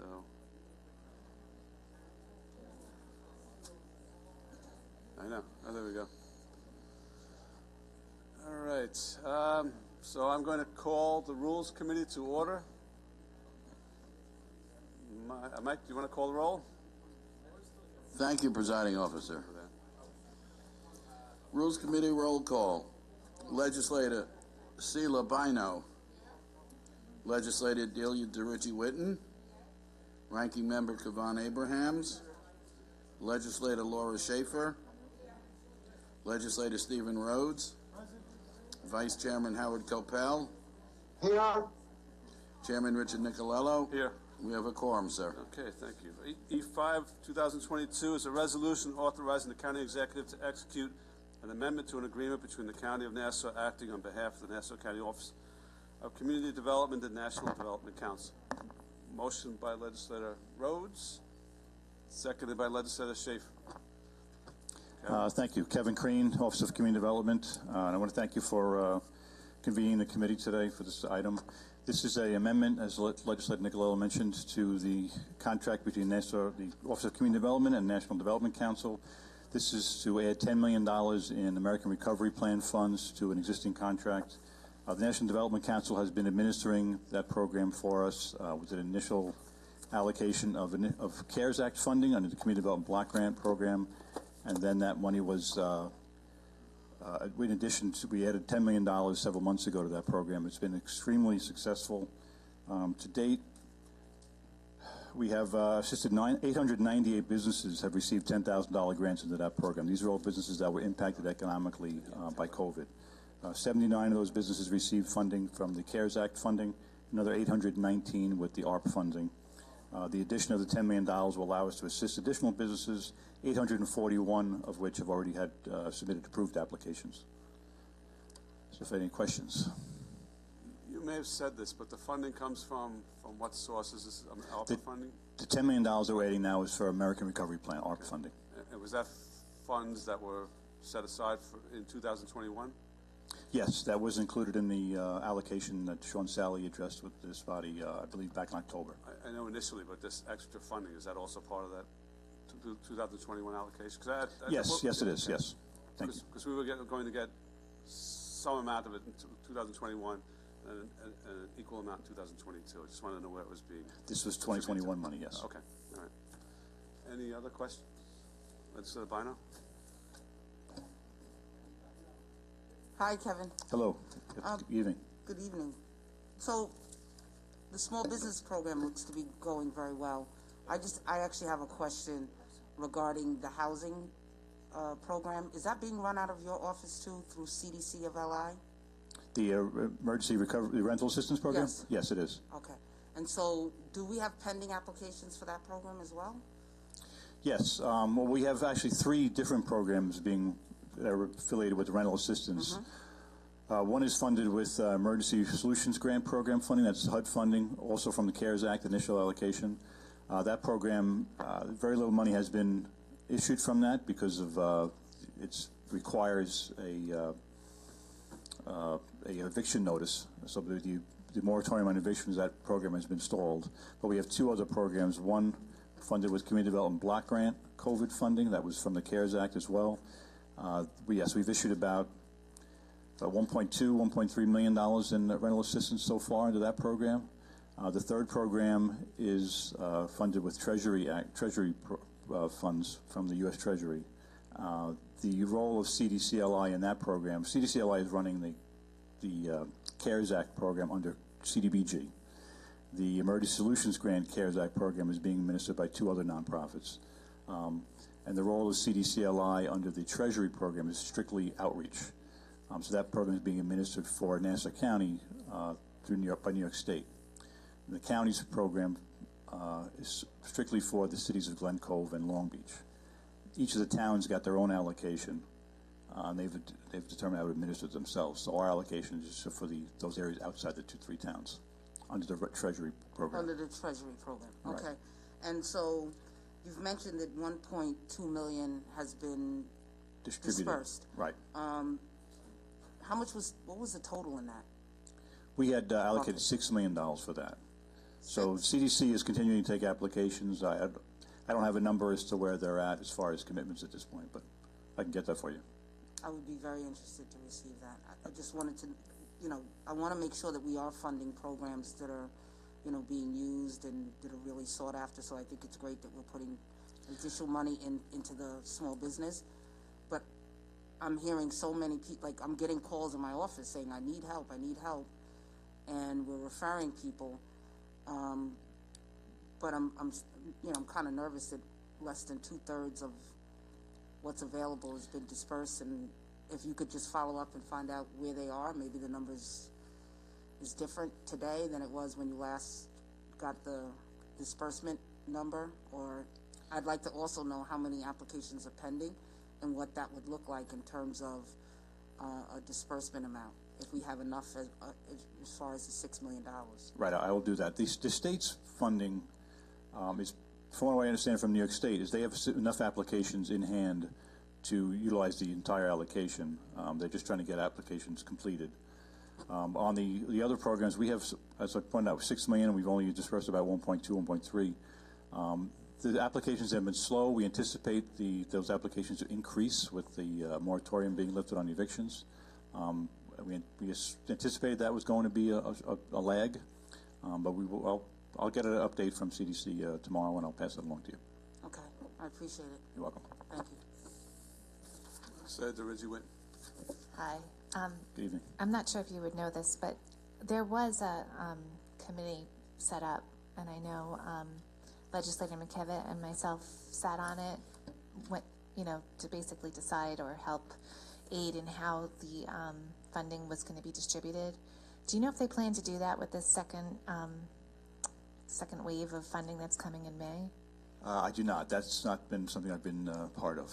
The decision how to allocate the ARP funding, it was just our office was running the Main Street Recovery Grant Program, so we just received the funding from that allocation, but I wasn't part of the decision process and how it was awarded.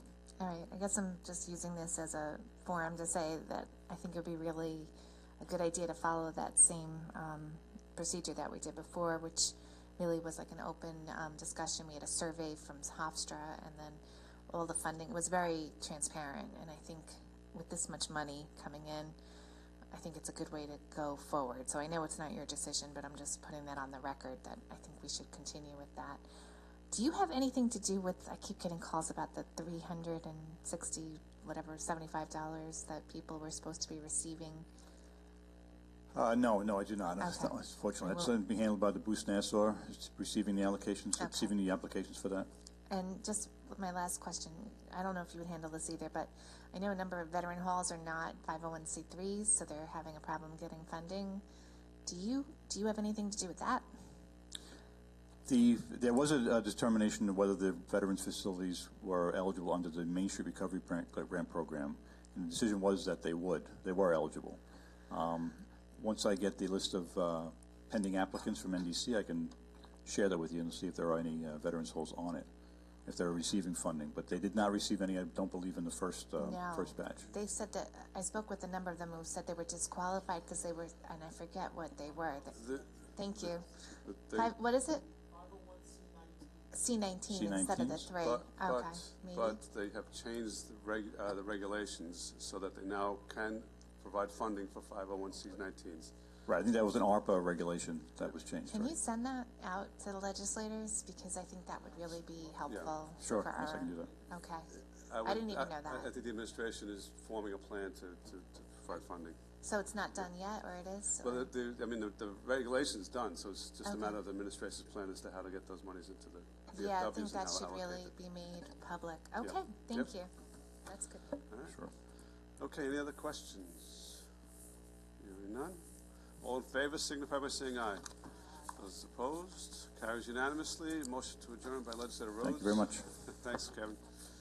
Seconded by Legislator Reggie Whitten. All in favor of adjourning signify by saying aye. Those opposed, carries unanimously.